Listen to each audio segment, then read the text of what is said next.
Ladies and gentlemen, welcome to the Area Nobody Show! Back in your life on this Tuesday, September 16th, 2025. Hello again, everyone. I sure hope you're doing well. It's great to be here on a lovely, lovely Tuesday in New York City. Halfway point, actually a day past the halfway point of the month that is September.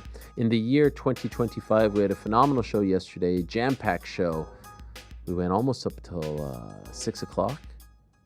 Had the pound-for-pound king in many people's eyes right now, as far as the boxing world is concerned, Terrence Bud Crawford, on the show. Got to talk a lot about Ricky Hatton. We'll do so on today's program as well. There was a lot to discuss, a lot to break down. Eddie Hearn was tremendous. It was a very busy time in the world of combat sports this past weekend, and it continues to be a very busy time. And I love today's episode because it's a very eclectic mix of names. And so without further ado, let us get into today's episode. By the way, thumbs up to the chat. The chat has been phenomenal as of late. Thumbs up, thumbs up, thumbs up. If you're not subscribing, do give us a little, ding, ding. Yep, one of those. The bell, the thing, the thumbs up in the post. All these things I'm told go a long way. Sub to the pod feed. Every little bit helps. And so we do appreciate it very much. In about 9 minutes' time, one of the best play-by-play men in all of combat sports, Adam Smith, formerly of Sky Sports, now of DAZN. He was there front and center on Saturday at Windsor Park to call the Paddy Donovan versus Lewis Crocker fight. He will join us in about 8 minutes now to talk about the late, great Ricky Hatton. The outpouring of tributes, of sentiments regarding the hitman who tragically passed away this weekend at just 46 years of age has been immense. One of the most beloved figures in the history of boxing, certainly one of the most beloved UK sports stars of all time, and celebrities, period. Just everyone loved him. He was an everyman. Eddie Hearn had some great things to say about him yesterday. Tris Dixon, who wrote his book back in 2013, wonderful tribute as well. Adam Smith was essentially by his side, covering every Ricky Hatton move throughout the majority of his career when he was working for Sky Sports, and so I thought it would be poignant to have him on. They were so close. These things happen when you cover someone so closely. Ricky, I do believe, attended Adam's wedding. So that's how close they were. He'll join us at about 1:10 to talk about the hitman. 1:30, one of our favorites, Shakur Stevenson. You remember him being in studio a couple of times. He was in studio alongside Conor Benn. Tremendous stuff out of him. He was in Las Vegas to support his friend Terrence Crawford over the weekend. He has been going back and forth with Teofimo Lopez. He's really developed into one of the, in my opinion, most fun characters in all of boxing. He'll join us at 1:30 to talk about the state of that fight and also talk about what his friend accomplished on Saturday, becoming the undisputed super middleweight champion. Looking forward to that. Alex Hernandez, El Gran Chango himself, had a big win over Diego Ferreira. He continues to roll now 4 in a row. He's really reinvented himself. I enjoyed our conversation last week. I'm looking forward to this one at 2 o'clock. Yoel Romero was supposed to join us yesterday. The timings didn't work out, so we pushed him to today. He will join us today at 2:30 to talk about everything going on in his life post-BKFC debut, how much he liked it, how does he look that way at age 48. All these things and more will be covered with the soldier of God, Yoel Romero. PT will join us at 3 to talk about news and notes, so stay tuned for that. Bunch of things to discuss. And then at 4 o'clock, my friends, one of my favorite wrestlers to watch, one of the most exciting and most entertaining wrestlers in the business, Ricochet, is going to join us to talk about AEW All Out going down this Saturday in Toronto at the Scotiabank Center on HBO Max pay-per-view here in the United States. He joined AEW from WWE last August. He made his debut. It's been a very solid and different year for him, seeing some different looks as far as his character is concerned, a heel turn, the mic skills, all that stuff and more. First time Ricochet on the program. Very much looking forward to that. So that will be at 4 o'clock. There's the lineup. a nice eclectic 5-pack. We got a boxer, we got a play-by-play guy, we've got a UFC star, we've got a BKFC fighter, and a pro wrestler. I mean, where do you get this? Where else do you get this? Nowhere. We do have some breaking news to get to before we get into things. Yeah, that's right.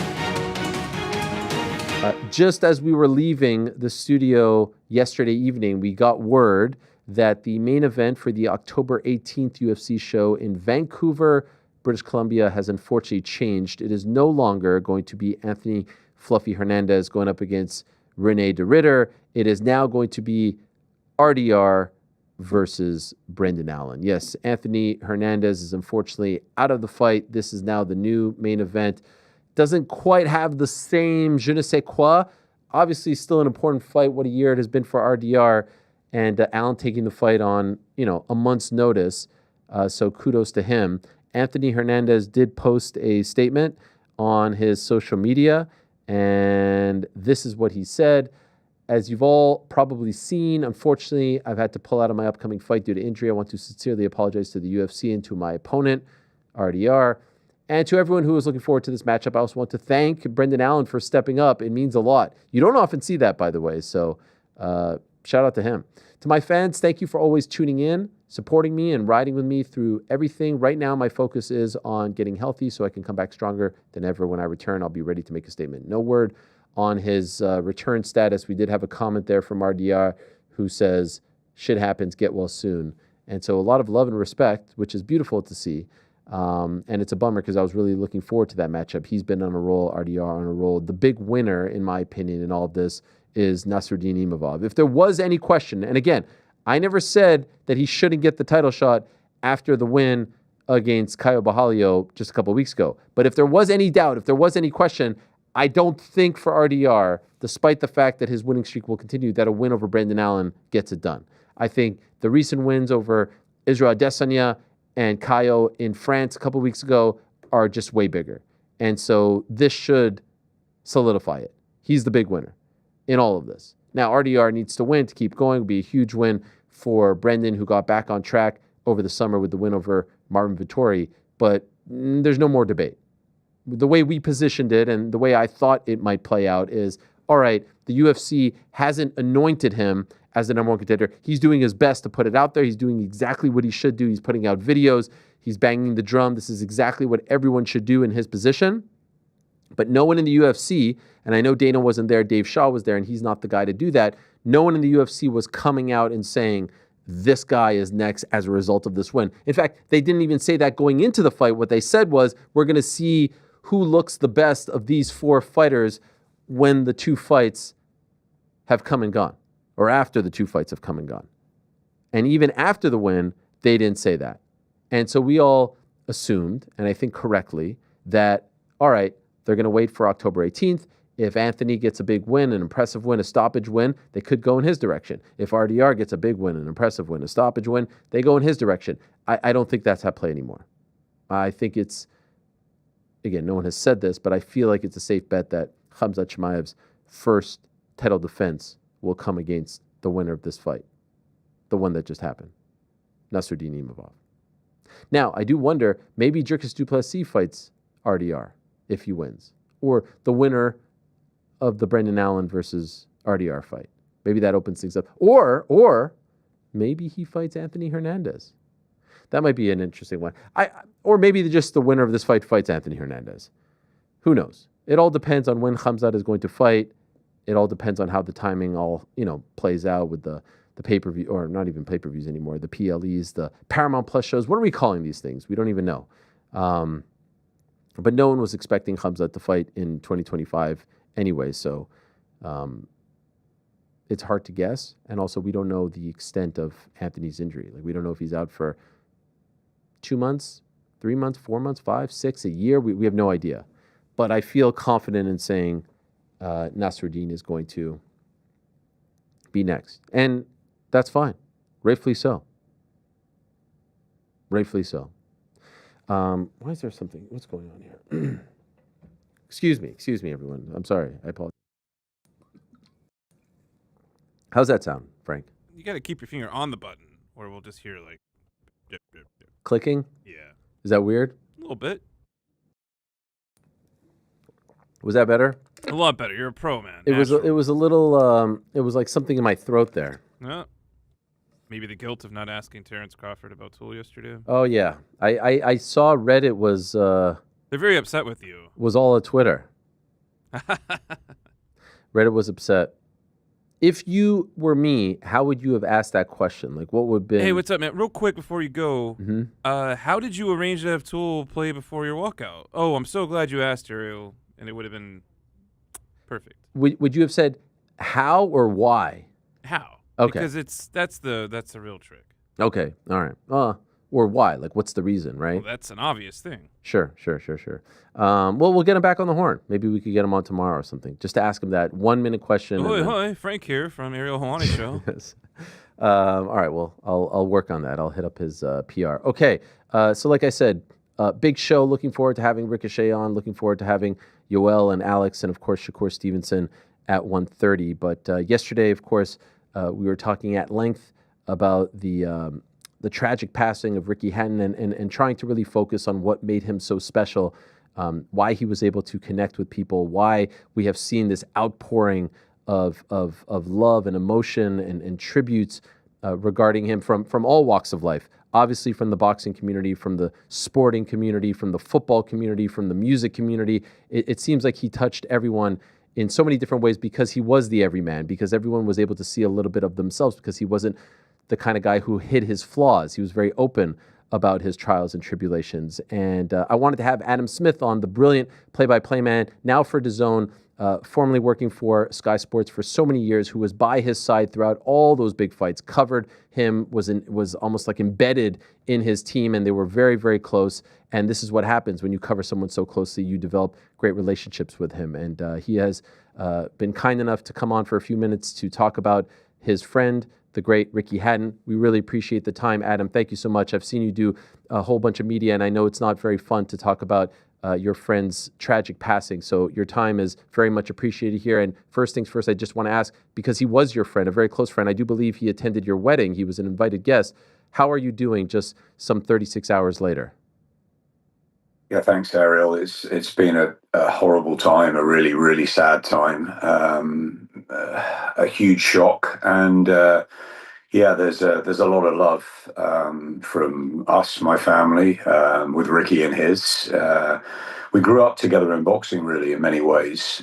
He turned professional in 1997 at Widnes Leisure Centre, and he was Sky's real fighter, our first developed huge star, and he was always a man of the people. He was he was our mate from the beginning, and it's hard as broadcasters, you know that the closer you get to fighters, and it's tough, right? There's always got to be sort of that line. Well, you couldn't with Ricky. You just sort of fell into him and his family, and my cameraman at the time, I was a young reporter in my sort of mid-20s at Sky Sports. It was exciting times, and my cameraman David Kane, we virtually lived with the Hattons. We were there all the time.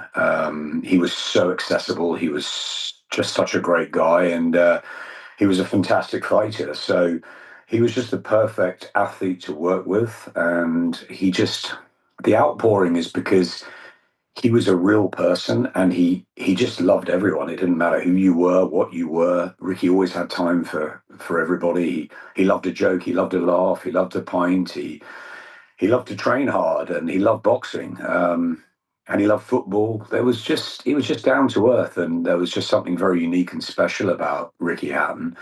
And yeah, he was at my wedding the week after the Costas Hugh fight, and you know, I got very close to him and his parents. We were, as I said, always there, and his brother Matthew. And yeah, it's a really, really sad time. My heart goes out to the whole Hatton family, his beautiful children, his grandchild, everyone. It's a tragedy, and we all know that Ricky had his difficulties post-career and spoke openly about them, and was so brave. And it's just terrible. I know I spoke to Paul Speak earlier today, his best friend, his manager, the guy that sort of looked after him day in, day out.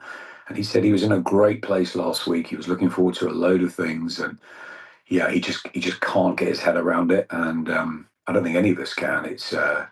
it's awfully sad, and you can just see that he touched so many people. Everybody had a picture with Ricky. Everybody felt they knew him. All the crowd, the thousands that went over to Vegas for the Mayweather fight, they just felt that they were his mate, and that's how Ricky made you feel.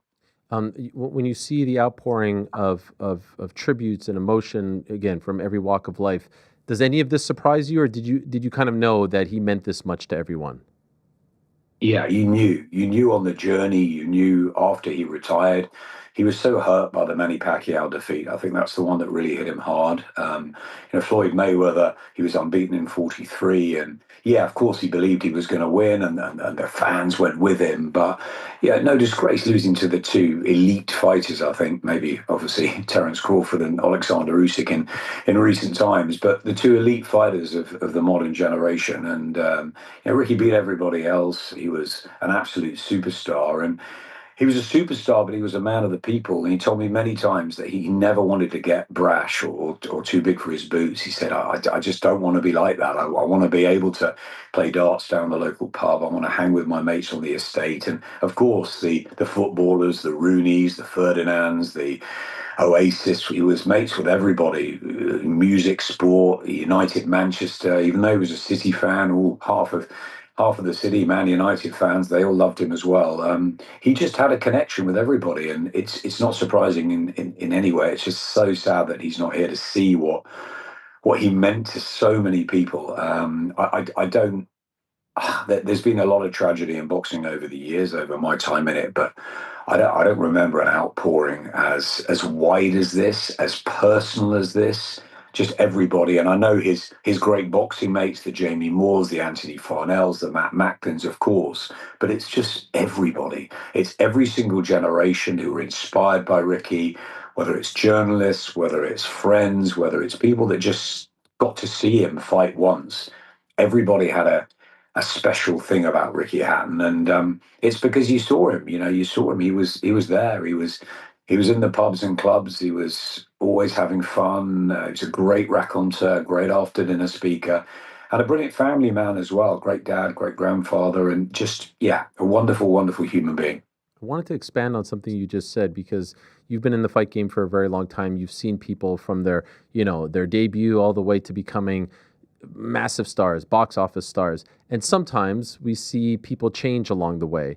I did not know Ricky well at all. I only spoke to him once, but I'm wondering if you can maybe look back on that journey and say definitively that he never changed. I know some guys that I've covered that I can say definitively. One that comes to mind is George St. Pierre. Did not change one iota from the first time I met him until today. Was Ricky one of those guys who never got too big headed, didn't have time for you, wasn't as accessible as the early days? Absolutely not. He never ever changed, and that was the beauty, the magic of Ricky Hatton. He was Richard to his family. He started kickboxing at 7. He wasn't a good enough footballer. He turned into boxing. He was a terrible carpet fitter. His dad had a carpet business and he was awful at that. So he was just a really down to earth lad. And at the beginning, when I met him, I first saw him in the Phoenix camp, the old champs camp that Billy Graham had, the likes of Carl Thompson and Ensley Bingham, some of the great old Morris Core, some of the great old Manchester fighters. And I remember walking in and Billy saying, Adam, you got to come and see this kid over here. And he was this blonde, spiky head, 18-year-old, and he was thudding away on the bag. And he said, this guy's going to be really, really special. He's going to be a world champion. And, I'd heard Billy say that about a few people, but there was a connection there. And I was fascinated with him, calling himself the Hitman and just being such a lovely guy outside of the ring. And he didn't. He was exactly that same person. And I remember when he won his world title against Costas Yu, when he beat Luis Collazo over in Boston, and the Mayweather, the Pacquiao fights, even the exhibition he had with Barrera. He was meant to be having another one in December this year. He was always in the gym. He was always around ringside. He never took himself seriously, and yet he took the fight business seriously. He was a seriously good fighter. He trained so hard, and he wanted to make the best of himself. But he always took everything lightly and joked with people and had a wicked sense of humor. And he was just fun to be around. And I don't think he ever changed. And a lot of sportsmen and women, of course, they sort of have to change because of the pressures on you. And maybe it was really before the days of social media blowing up, and we had just a special relationship with him.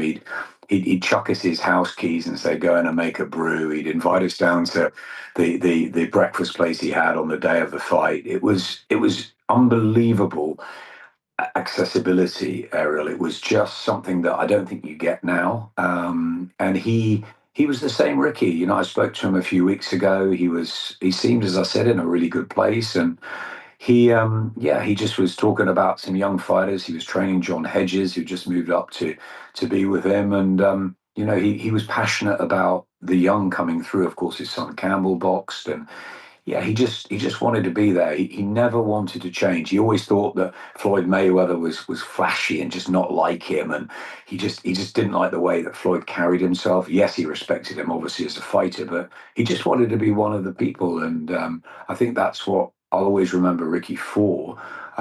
Never changing and being the same Richard that he always was. And that wasn't just for his family. That was for all the people that got to work so closely with him. And there was many of us. You know, I was very fortunate as a young reporter.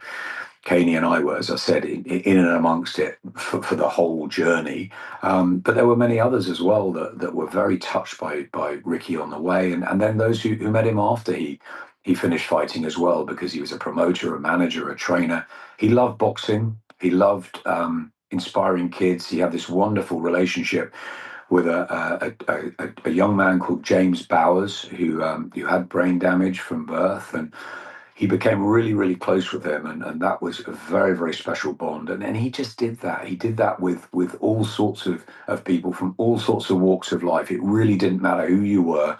You know, Ricky had time for you, and yeah, that was a very precious thing about him. Speaking of that Mayweather fight, I remember the first time you were on the program, we reminisced about that press tour and you being up there with Mayweather with the Man United jersey in the rain. I love watching those clips, and I've rewatched some of them, especially with the end of the tour and Ricky talking about, I miss my 6-year-old son, but I got to hang out with another one all week, and I can't wait to not be around this guy. Like some of that stuff is just absolutely classic. Can you take us back to your memories of just being there, embedded with Ricky, following that whole scene? And that was him coming to America. I know he had the one fight in Vegas before, but that was the big, 20,000, 30,000 are going to come over to support him. Our guy to beat the loud, brash, pretty boy turned Money Mayweather. What was that experience like for you? Yeah, I mean, the last 3 days have been full of numbness, sadness, tears, but also reflections and memories. And so many people are posting so much online, and just to be around something like that was a remarkable time, really. I mean, it was a great time for boxing anyway. You know, Frank Warren had brought his stable over from ITV to Sky. We had the likes of Bruno and Nigel Benn and Prince Nassim Hamid, but Ricky was a sort of Sky grown fighter, and that's what made the connection even more special. But we also were close with Mayweather. We'd followed him from the amateurs. I saw him in Atlanta when he was robbed of getting a gold medal in the Olympics, and I knew how good he was, and I wondered if Nassim Hamid would fight him at some point. That never happened, but when Ricky did, it was just the polar opposites, weren't they? Two very different characters, as you say, pretty boy turned Money, the flash, brash, outspoken, arrogant Mayweather, with all the skills, the defensive know-how, the brilliance that he had, and he brought up through the weights. And there was Ricky, who was technically very, very good as well behind that jab, and just a different type of fighter, body puncher, aggressive, passionate. He walked through walls to beat Costas, who no one was going to beat him that night. And I think with Mayweather, it was as much about the build-up. Yes, the thousands descended on Vegas and drunk the bars dry, but it was more than that. The HBO 24/7 show, all the previews on Sky, being around the last weeks of the training camps were just a time I'll never forget. And there were so many stories around Ricky Hatton, times where he was fighting, times where he just went. I remember going to Vegas with him for a weekend when Kostas and Zab Judah fought, and we just had an absolute riot all weekend. It was out of training, but then when he was training, it was so serious. It was that tunnel vision, and he believed to the core that he was going to beat Floyd Mayweather. And it didn't happen for him. And Mayweather, I still say is the best fighter I've seen live in my time of covering boxing. So no disgrace, Errol. And same with Manny Pacquiao. You know, at welterweight, Pacquiao was a beast, and I think it was Ricky was a better 10 stone man. But yeah, he walked into those two, but he gave it everything against Floyd, and that weigh in and the noise and the, as you said, the tour when he came to Manchester, Mayweather in the rain, and I am the lion and all that. Just memories that I'll never forget. Classic. And one more memory, if I could, because it seems like everyone points to the Costa Zoo fight as his true coming out party, and when the rocket ship took off in the middle of the night. I think they fought at around like 2 a.m. at the MEN back then. And again, you were there, you witnessed it. I've heard that it was deafening in the arena. People say that they've never heard a crowd like that before. When you think back to that night and what it meant for him, June 4th, 2005, what comes to mind? An extraordinary night for boxing, for Ricky Hatton, for the whole of British sport. One that I'm not sure will be equaled. I mean, yes, Frank Bruno beating Oliver McCall, AJ beating Klitschko, Froch Groves, many great nights. But there was something about that night in the air. Hatton was an underdog. He was loved. There were 22,000 packed in, maybe more. Everyone was there who was there remembers exactly where they were. I remember Russell Crowe was at ringside with us, and I thought, and people didn't think Ricky would win. People thought Kostya Tszyu, a modern great, a pound for pound king, and the fact that Ricky ended up forcing the great Tszyu to quit after 11 rounds, it was a really special night. It was an amazing boxing moment. The crowd, you're right, were just something out of this world. And it was 2 a.m. It was for showtime. It was their timings. And so it was really late. And I remember after the fight, and it was emotional and exhausting for not just for the fighters, but for everyone there. And I remember staying in one of the hotels in Manchester, and Ricky coming in at 5, 6 in the morning, and he had the black eyes, and yeah, he just wanted to be around his mates and have half a Guinness. I don't think he could drink even any more at that point. It was just such an effort, a titanic effort, and I'd invited him to my wedding, which was the following Saturday, and he said, "Oh, I'm off for my my party days and nights, and then I'm off to Tenerife." So I didn't expect to see him at my wedding, and a week later, I was coming down the aisle, and there Ricky was. He was a great friend, a great fighter, and a wonderful, wonderful man, Ariel. And I honestly think he's the best fighter I've ever worked with in terms of what he did for us and for himself and for the people. The popularity was just a different level to anything I'd ever seen and will ever see, I think. And it's just, it might be a well-used line, but there will only ever be one Ricky Hatton, and his legacy will be there for forever. What a monumental loss. I'm so sorry. Truly, my condolences to you, to his family, to all his friends, to anyone who knew him. What a special soul, and I really appreciate a few minutes of your time here tonight, Adam, remembering him. Hang in there, my friend. I'm sure this is not easy. I can't imagine what you're going through, and everyone who knew him is going through, especially his family. So really appreciate it. Thank you so much for honoring him in the best way possible. Thanks, Ariel. My heart goes out to all of them, to Carol, to Ray, to Matthew and Jenna, to Campbell, to his daughters, Millie and Fern, to his granddaughter, Lila, the entire huge Hatton clan, who a lot of whom we became very, very close to. And what they're going through must be just, we're with them, and we'll do anything we can for them. Thank you, Adam. All the best to you. We'll talk to you soon. Thanks, Ariel. There he is, Adam Smith, the play-by-play voice for DAZN, does a tremendous job, was incredible on the call this past Saturday with the likes of Darren Barker and Carl Frampton, has been in the boxing game and the sports reporting game for quite some time, and as you heard, so very close. When he said that, Ricky had told him that he wasn't going to make it to his wedding the week after that gigantic win over Costa Zoo, and then he said he's walking down the aisle and he sees him there. That gave me chills. I mean, there's not a lot of superstars. And at that point, he was a superstar who would, leave their vacation after a win, 7 days after a win, to attend a a reporter's wedding, but obviously Adam was much more than that to him. And I've tried my best to watch and read, take in as many interviews and clips and reflections as possible. And it's just amazing. And I know that when someone passes away, there's a lot of positivity. There's a lot of tributes, but it just all seems so genuine, so heartfelt, and perhaps because we know that he had openly struggled with his mental health, and we presumed, at least this is what the closest people to him said, we presumed he was doing much better. I don't know, maybe it stings a little bit more, but anyone passing away at 46, I honestly had seen some people say that they had not seen England react to a public person's passing like this since Princess Diana, to where everyone is in shock, everyone is mourning, everyone is heartbroken, and you just sort of feel it in the country. This again, the scene at the Etihad Stadium, home to Man City before the Manchester Derby on Sunday morning here in America, Sunday afternoon over there. Just a couple of hours after the news broke. Crazy that it's City versus United, and he was the most famous Manchester City fan. And there are some famous ones. Obviously, the Gallaghers. He would walk out to Blue Moon, and this is the scene outside his house in the hours after the news broke. More tributes.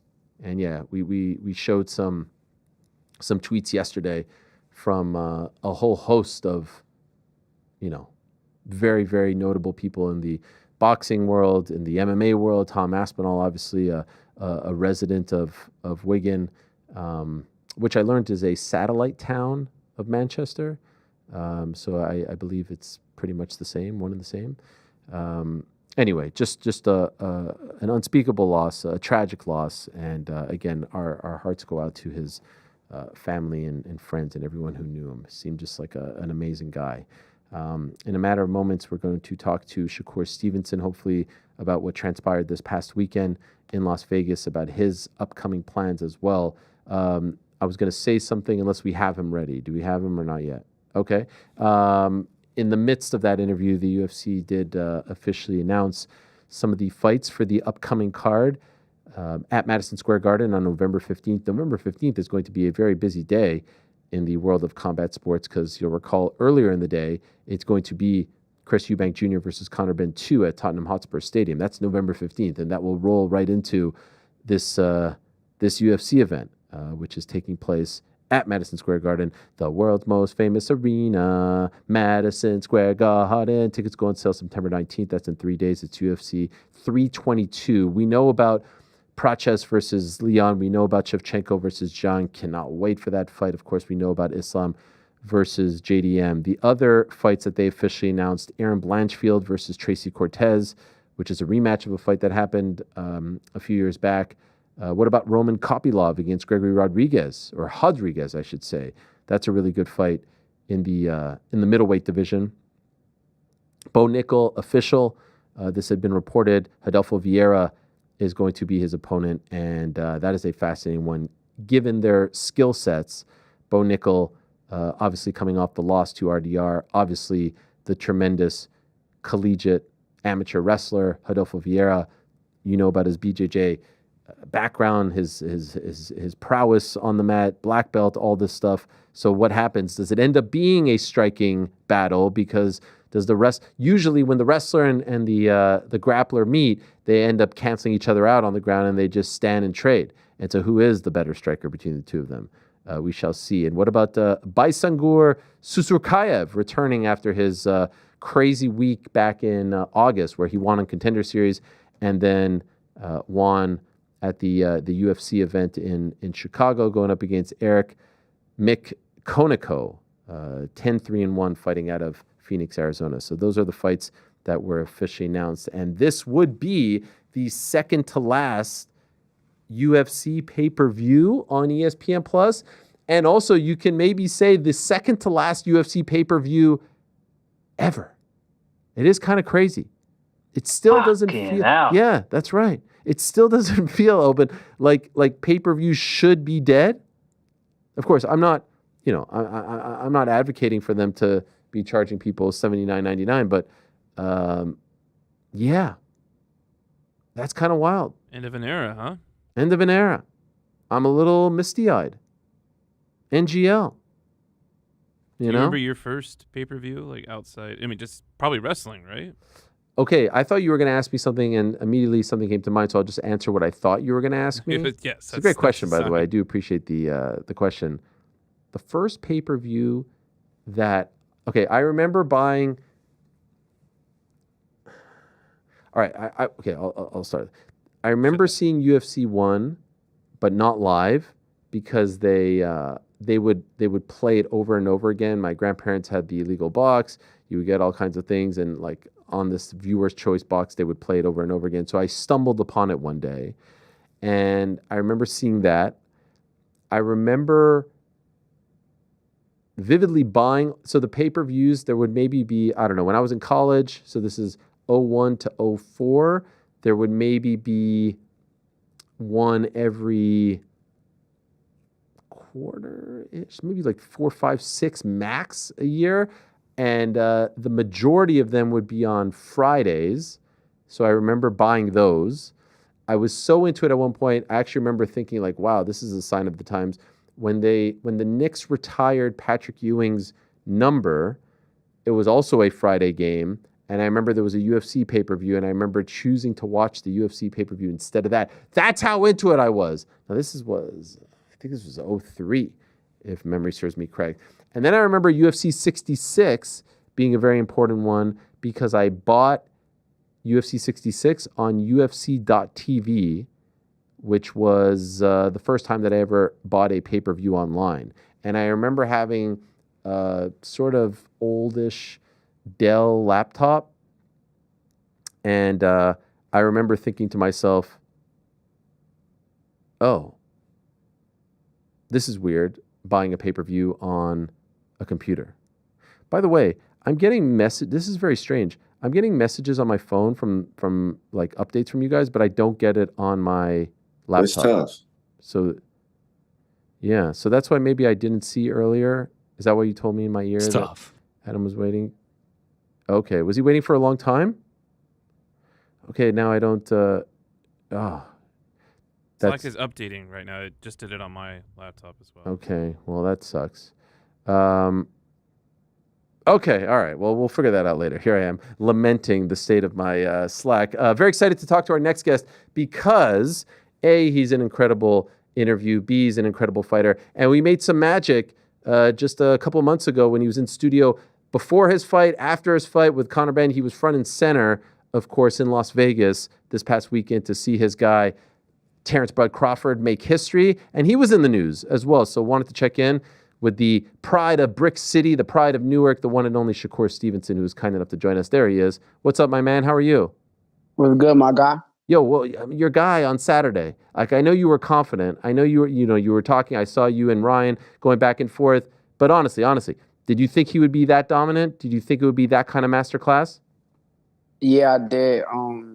I mean, I was worried about the fight being tough early, but honestly, I felt like I knew what he was capable of. I knew how good he is, and he came and showed everybody why he's one of the best fighters of all time. What is it like to see a guy that you obviously are very close to, who's meant so much to you, big bro, little bro, all that stuff, do that on that kind of stage? Like, as you're watching this unfold, what is that like for you? It's very inspirational.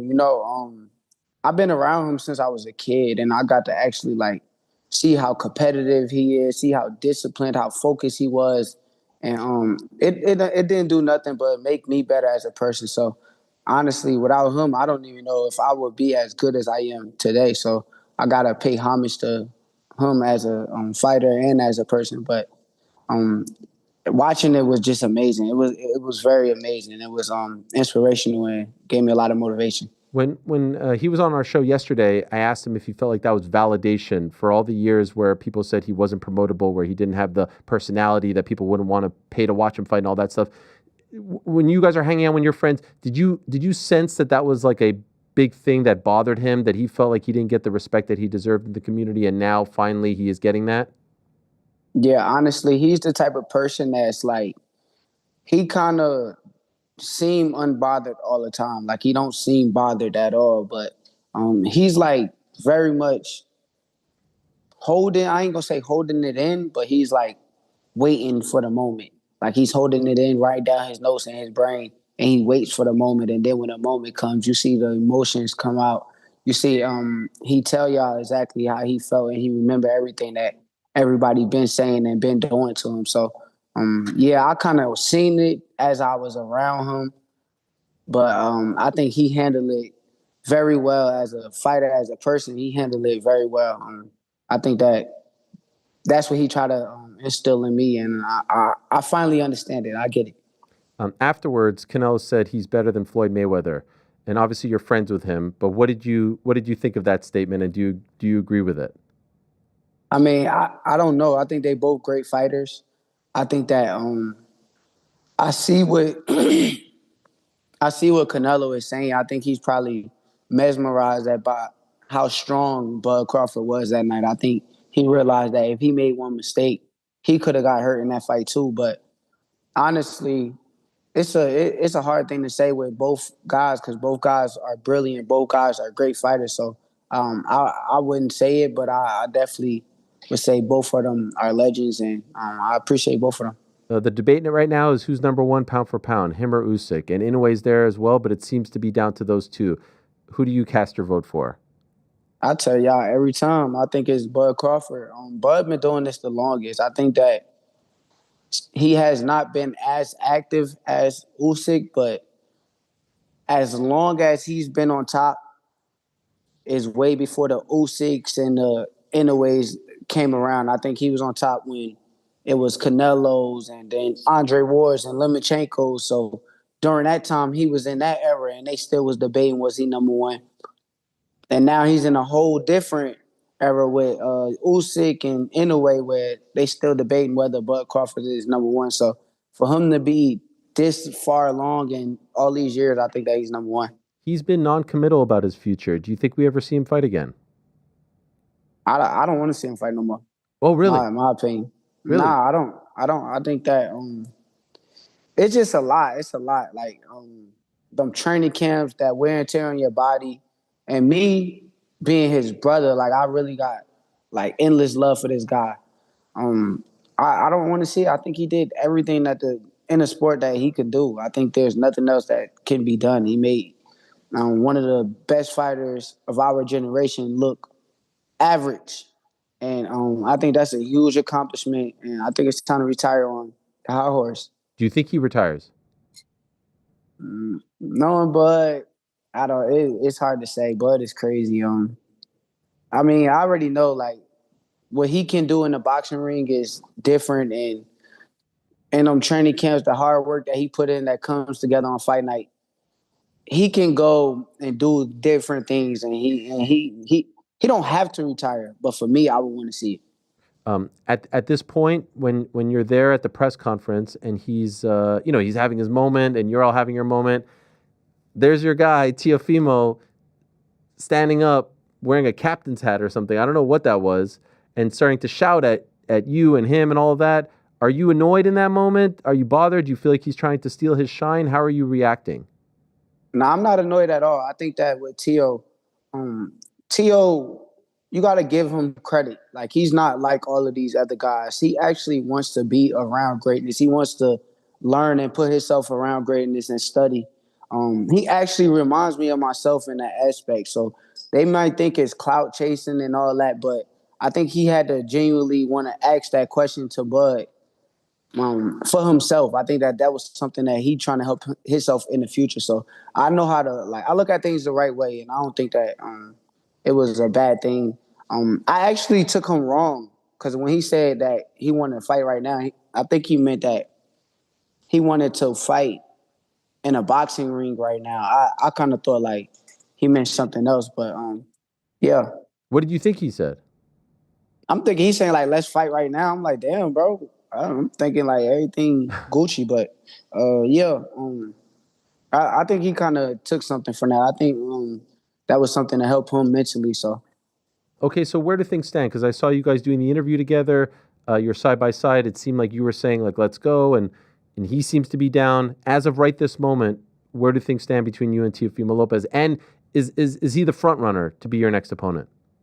for sure, no question. I think that it's right there. It's right there. I think that once um, the business people is ready to seal the deal, I think that the deal will be done. But the fight is happening. Fight is happening. I don't think he's going to duck the fight. I think that he's here to prove himself, and I'm here to prove myself.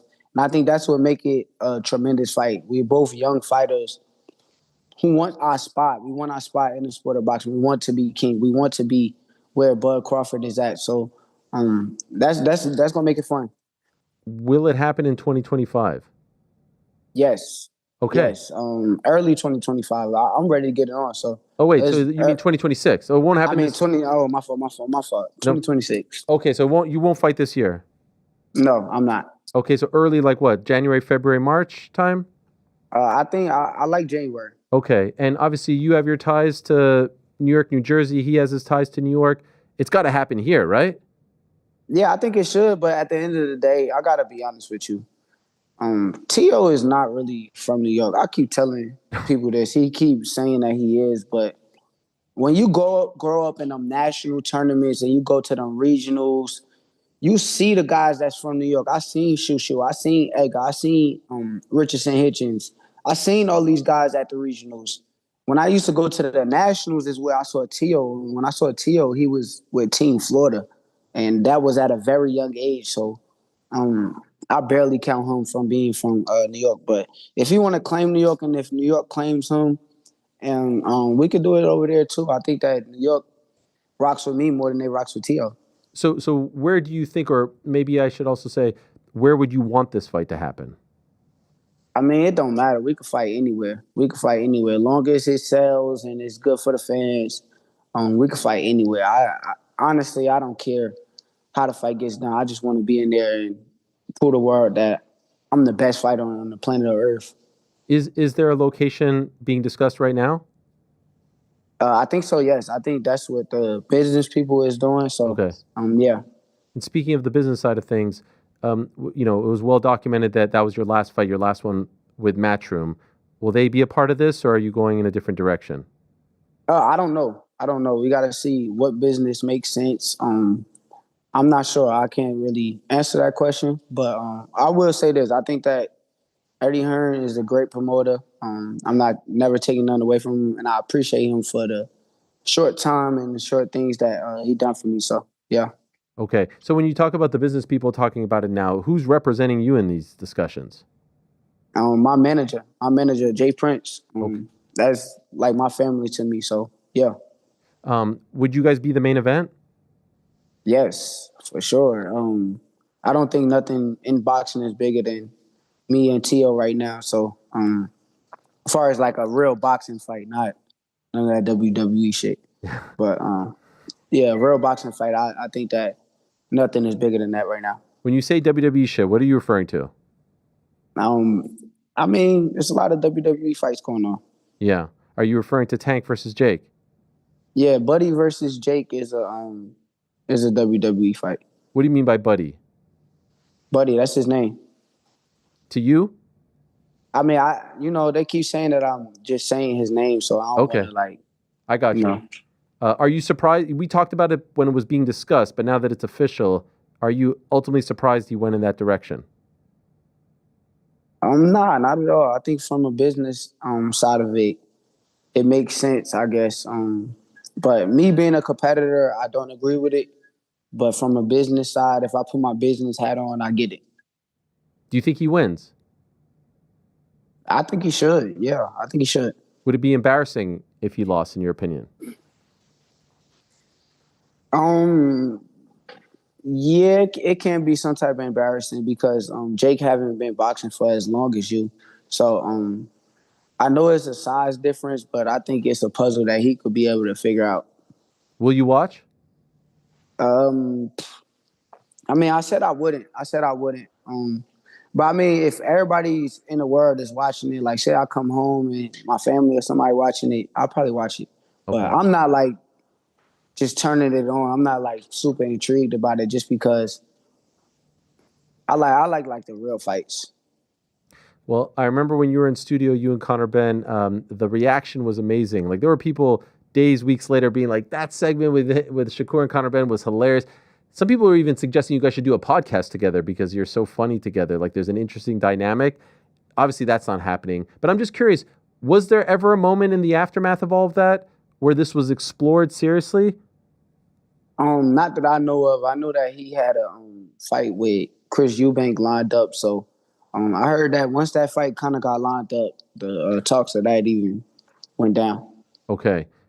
Did you ever think that it was going to be looked at or not really? I mean, I was with it. Like people think that I was joking, but I was actually with it. I know it was a weight difference, but I just know how green he was. So, yeah, I was with it. Do you think he beats Chris Eubank in the rematch? No, No. nah, not at all. If he loses that fight, would you still be interested in fighting him down the line? Yeah, I want to fight him in England. I want to go to England and gain some fans and just show the world my notoriety is a lot bigger than people understand. Maybe next year? Yeah, I would do it. I would do it. That's a huge fight, and I'm down.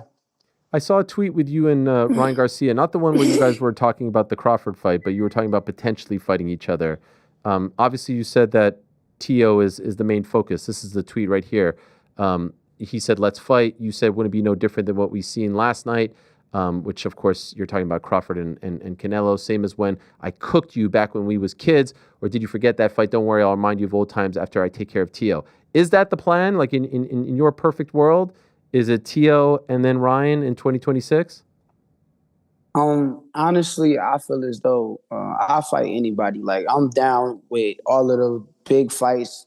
I'm glad that he finally saying let's fight. I never even heard him say that really before. So yeah, I think that would be a plan. I think me beat T.O. and then once I'm Ring Magazine champion at 140 pounds, I think that anybody can get it. Anybody can get it. All the big names that claim that they are some type of great fighters, they can get it.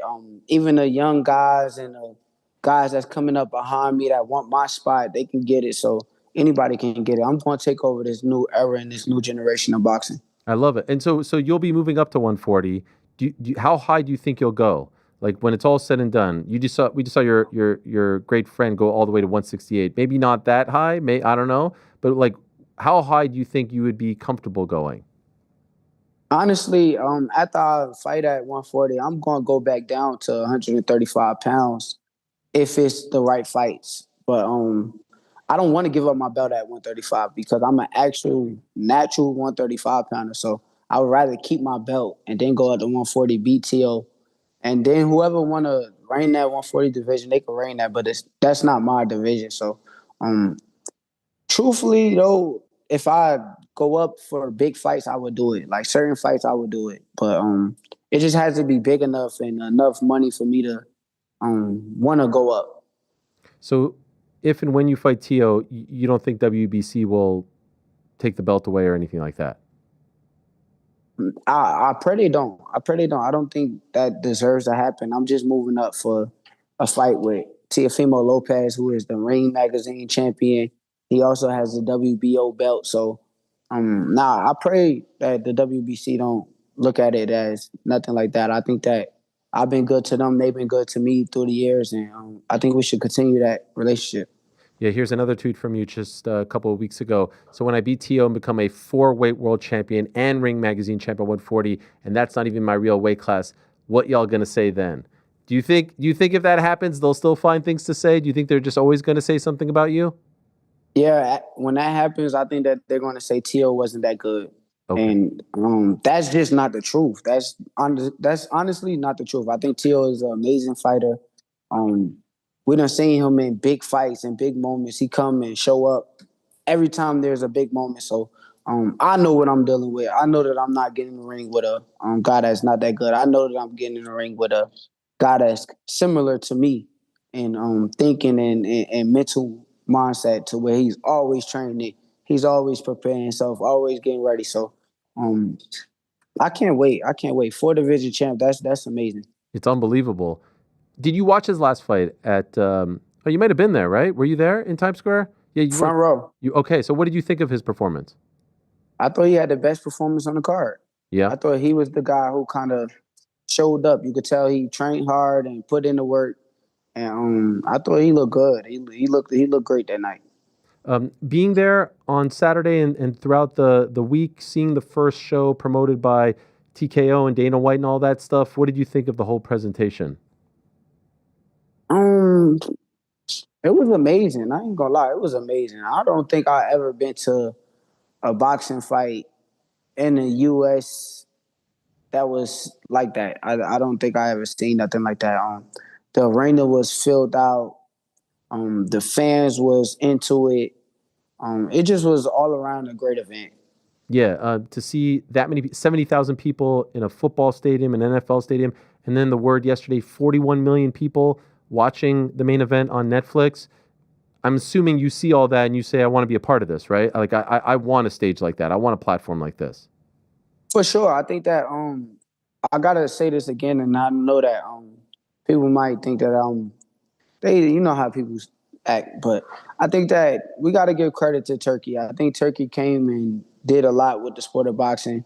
I really don't give Dana White that much credit on that event because of the fact that I felt like Turkey was the one who got the fight done. Turkey is the guy going to get all these fights done with the money that he's spending. So he's changing the sport of boxing. Like, you got to give him his credit. He's making fighters fight fights, and I think that's what's amazing about it. I'm the guy that like to fight these fights, so let's make it happen. 100%. There's absolutely no denying that. I'm assuming the Teo fight will be with Riyadh Season or the Ring. He'll be involved.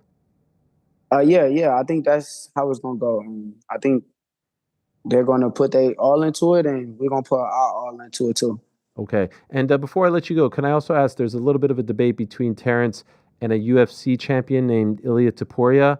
I don't know if you've seen some of this back and forth. What do you make of this? Do you think that this is something that could happen? And you were shaking your head. What were you saying? You hadn't seen it, or you think it's crazy talk? Now, I think them guys got to leave Bud alone. You know, I kind of seen a picture of Bud dapping him up before Bud was going to his workout or leaving his workout. I think them guys got to leave Bud alone. I think Bud Crawford is just different. Especially if you're talking about getting in a boxing ring with him, bro. You're not gonna last more than one round, I don't think. But you better off saying UFC. Like, Bud is a guy that I wouldn't be surprised if he gets in the UFC and beat the shit out of some guys too, because he got a great wrestling background. I done seen him wrestle real wrestlers on some everyday shit. So I got to be honest with you. I think that I don't know. I think that dude's just different. You think he could beat him in MMA and in boxing? In other words, I'm not saying that he can beat him, but I'm not saying I wouldn't put it past him because Bud looked bigger than that guy. He got longer arms. I just wouldn't put it past him. Like, I would not think that. I wouldn't be surprised come fight night if they do an MMA fight, if Bud done knocked him out sleep or choked him to death or something like that. I just wouldn't be surprised. Wow. But overall, you think he should sail off into the sunset. Nothing left to prove. No more fighting. Yeah, it's over. It's over. I think he put a lot of hard-earned time into his body and his craft, and I think that it's time. It's time, bro. You did everything in the sport of boxing, bro. There's nothing else left for you to do. 3 times undisputed. I want to say it only been done one time by Henry Armstrong. So, man, he's amazing. He's amazing. Yeah, and shout out to Clarissa as well. I don't want you to. Oh yeah, no. On the male side of things. I'm glad you said that. Yes. I'm glad you said that because I think boxing has to start treating Clarissa the way they treat the males, because you got to think of Clarissa, right? If she was a male athlete, she will be one of the biggest superstars. People will be talking about her every day. So people got to understand, like, treat her as if she was a male because she deserves it. She put in her hard work. She put in her hard work to go get 2 Olympic gold medals, 3-time undisputed. I think she went 6 weight classes throughout her career. So we gotta just pay homage to Clarissa. She deserves the respect too. I agree. Very last one. It's almost been 2 months since Top Rank's last show on TV and last show period. You were with them for a long time. What do you make of the state of the promotion now that it seems like, they don't have a TV home, at least as of now? I don't know. It's kind of looking bad on their end right now, just because of the fact that you would think that they would have had something in the works. Because I would think that they knew when they TV deal was up. But man, I pray for them guys. I pray for them guys. I hope that they get it together. I wouldn't want to see the company crash and go down, because it's been an amazing company throughout the years. So like I said, I think me and Bud kind of had something to do with once it kind of went down. My honest opinion. Appreciate the time, Shakur, and can't wait for this fight. If it all comes to fruition, it sounds like it's pretty close. What an incredible fight it's going to be in 2026. Always a great pleasure to talk to you. Thanks for taking some time, and congrats to you and the whole team on the win this past weekend. Thank you, my guy. There he is, the great Shakur Stevenson of Newark, New Jersey, Brick City, one of the all-time best. Him versus Teofimo Lopez at 140 pounds would be incredible theater. The build-up would be tremendous. The press conferences, the trash talk, the face-to-face, all that stuff. You got a taste of it in the build-up to Crawford Canelo this past Saturday. And I think it would be one of the most talked about and most anticipated fights of 2026. So let's hope it gets done, and then perhaps Ryan Garcia after that. All right, let's go back to UFC Noche. Big win for El Gran Chango himself. He's got to stay with the name. We talked about it before the fight. Massive win over Diego Ferreira. Another great win for him. He is on some kind of roll. Let's talk to Alexander Hernandez about the big win this past Saturday in San Antonio. Yeah, there he is. Hello, Alex. How are you? Good, man. How are you doing? Where are you? At the gym right now? Yeah. I'm still in Austin right now. I drove to Austin yesterday. I'm working out at their On It Labs. I think it's called Correct Fitness now. But yeah, I just had to shake something out. I'm puffy. Got to get some of this dirt off me, just from enjoying the San Antonio cuisine for the last couple of days. Oh yeah, it looks like there's like a weight thing right behind you. I don't even know what the name. Yeah. There's rings and everything. We're actually outside. It's this big facility inside and outside. They got like the backyard, or they call it something like that. And it's where do you have the phone or computer propped up? Huh? Where do you have the phone? Like, how are you? Where's? Oh yeah, the only thing I could use on a squat lift. I'm talking about like the little securities for the squat bar. It's a great shot. It looks great. Very crafty on your part. Looks like I'm doing something, man. Yeah. For a guy who doesn't like interviews, you put some time and thought into this. I like it. I did take an extra moment. I do appreciate that. Yeah. Were you annoyed that I asked you to come back on after telling us last week that you don't enjoy doing interviews? No, I'm never annoyed by you, bro. Okay. I am, man. I am like despicably fatigued though, dude. Just the 2:30 is a lot, and I almost just wanted to call in sick today, but oh wow. I don't know how like Kevin Holland, Cerrone, they went on those like 5-6 fight streaks in a year. It's crazy. It's a lot on the system. You feel it? Like you feel like your body's really tired right now? I'm just tired, like my nervous system. Like I got done with Chicago and I felt like a lunatic because you don't really sleep that night after the fight. You don't sleep way at night, and then you crash hard the night before the fight, and then the night of the fight, I'm an overthinker, so I find myself just kind of reflecting on the fight, thinking about anything and everything, and I'm up smoking cigarettes on the balcony through the sunrise. Then the next day, generally catching up with some family and friends, kind of some spotty sleep, and then finally, like that second night after the fight, I crashed really, really hard. And so I'm kind of got my first great night's sleep last night.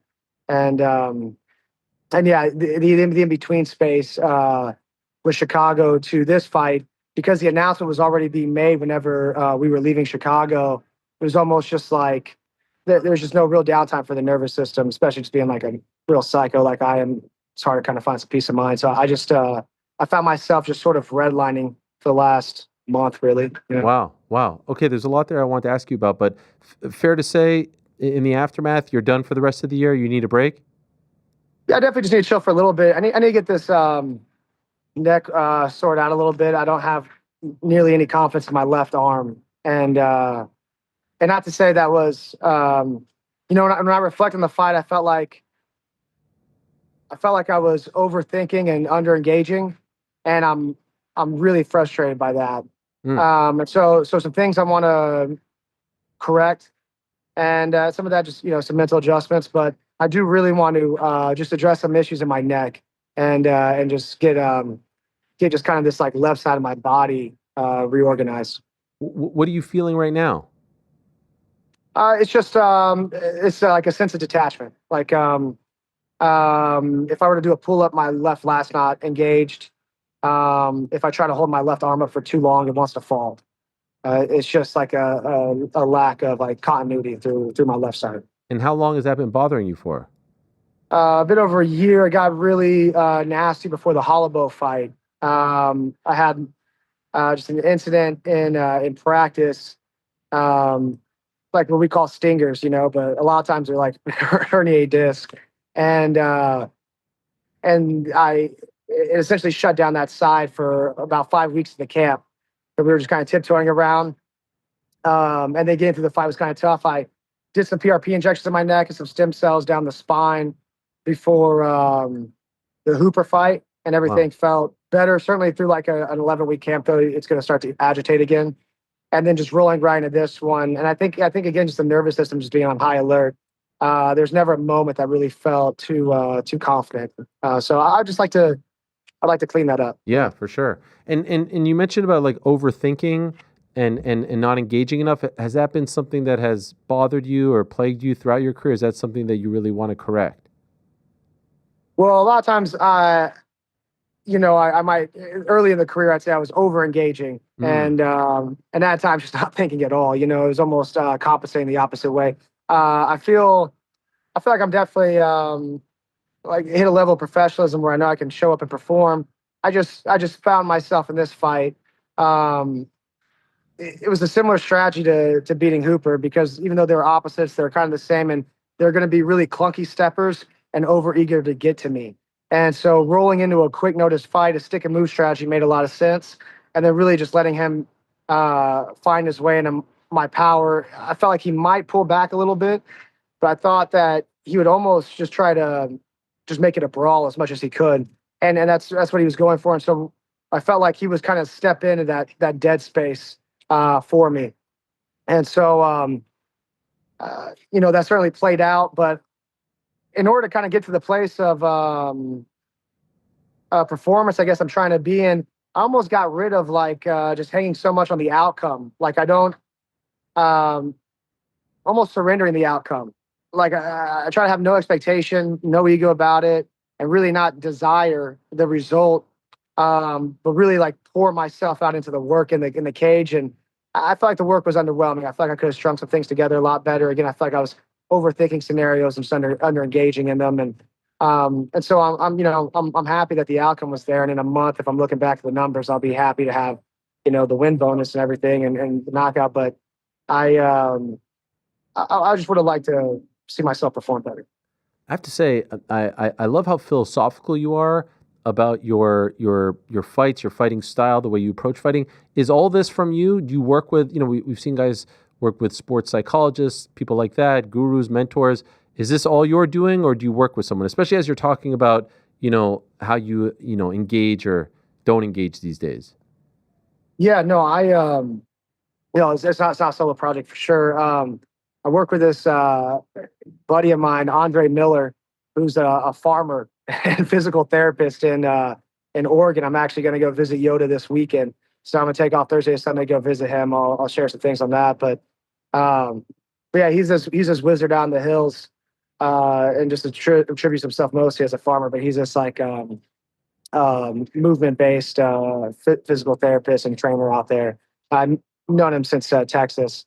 But we started to kind of work together shortly after the time I moved to Colorado, and yeah, we bounce a lot off. He walks the walk better than anybody I've met, in the sense of I feel like he's not just reading me like parables or scripts from like a book. The guy's been through it and got into it, and he's got some wisdom under his belt. And then just staying in it as long as I have, like I said, I really feel like this is all a war of attrition, and if you could be pretty reflective along the journey, you could definitely come out with some good notes and some insight about yourself and how to chart the course. So having a guy like that to kind of helped guide me and play some ideas off of, kind of came to this state of being, but yeah. How long ago did you meet? Because that's not your typical mentor that you hear about. No, no, yeah. The farmer He's, slash physical therapist. Yeah, he's actually helped me recapitulate a lot of things in my spine too, like do some real off the wall exercises to get like the spine organized, and like the warm up can look kind of funny in the back sometimes. But man, probably I've known him for a while because he's from Texas also. But we started working together maybe 5 years ago.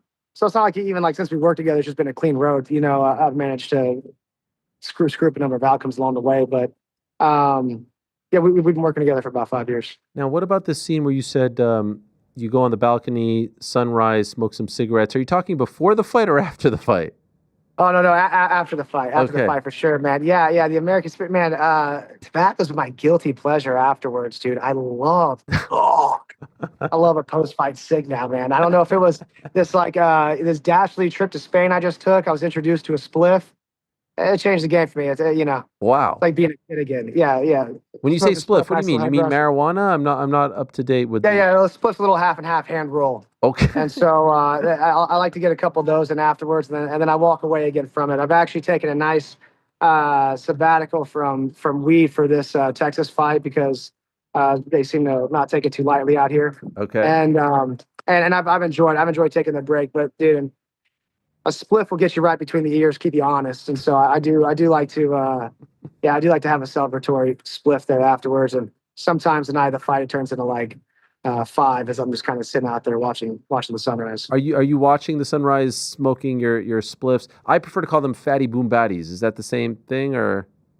Yeah, Dad, you call whatever you want, man. Okay. One the same. So yeah. Pull up a chair. Pull up a chair. You call it what you want. Are you alone when you're doing this, or are you surrounded by people? Oh yeah, usually by this point everyone's falling asleep. Yeah. Wow, what a scene this is. You're like an old cowboy in a Western movie here. That's a fun way of thinking about it. Sometimes I feel like a lonely toad, but yeah, the reflected cowboy is a cooler image for sure. And what about leading up to the fight? Much has been made of Carlos Prates liking to smoke like 10 to 15 cigs a day. Do you do that sort of thing? No, certainly not, dude. I've got these like weathered bulbous sacs here, these tonsils in my throat that like can't handle shit anymore. You could already just hear how raspy I sound from just having a few the last couple of days. So I'm prone to like a sinus infection if you let me. So no, I generally try to. Like I said, when I'm doing the herb thing, I'm still like I'm in college sometimes, just smoking volcano bags or I'll eat some edibles. But like I said, I trying to take a break from that for a bit, kick caffeine for the whole way through the fight also. Wow. It's really on this like clear state. And then afterwards, just like I said, celebratory spliff and that's it. But man, really trying to empty out for a little bit. No booze, no caffeine. Why no caffeine, by the way? No herb. Well, the caffeine initially started because, again, dude, I was so redline feeling after the Hooper fight and then just rolling right into this fight. I was waking up and also just being a skinny I immediately just started dieting again. So I was like low 70s, hanging out like between 70 and 72, which is pretty light. That's like, fight week light. And so I think my nerves was just higher and I was waking up with a higher heart rate, like just kind of anxious. And so drinking coffee just made me want to implode, make feel like my heart was going to fucking explode out of my chest. So wow. I was like, I don't need that. So I just wasn't drinking coffee, just going to the gym. And once I got going to the gym, I was fine. And then kind of getting that rhythm was cool. And ideally, I like to take a break from anything at some point. I hate the idea of just being dependent and having predictable routines. Because then before you know it, you start kind of becoming the predator to yourself. Any prey stalking a predator is gonna track their routines and catch them. And so I almost try to create that like voice in my own head sometimes of not being too predictable and certainly not too dependent on any one or two things. And so yeah, a little surprise and change I think is good for the mind, good for the spirit. As a result of this great run, are we sticking with Gran Chango? It sounds like this is the move. Absolutely. And certainly going to do it. Yeah. Certainly going to do it more service next time as well, man. I like I said, overthinking and underengage this fight. But just chalk it up. Grateful for their outcome. I mean, I truly wish I served a better fight. I feel like again I kind of overplayed the stick and move game, but it's okay. It's just intel. It's just data, and I'm excited to have my health and go roll into another one. Even having this conversation, kind of beating myself up about it, makes me just want to get another fight this year, Okay. just to go out on a higher note.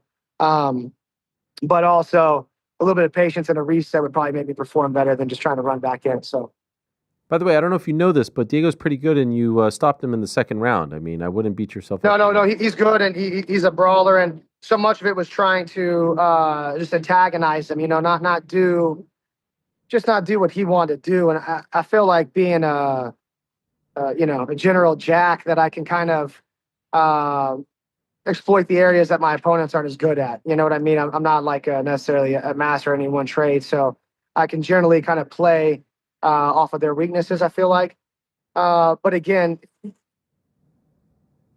they're just triggers that should have been pulled along the way, and I was just kind of watching myself not pull them, and it's just frustrating.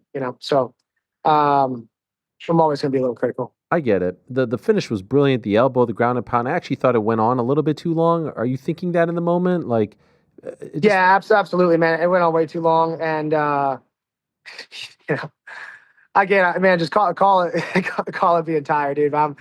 You catch me on a sappy Tuesday for sure. Because no, I love it. because I wake up and I look at I look at that, and I'm mad at myself as much as I am the ref. I think that Why are you mad at yourself? because there's moments where with the correct composure, the ref should have stopped it. I should have stopped it next, and then there's a moment where you're like, man, this fight is over with, and I almost wish I just checked the ref because I don't know who he was waiting on to check or call the fight, and it did go on too long, and so yeah, I don't like seeing that. I don't even like being on the correct side of that, Right. I had asked you about the relationship between you and Diego, and even like throughout the fight week, it seemed like there was some animosity there. How do you feel about him now? I don't have any animosity towards him at all. I know, like afterwards, just being super gassed up with the fight, had that interview with Full Sin, just talking about lack of respect, and I felt that for sure. I had this, and you know what? Sometimes you like paint your own narratives and you send it to the moon, and maybe I am, maybe I'm not. But with Hooper, I felt like it was just like the polar opposite opponent, which was kind of an interesting thing to approach too. And I was kind of having fun with that idea of like, well, let's see how this goes versus that went. With a similar approach to each. Hooper, young, long, gamey, and being the young guy was going to like overzealously press forward. I knew he was going to overzealously press forward. We all did, and so and he wasn't quite the threat that Ferreira's on the feet. Ferreira's got real knockout power. Hooper certainly, anyone catch a clean right hand, it's going to hurt you, but he was less of a threat in that department. But when we were in the cage and prior to the cage, just little interactions you have, micro interactions, you make macro reads off of them. I could see the fear in his eyes. I'm not saying he was scared of me or over respect anything. I'm just saying there was fear and maybe just a respectful amount of fear. In the cage, I could see the fear. Everyone was cheering and it was like, oh shit, we have to do this now.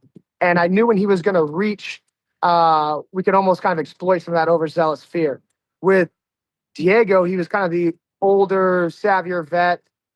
And I don't know if it was maybe even the loss of Jackson or what. But I felt like he didn't have the same respect or fear at all. And at face-offs, it was almost, and even beforehand in the back, it was so nonchalant, almost like a cheekiness at face-offs.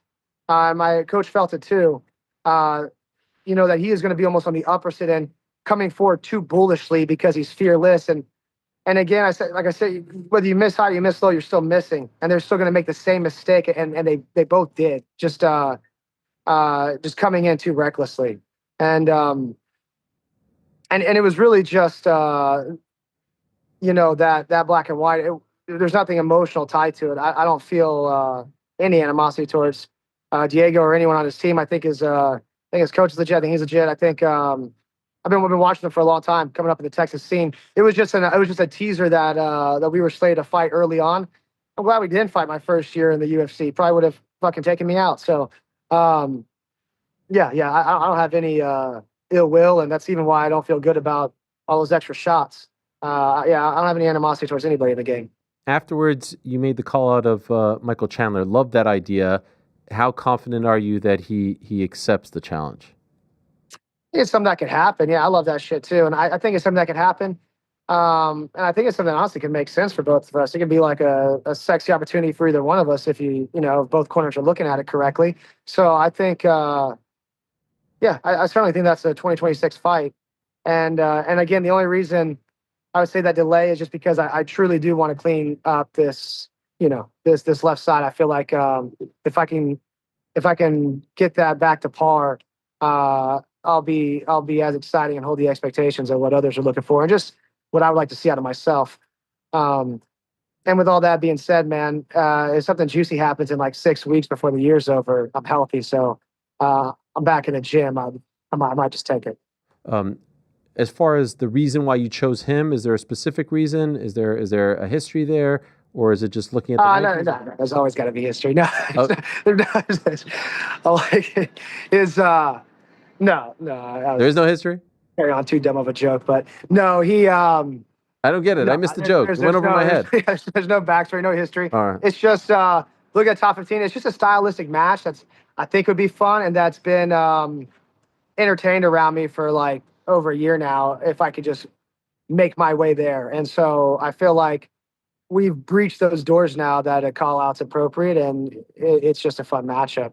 I love it. I would love to see it. Could I ask, do you think, like in your heart of hearts, do you think he waits to see if Conor fights on this White House card and probably doesn't fight anyone? Yeah, I mean, and yeah, that's the thing too. He's probably going to want something, he's deserving of like celebrity matchups. So I'm sure that that's something that he's looking at.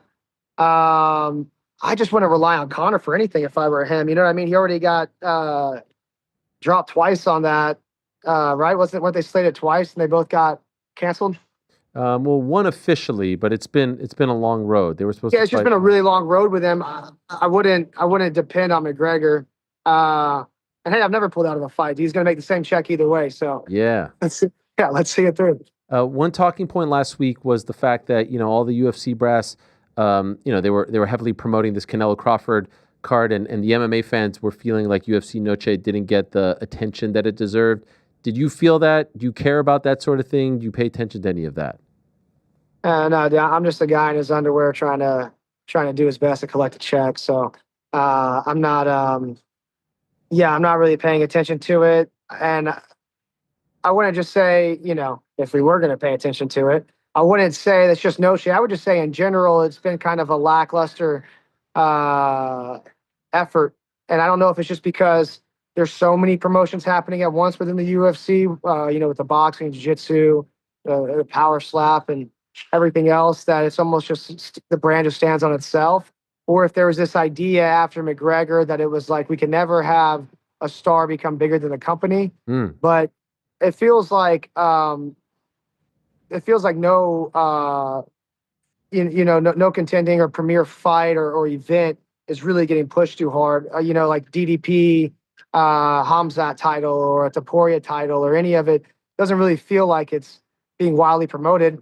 But I don't know, maybe if you look at the numbers, maybe it's selling all the same. So maybe they just don't even need to worry about it. And I don't know if it's like we don't want a fire to be bigger than the brand, or if the brand could just stay on its own. But we certainly don't get those fucking sick promos we used to get back in, like 2015, that's for sure. Does that bug you?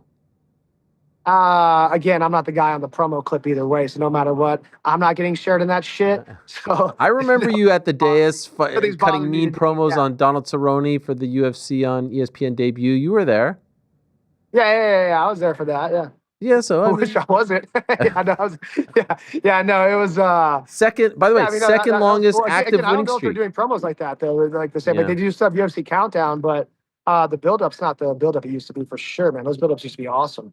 Second And longest again, I active don't know winning if it's streak just at if there's, I 155. mean, what do you think about that? What you just said? Yeah. I think it's very accurate. I mean, I just think there's a lot, and Dana White is being spread thin. And part of that is a testament to just how good the UFC brand is doing. So he doesn't have to be at every show and cut all these promos and do these interviews and whatnot. But yeah, of course, if I say people are calling me a hater, but like, are we really going to say that shows at the Apex, in front of 15 people feel the same as back in the heyday of 2015, 2016? Of course not. Look at that! Look at that show on Saturday. That crowd was unbelievable. When Diego and John Silva walked out, it was great. But they're just it was insane. it did not feel as big as the second Noche UFC last year, the Sphere one, of course, and even the first one at T-Mobile. It just felt like another show. It didn't feel like it had any sort of like special element to it. And I love that stuff. I like the pomp and circumstance. I like the No, everyone does. The flair, the flair gets you going. So I agree. Maybe we can do more. Maybe we'll write him a nice letter or send him an email or something. And I'm sure they'll be well received. Should we write it together from you and I? Oh, dude, collab. Yeah. Collab, with me, dude. I just want to ask you before I let you go, and I appreciate you doing this in the midst of your workout or your recovery. There's a big topic. It's in your weight class. And by the way, I just want to say, I don't know if you heard me, second active longest winning streak at 155. It's Patty, and then it's you. I do believe. Yeah, that's nuts, huh? Who would have thought? Yeah, so like you're right there. Ilia Topuria, the champ at 155. Terrence Crawford. What do you think? Oh yeah. I thought I caught a little clip of that. I've been Terrence Crawford all day, dude. I've been Terrence Crawford's a bad boy. And you know what, dude? I'm ashamed to say I was getting pulled in so many directions after the fight, just being, at home and having 1,000 cousins and uncles and aunts, just, believe it or not, Mexican. So I missed so much of that fight, but I think Terrence is outstanding, and I think he's in a place, and despite being 37, where he just wants it more, and he was just kind of in a place. I think that's certainly what showed, if anything, against Canelo. And Topuria, of course, is as hungry as can be, but I think Crawford can match that hunger. And Crawford's certainly a more skilled boxer. I mean, it would be kind of preposterous to think he's not. So, I think it's a really fun fight. I think that could be all the same hype and promise as the McGregor Mayweather fight. But I think Crawford, I think Crawford would get it done in the end. But I think it's a promo worth having. I think we should do it. We've made up for some lost time here over the past week, Alex. I mean, 2 really great chats to make up for no chats for the last few years. So yeah. We'll get another one in, dude. I'll be a little tuned up, a little less sappy. Like I said, you're catching me on a somber Tuesday here almost. I like sappy Chango. It's good. Keep doing your thing, man. Much respect. Congrats on the win, and get well soon. I hope you're able to correct everything very quickly. Yeah. Thanks, man. Thanks for the time, Michael. There he is, Alex Hernandez. What a guy, straight shooter. I was thinking of GC there, where he was talking about the SIGs, ripping the SIGs. I felt like I felt like actually the spliffs. Kid knows ball. I was getting excited back here. I could just see you perking up. I could feel your presence perking up. Oh, there's nothing like a good spliff. Him talking about watching the sunrise. Yeah. Those 5. He was like, you were like Fatty Boom Batty. He's like, don't care what you call it. Just pull up a chair and enjoy a few. It's great, man. These last 2 interviews and the performances, I'm becoming a big El Gran Chango fan. Me too. He's back in our lives. It's great. What a guy. What a character. All right. Speaking of great characters, that is a great way to describe our next guest. He was successful in his BKFC debut at the very young age of 48 years young. He looks like he's 23. He's punching like a 25-year-old. It's an amazing story. He's the soldier of God. He's the one and only Joel Romero joining us right now. Yeah, my friend. Shalom. Shalom, Ariel. How are you? I'm doing great, Yoel. Thank you so much, and congratulations on your successful bare knuckle fighting championship debut. Did you ever think in a million years you'd be fighting in bare knuckle? Bueno, yo siempre tengo la mente bien. Every time I think, everything is possible, because that is my dream. I want to make a boxer, and because it's the big opportunity for the go to the boxer too. O sea que el Ben siempre es una posibilidad. El Ben no estaba entre las posibilidades porque es una posibilidad de pasar de ahí al boxeo es muy pequeño. BKFC, the bare knuckle was always an option because he really wanted to show the world that he could box. So it's like a stepping stone into the boxing world. As far as training and then fighting and hitting a human being with bare knuckles, did you enjoy the experience? Is this something you want to keep doing? Oh, la experiencia de bare knuckle. Fantástico. Fantástico. Fantástico. Me encantó la forma en que trabajan. Me encantó la organización como tal, me gustó. Y ahora el feeling, lo que sentí dentro del octavo, también fue fantástico. He loved it. It's fantastic, right? He loved the organization as a whole. He especially loved the feeling inside of that ring. That uppercut was vicious, Yoel. I mean, it was an uppercut from Havana. That uppercut, the way you threw that uppercut, it was unbelievable. ¿Qué dice? Que coño el uppercut por abajo, que quedaste.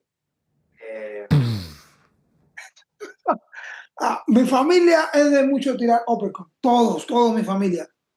Y también lo tiran mucho el gancho al cuerpo. Mi familia, casi toda la familia mía de boxeo, le gustaba tirar muchos golpes al cuerpo. So Yoel's family, he comes from a long lineage of boxers, right? They're very, very big on the uppercuts and the hook to the body. So he's practiced that since a young age. En los entrenamientos lo hacíamos mucho. O sea, una de las cosas que hacemos mucho en el entrenamiento es hacer las variaciones de golpeo, o sea, los combos.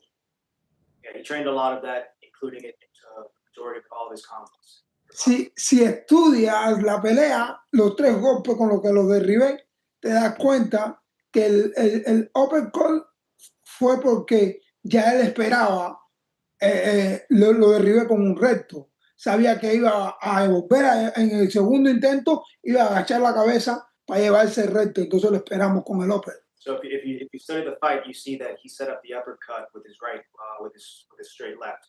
Right, he connects his left, and then his opponent expects it. He ducks his head, and then he catches it with the uppercut. And that is a brilliant breakdown. Could I just ask for the translator to come a little closer because we can't hear you as well as Yoel. So I want to. And by the way, Yoel, the last time you were on, you spoke great English.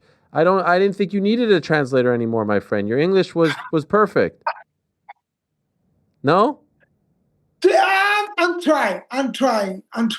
Okay, all right. It's a long time to speak English. It's a long time. Yoel, what about your body? We saw you at the weigh-ins. How is this possible? 48. Look at you, Yoel. Look at this. This is like a cartoon. This is like a toy. My kids have the toys like the Superman. You know what I mean? How is it? How do you stay in this kind of shape, Yoel?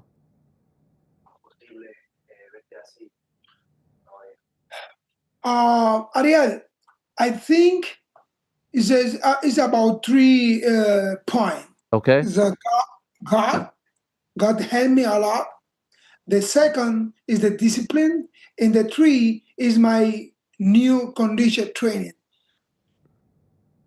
What about diet? Yes, that's what I said. The diet is included in the discipline. Yeah, you're right. Yeah.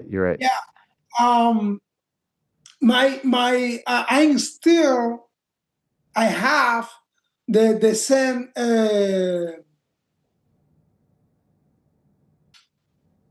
¿cómo se dice? El de la dieta, ¿cómo se llama? ¿De qué hace la dieta? Nutritionist.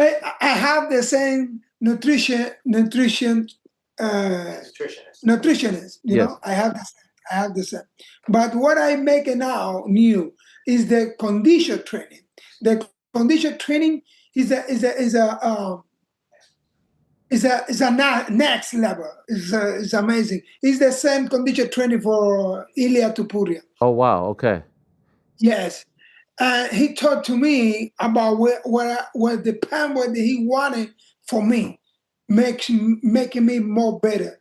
He said, you have a blessed genetic. We need to go back for the same condition when you're training and when you stay in UFC 10 years ago. Okay. I said, okay. And doesn't happen like 6 months ago. That is not only for the fight for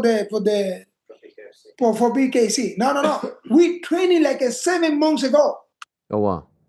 Yes. And he said, step by step, slowly, but that the goal, he said, the goal is this. O sea, que esta es la meta, lo que yo quiero llevarte. And every day, I feel better. He said, not yet. Take it easy, not yet. But every weekend, when I go to training, I talk to him. We have a good relationship. Que tenemos una buena comunicación. They communicate very well with each other. And Jesus Gallo, that's the name. Jesus Gallo say, take it easy, but you see how better you feel it. And it's respect. Wow. Amazing. I'm very, very happy because I'm very happy with desde que yo estoy muy feliz de haber conocido a todos mis entrenadores que he tenido. He's very grateful to have met all of the people that he's been able to train with a lot of years. Pero ahora lo que me está haciendo el Gallo, yo estoy aún mucho más contento. But now after meeting Gallo, he's a lot happier. It's a different form of training, right? It's everything little by little, and he really Sí, estoy muy contento. Y me dijo, hay que recuperar cosas que ya no estás trabajando y ya no necesitamos tanto trabajo largo. So he's basically sculpting the workouts to Yoel and his body, right? Taking out the things he doesn't need to do anymore, and really focusing on everything that's going to get him to that next level. Oye, mira, yo estoy muy contento. Do you think, Yoel, do you think that you will fight at this point, given the relationships that you have now and how you're feeling? Do you think you'll go past 50? ¿Piensas pelear después de los 50 años?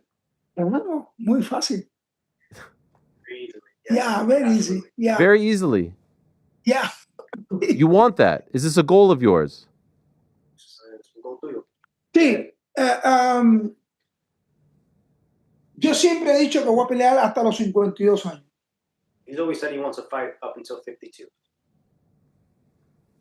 Y siempre me he tratado de cuidar mucho para hacerlo, para hacer ese sueño mío realidad. And he's always taking care of his body and himself extremely just to be able to make it to that 52 mark. Y siempre le he orado mucho a Dios para que eso pase. He's always prayed to God for him to be able to make it to that. Dios, cuídame. Yo voy a hacer mi parte, voy a cuidarme, pero tú cuídame para poder llegar a los 52 años. Lord, protect me because I'm going to do my best to protect myself, but please protect me enough for me to make it to that 52 mark. Y Dios me ha escuchado. And God has listened to him. Porque me puse el gallo en mis manos. Because they granted him Gallo, his new trainer. Okay.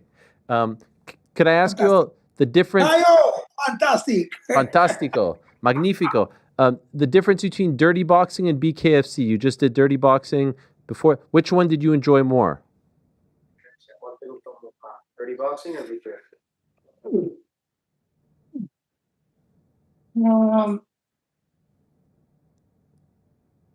Oye, es una pregunta muy difícil porque es lo mismo. Yo lo veo como lo mismo deporte.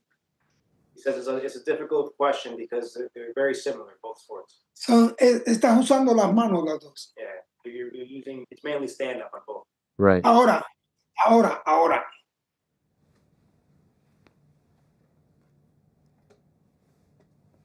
Dirty boxing es como un MMA sin piernas y sin lucha. Dirty boxing is more like MMA, just without kicks of wrestling. Es como más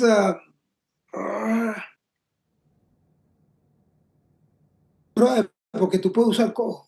Yeah, he loves it because you can help him. Tú tienes que tener un poquito más de timing para las cosas. You have to have a little more timing. Por ejemplo, si tú estás cerca, el otro te puede golpear con el codo. You get too close, you can get caught with an elbow. Ajá. Es diferente. El BKC es boxeo. Yeah, BKFC is strictly boxing. Es boxeo.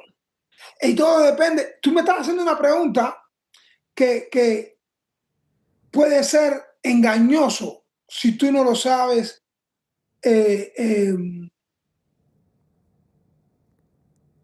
poner en la copa que va. You're asking a question that could be a little confusing if you don't know how to explain it. No es confusing, es como una trampa. Yeah, it's a question that could trap you. Yeah, ¿por qué? Porque en mi sentir, mi sueño, yo quiero hacer boxeo. Because his dream is to be a boxer. Porque si tú me preguntas a mí, MMA, dirty boxing, dirty boxing, Yeah. dirty boxing, BKC, en boxeo, yo te voy a decir, yo quiero hacer boxeo. So if you ask him MMA, dirty boxing, BKFC, or bare knuckle, or boxing, he's going to tell you he wants to be a boxer 100% of the time. You know what? Why? Because my dream es el sueño que he querido hacer desde niño, antes de hacer lucha. It's a dream he's had since he was a kid, since before he even wrestled. Porque fue el sueño que mi papá no me dejó hacer. His father never let him box. Y toda mi familia ha hecho boxeo. Yo quiero hacer boxeo un día. All of his family, they're all boxers, and his father didn't let him, so he really, really wants to be a boxer. Estoy feliz porque hice lucha. He's happy that he wrestled. Estoy feliz porque hice MMA. He's happy that he did MMA. Estoy feliz porque hice dirty boxing. He's very happy he did dirty boxing. Y estoy feliz porque acabo de pelear en BKC. And he's still happy that he was able to fight fair. Pero si miras como debería de ser cronológicamente, If you see how it should be chronologically, no he podido hacer lo que verdaderamente he querido hacer, que es boxear. he's never been able to do what he really wants to do, which is boxing. So what about next? Now, will this lead to boxing? Your next fight, will it be, why not do it now? You're not tied to anyone, right? You could do whatever you want. Y ahora que hiciste bare knuckle, la próxima pelea, Boxeo. pero ¿con quién? Me gustaría boxear. Siempre tenido, antes tenía un nombre. He had a name before. He's always had names. Pero ahora que lo vi boxeando y me gustó en la forma que boxeó, He saw someone box and he loved the way that he boxed. siempre he tenido como Jay Paul para boxear He's conmigo. always wanted Jake Paul. Siempre. Pero tengo ahora a Darren Till, por la forma que lo hizo. He watched there until fight. Now he really wants. Lo vi boxeando bien. He loved the way that he boxed, and he's very. That's the fight he wants. Y entonces para mí sería un gran medidor porque lo vi boxeando bien. Y entonces creo que para empezar a boxear no estaría mal. He's saying that after watching him, it's going to be a great fight. He feels that it will be a great fight, and that's the fight he wants. Y después que yo le gane a Darren Till, And after he beats Darren Till, creo que a todo el mundo le gustaría ver a Jay Paul con Joel Romero. he knows that after he beats Darren Till, the world's going to want to see Yoel Romero versus Jake Paul. Y Okay. a mí me gustaría darle esa satisfacción a la fanaticada. And he wants to give the fans that type of show. Ver a la gente como se alegra, porque la gente quiere ver a Jay Paul en el piso, bro. Yeah. He says he wants to see people happy, that everybody wants to see Jake Paul get flatlined. So, Pero paso por paso, but step by step. paso por paso. Y entonces no me apuro, estoy tranquilo. He's not in a rush. He's taking his time. And So Darren Till's with Misfits. Has your team talked to Misfits yet about doing this fight, about doing you versus Darren Till? tu equipo ha hablado con Darren Till, con Misfits sobre Darren Till. Ellos han hecho sus conversaciones. Sí. Darren Till, it's hard to get Darren Till to one fight. Okay. Oh, who's that? Who's that? Abe? Abe's here? Yeah, hey, Where's hey, he hiding? Abe, come on here.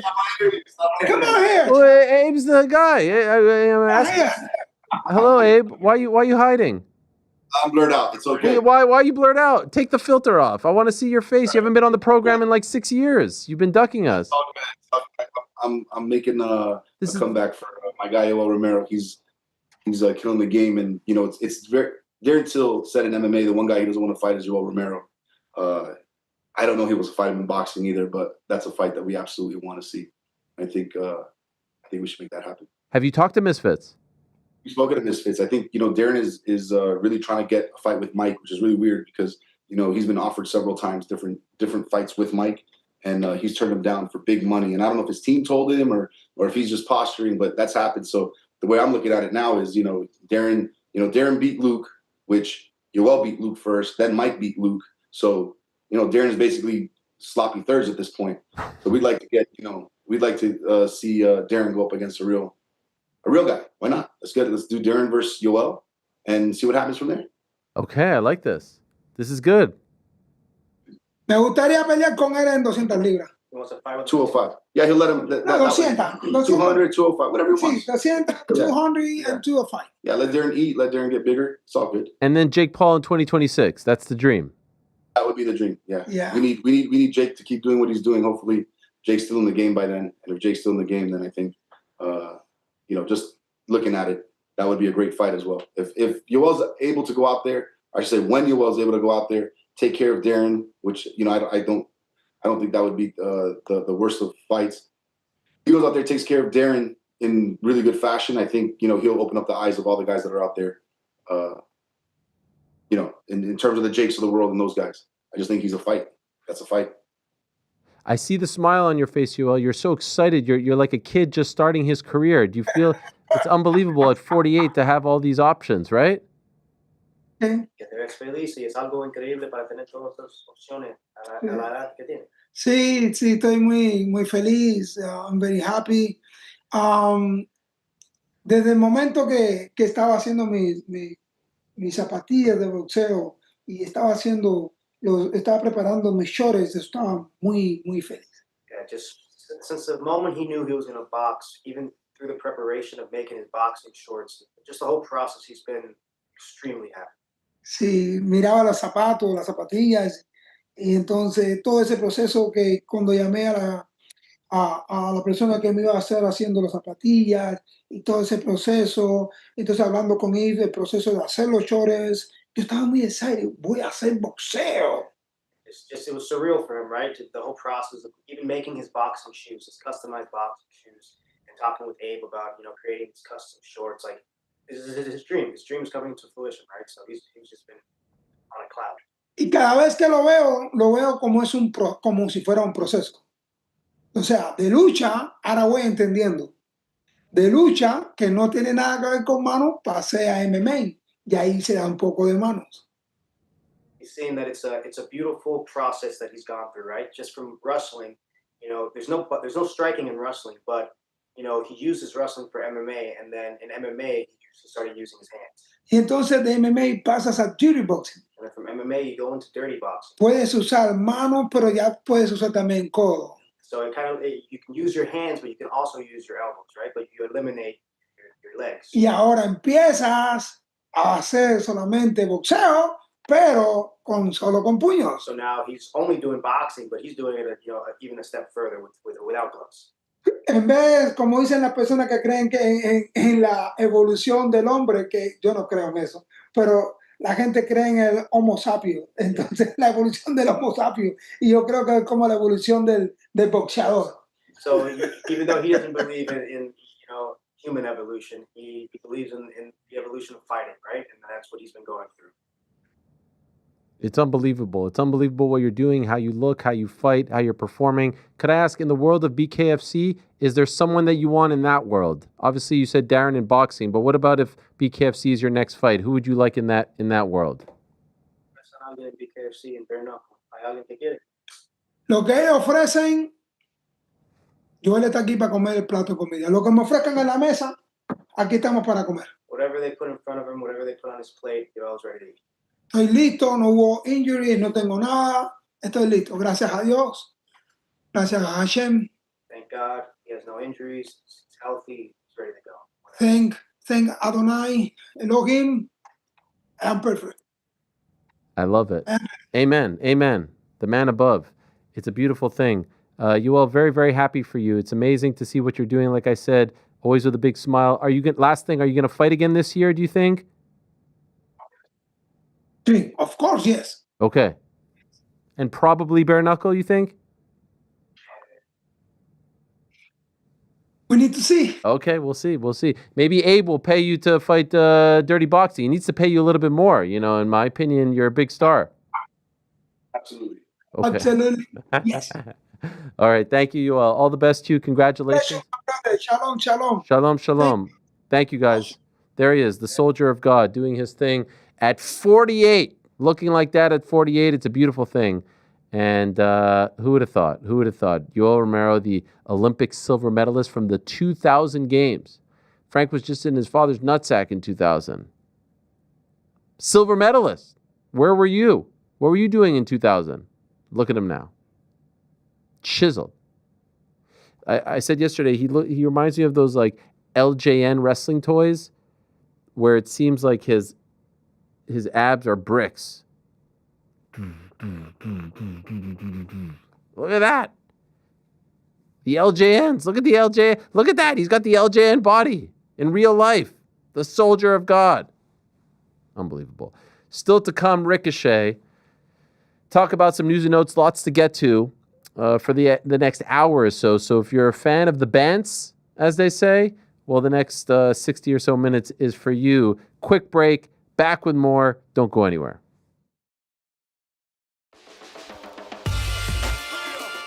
Looking back, how did you handle fame? You forget. I've been around and in a room with The Rock. That's fame. Right. Okay. That's fame. So you didn't walk around thinking like you were okay. No. I've never considered myself famous in any way. Be in a room with The Rock. Every eye's on him. Everybody wants a piece of him. Everybody wants to go up to him. I've never experienced that. So I chose to take the approach with Clemson that one of two things is going to happen. One is, there's a bunch of returning starters, but really they're just returning a bunch of guys who weren't really elite last year, and so you're just going to get more of the same, and it's going to be a big disappointment. Or they really are going to be one of the best teams in the country, and Dabo's going to have the ultimate I told you so dunk on the entirety of the college football public moment. Well, the latter is not going to happen. So for OKC, I feel like they should be the favorites again. Does development plateau for this young roster, or do they keep ascending? The Thunder are set up to succeed. I think that's the one thing we have all talked about as far as the scary part of last year. It's not just how good they were, it's that they're set up to continue to be good. And I believe in the structure they have to be able to replicate a lot of success. I'm the one who put DJ Lagway number one on his list of quarterbacks, not for the SEC, not for the state of Florida, not for Alachua County, but for the entire country. And for that, I apologize. Maybe we should have given more credence to A, he's young, B, he's missed a lot of time with injury, C, he just hasn't played enough football yet. I feel like we are wrong, but I don't want to give up on the potential of that happening. Now, whether that's at Florida next year or somewhere else. All right, back on the program. Much more to come, but want to talk about some news and notes, and also want to talk about the aftermath of the Terrence Crawford interview yesterday. Obviously, the thing that most people were talking about was what he said about Ilia Topuria, who he claims he doesn't know and has never heard of, and I'm going to choose to believe him. Clearly, that interview has been seen, or at least a clip of the interview. That's how things go in the year 2025. The audience consumes things in many different ways. And I say this because Ilia Topuria quote tweeted one of the clips that we tweeted out during the show, and this is what he had to say. You say you're an MMA fan, but you don't even know who I am? Interesting. The first time we met, you told me, good luck this week with your fight. That was back in June. Your memory fails you, and soon your chin will too. I'll represent the entire MMA community, pound for pound number one in real fights versus the pound for pound boxer. So, Ilia Topuria calling cap, saying, you know who I am, stop messing around. He has also unearthed a clip of Terrence Crawford on the Full Send podcast talking about MMA fighters with good boxing, and he seems to think that this is an indication that Terrence actually does know who he is. Here's the clip. Who do you watch in the UFC that you think has the best boxing? My guy, what's his name? You seen Topuria's? Cody Garbrandt? Yeah, he the best. He the best UFC boxer. Have you seen Topuria? Have you seen his fights recently? Yeah, but I don't know, man. Cody got them hands. Okay, so there you have it. He says Cody is the best, which, actually backs up the point that he was making yesterday, which is maybe I'm slipping, maybe I'm not watching, because Cody's incredible and had an amazing run and was a champion and maybe had one of the best performances by a challenger in a title fight. I don't know if people would say that today that he's the best just because of, time passing. That was 10 years ago. But in the clip, he doesn't say, I don't know who that is. Now, he may not have heard him, and it's hard to say, but Ilia did repost that or quote tweet that. And what did he have to say? You're literally an idiot. So I don't know. Something's happening. Pizzi still thinks that Terrence was telling the truth, and I'm not saying otherwise.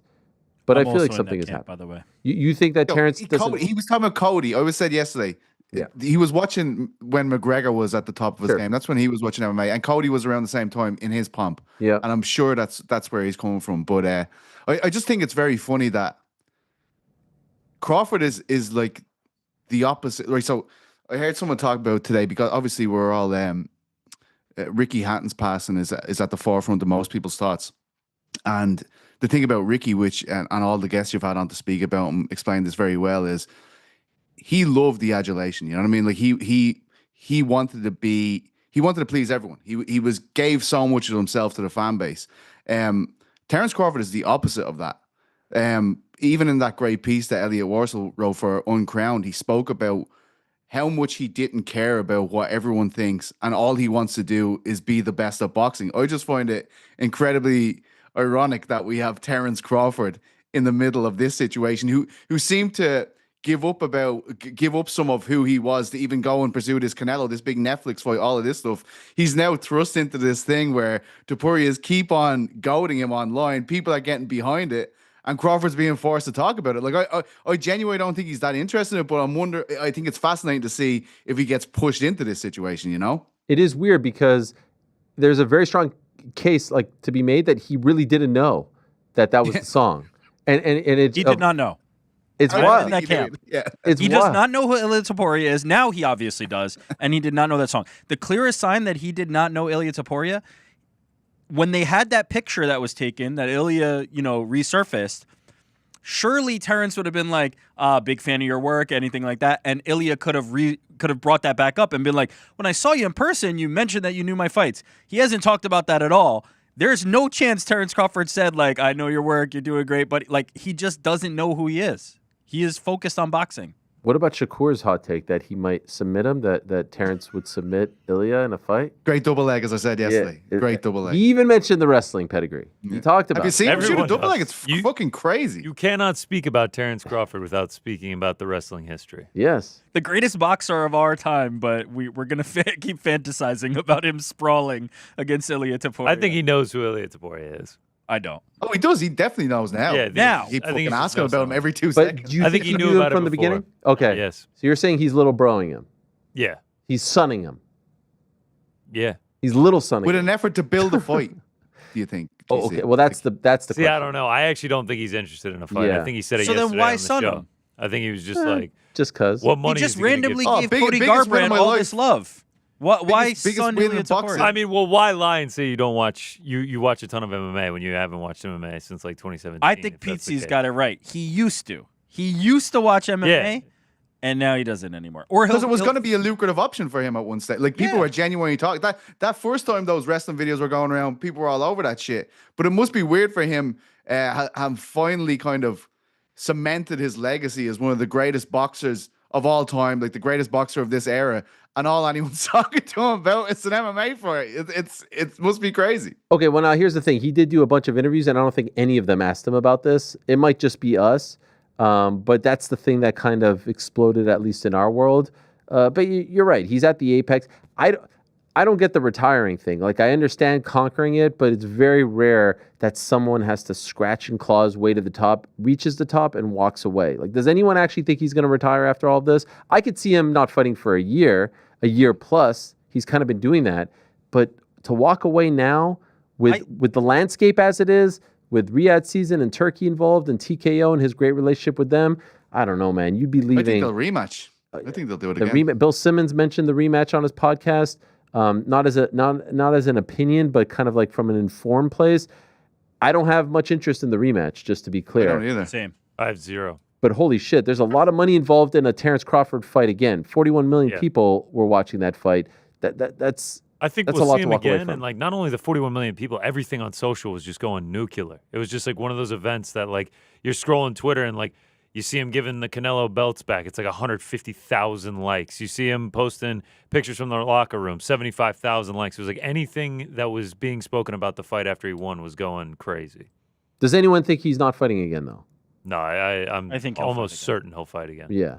I mean, he's been averaging 1 fight a year for the past few years, so I don't think we're seeing him anytime soon. Well, nor do we need to. He's in a super advantageous position in that, like, his legacy is as set can be, right? He is the first undisputed 3-weight champion in the 4-belt era other than Clarissa Shields, so on the male side. He just beat back-to-back. He had, not back-to-back, but he had that incredible win over Errol Spence. He has this incredible win over Canelo. Like, he's got 2 of the best, pound-for-pound versus pound-for-pound type wins in the last, decade. What more does he have to prove? He can sit back and wait for somebody to materialize, for a big fight to come to him, or even this Ilia Topuria thing, if ever it should become real.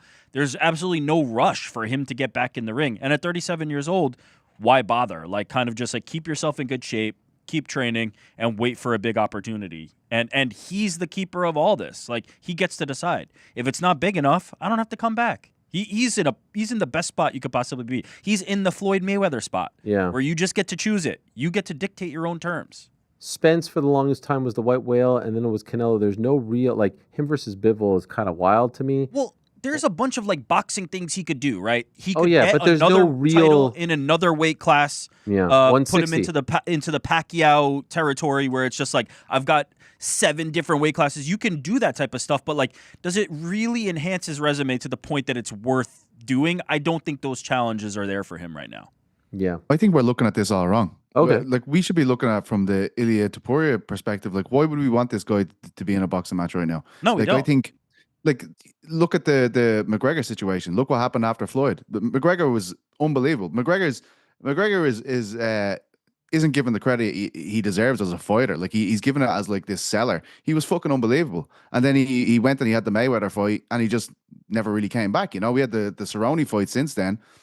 MMA fans should want Ilia Topuria fighting in MMA. They should not want this boxing match.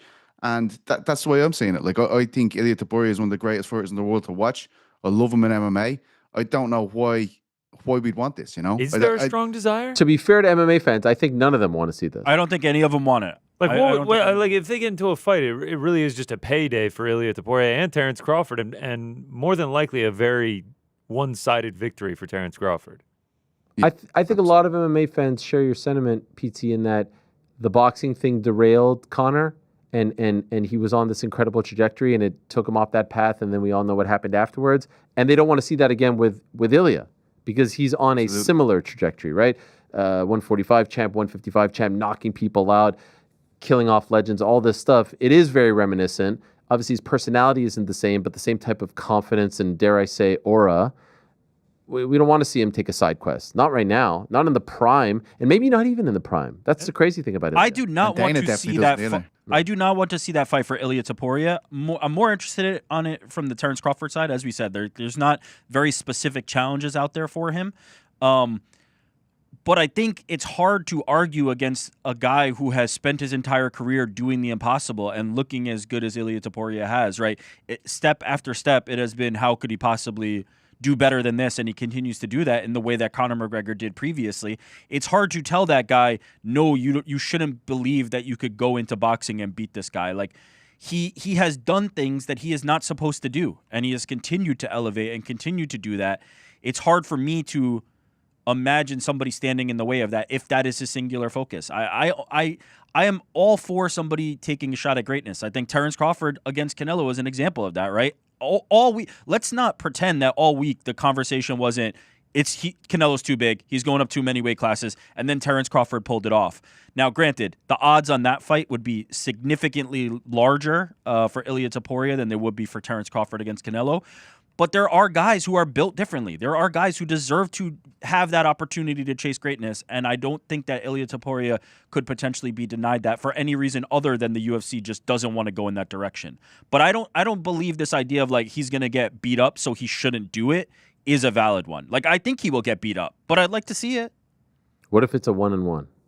Nah, no interest in that. It's not going to happen. 1-1 is it? Terrence Crawford would never step into a 1-1. It will never happen. But 1-1 is more interesting to me. Infinitely more interesting. Yeah, but it's not going to happen. Also, Dana White doesn't want to do this either. No, because look what he doesn't want another McGregor. It's fun. It's fun fodder. Yeah. It's fun. Fodder. I actually don't. Yeah, I don't want to see it happen at all. I just want to see Ilia stay in MMA. Well, if Ilia gave up the belt, you don't think there would be any possibility that they did it? I think there's a possibility. The same way they don't want somebody to hold up the belt with the double champ thing. If Ilya says, I'm willing to give my belt up and I want to fight Terrence Crawford, I don't think it's completely off the table. I don't think it's an impossibility.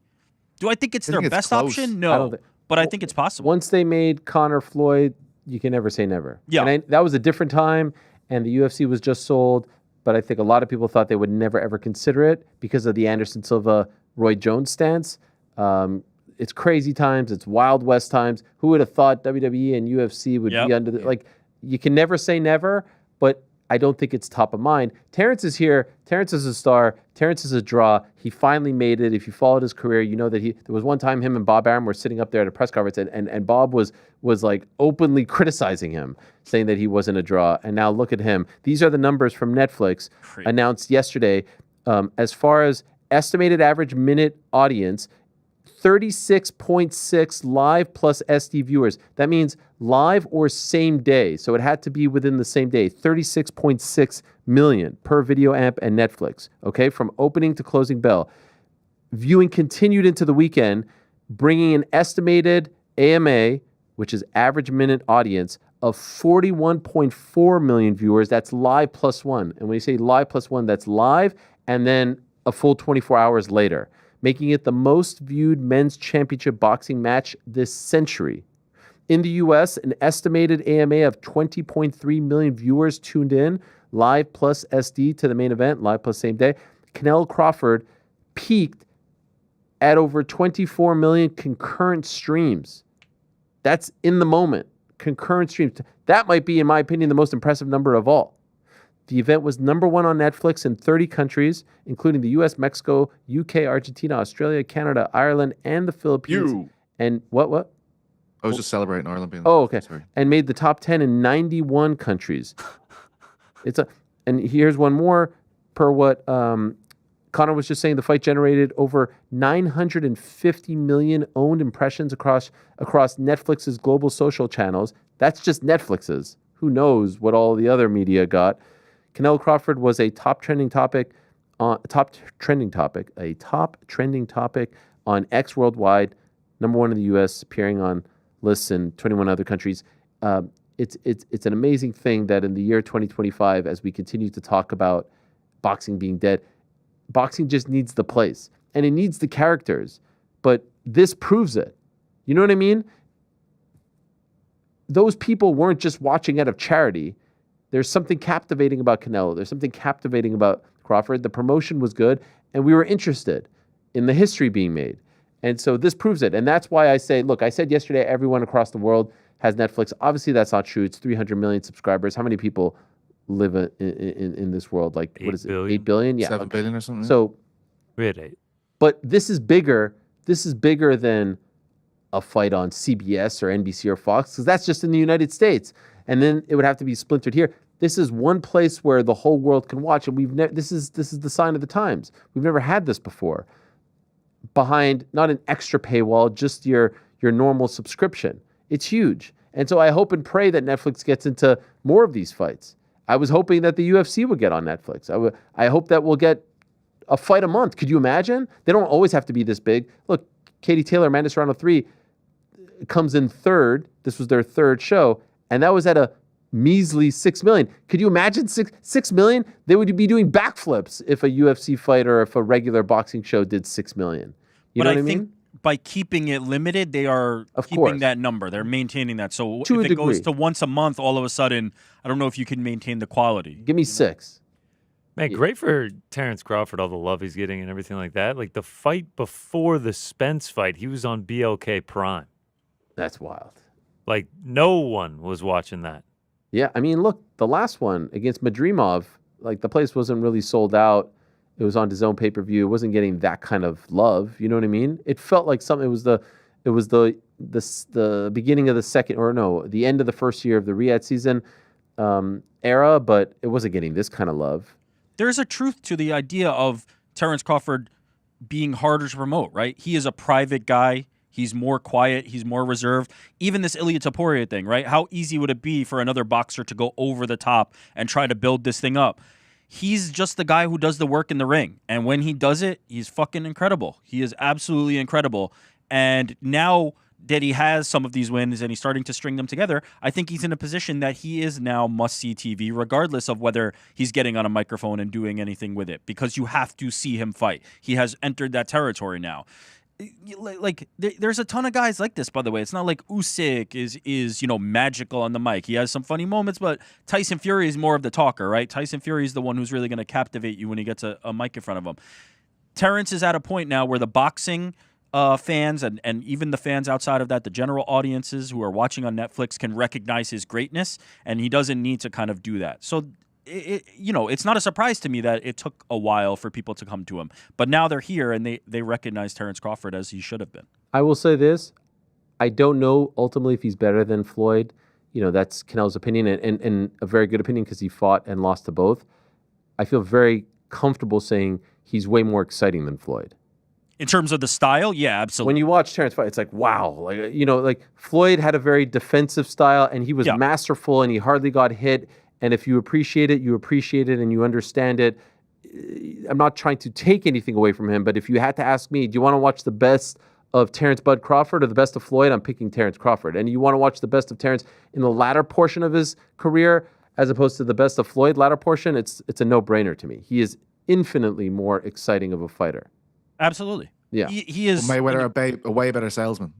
Like a different. That's a great point. I mean, you look at those early 24/7s with him on the. That's why I said that clip last week or 2 weeks ago of him talking about Tyson with the money stacks. I was like, oh gosh, I hadn't seen this guy in 15 years. You hate you. By the time the fight started, you're just like, please God, and then he was just not a lot happened ever in those fights. And you're like, holy shit, I stayed up till 6 o'clock in the morning to watch this. You know what I mean? But that's part of the brilliance is you want to see Floyd lose, whereas with Terrence, it's not like that. And most others, right? It is not a hate watch. It is not the way that Floyd was able to get both sides of it, right? The people who appreciated his greatness and said, you guys don't know what the fuck you're talking about. And then the people who went, he's boring as shit and I can't wait for somebody to knock him off. It was a perfect storm, and Floyd had played it magically. I know boxing fans appreciate the time that they're living in.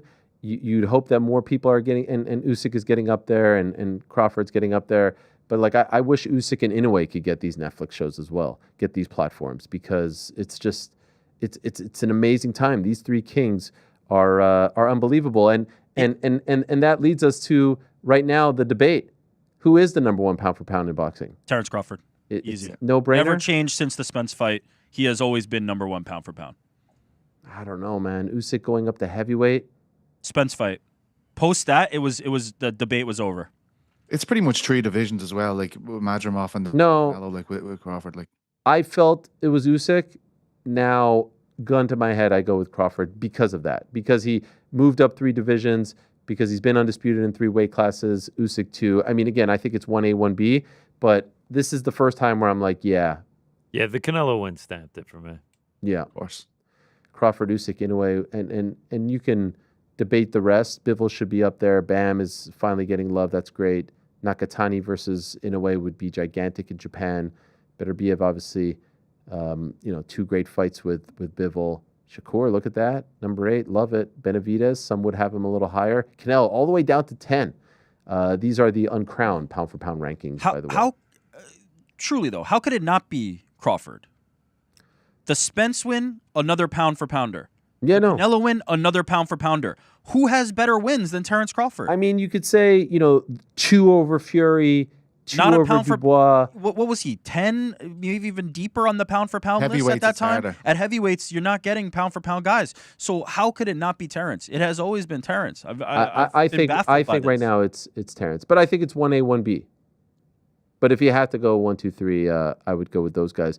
There is a bit of a debate. This is kind of like inside baseball stuff, but I just wanted to know how you guys felt about it. So they're saying it's the most watched title fight and all this stuff, and MVP is coming out there and being like, hold up, our fight, Katie Taylor versus Amanda Serrano 2 had about 74 million because it was the co-headliner for Jake Paul versus Mike Tyson. And then, some people are saying that's semantics. People weren't watching that show because of them. They were watching it. So it's main event versus main event. What do you think, PT? Is that fair or is that unfair to Taylor and Serrano?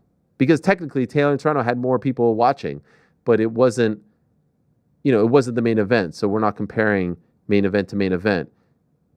all week long, Max Kellerman was saying this is going to be the most watched title fight since the 70s.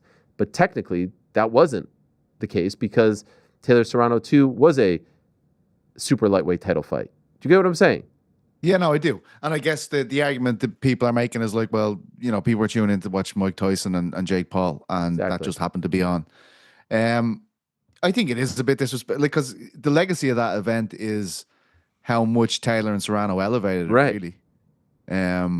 They made that an event that the boxing media just couldn't kind of turn their nose up to it and say, like, well, this isn't sport. They had to because it was the epitome of sport when Katie Taylor and Amanda Serrano were fighting.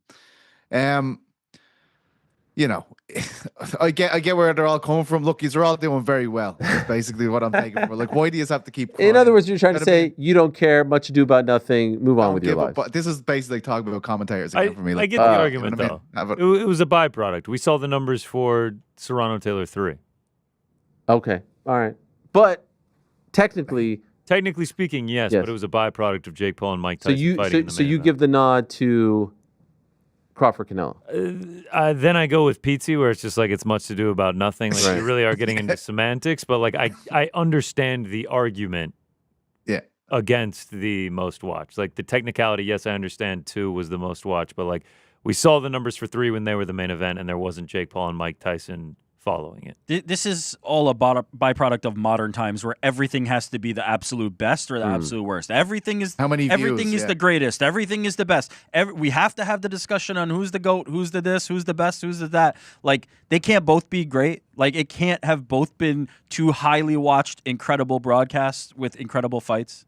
I don't think there's more to unpack on that. Well, I'll just say this: the fact that we're debating, 41 million versus 74. This is a good time. And again, it's good for everybody. It just shows that this whole thing, like Max standing up there and saying boxing is struggling. It's like, it's crazy. And it's crazy for that to come from the NFL, man. A boxing lifer.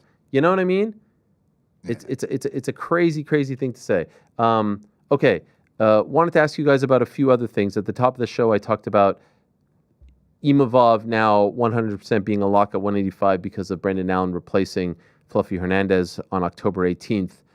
He did have a funny tweet to our good friend Chael, who also took a shot at me, I saw on Twitter as well when I was talking about John Anik saying it's tough. I mean, he's like, you need a napkin. I'm like, what are you talking about, Chael? I mean, you're like DA+1 Glazer. Anyway, Chael had a similar tweet, or at least a similar sentiment. Imanov, he wrote, which is consistent with Chael because he never gets anyone's name right. I don't know if he did that on purpose or not. Just became the number 1 contender. And then Imavov wrote, maybe, but Imanov got to get through me first. So that's well played. That's well played on his part. Does anyone disagree with the sentiment that he is now the number 1 contender and it's no longer a mystery? It's no longer a toss-up. October 18th isn't going to determine who Khamzat Chimaev is going to fight next. The only thing keeping me from saying that definitively is why did RDR take the fight? Yeah. If you're RDR, what does the Brendan Allen company win man? Yeah, but then maybe that means that he's been told with a win he could still be in contention. Because it feels obvious that it would be Imavov now, but otherwise, why did RDR take the fight? Just rebook with Fluffy or do something down the line. That's the part that's holding me back. I don't see what I the can see his manager being like, you can't leave them high and dry. You can't leave them without a. But could you see him then earning that shot on the basis of not leaving them? Well, they could easily say, you could get it. They're not going to. Well, this is it. The UFC ain't going to. The UFC ain't going to confirm Imavov before this fight happens. They're going to pretend that, like, who knows? If he goes in and splatters this. They do that. Remember, there's been a time recently where they like, why didn't you just wait for this fight to play out? What was that fight that we were talking about? Why would you announce? Was it Holloway? Maybe it was. Brendan Allen beats RDR and ends up with the title shot. Could you? I mean, no. You also go through this because what if Imavov gets hurt? You have to determine who that guy is, right? If Imavov, let's say, is in training and gets hurt, then the winner of this fight is probably next.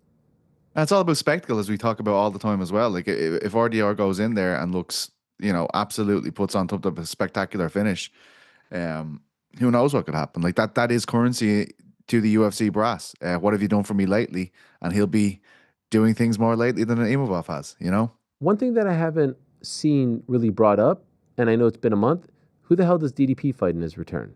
You know what I mean? I feel like that hasn't been brought up. DDP still number 1, Imavov 2. Obviously, he's in the mix. Strickland 3, RDR 4. We know where he's going to fight. Izzy 5. Fluffy. I legit have no idea. It's a weird Do we one, know right? how long Fluffy is out? No. What about Fluffy versus DDP when Fluffy heals up? Yeah, I mentioned that. I don't hate it. I don't hate it at all. Whoever doesn't get the title. But you have to be careful with DDP because you don't want him to knock off the number one contender, if only because I think right now it will be tough to sell a Hamza DDP, rematch. I think he'll have to win 3-4 in a row to win people back, right?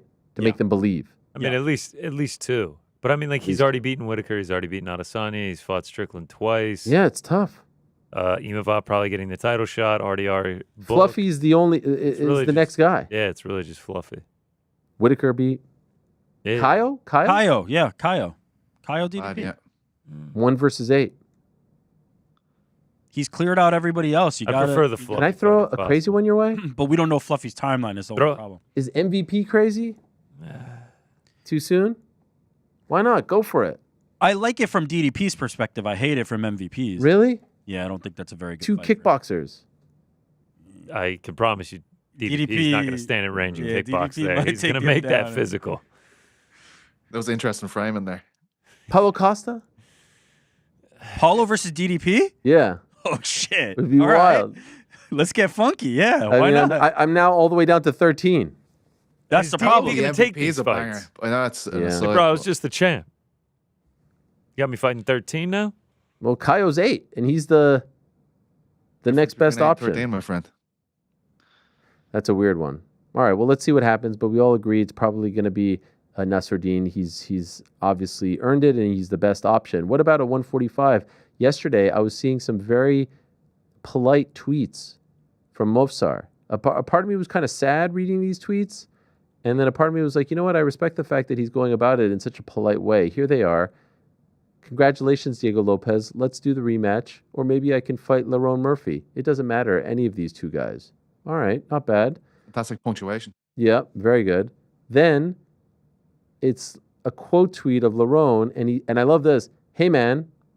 It sounded like Frank talking to you, like wanting to have a serious... hey, man, you're probably not going to get this title shot, and, well, me and you will end up fighting. I'm looking forward to it. But if you do end up getting the title shot, then good luck. What the fuck is the point of this tweet? It's so... Hey, man, you're not going to get that title shot, so we're probably going to fight. But if you do get the title shot, enjoy it, man. It's so weird. It's almost like some yeah, I had a bit of a loser denial myself until the lacrosse team stuck a parking cone up my ass. Like it's that type of vibe. You know what I'm talking about? From Billy Madison. I'm not familiar with the quote. Oh, Billy Madison. it looks like you have a bad case of loser denial. I had a bad case of loser denial myself until the lacrosse team stuck a parking cone up my We ass. heard the first. I just wanted to do it again. It's a I mean, great... This is a guy that's 9-0. Carl, good to see you. Continue. It's a guy that's 9-0, and he's just sort of like completely dismissing him having any chance of getting the title shot. But it's just in such a ho-hum way. It continues, by the way. I'm the only guy who can beat Volk right now, but if I have to fight Lerone or Diego, then I have no problem doing it.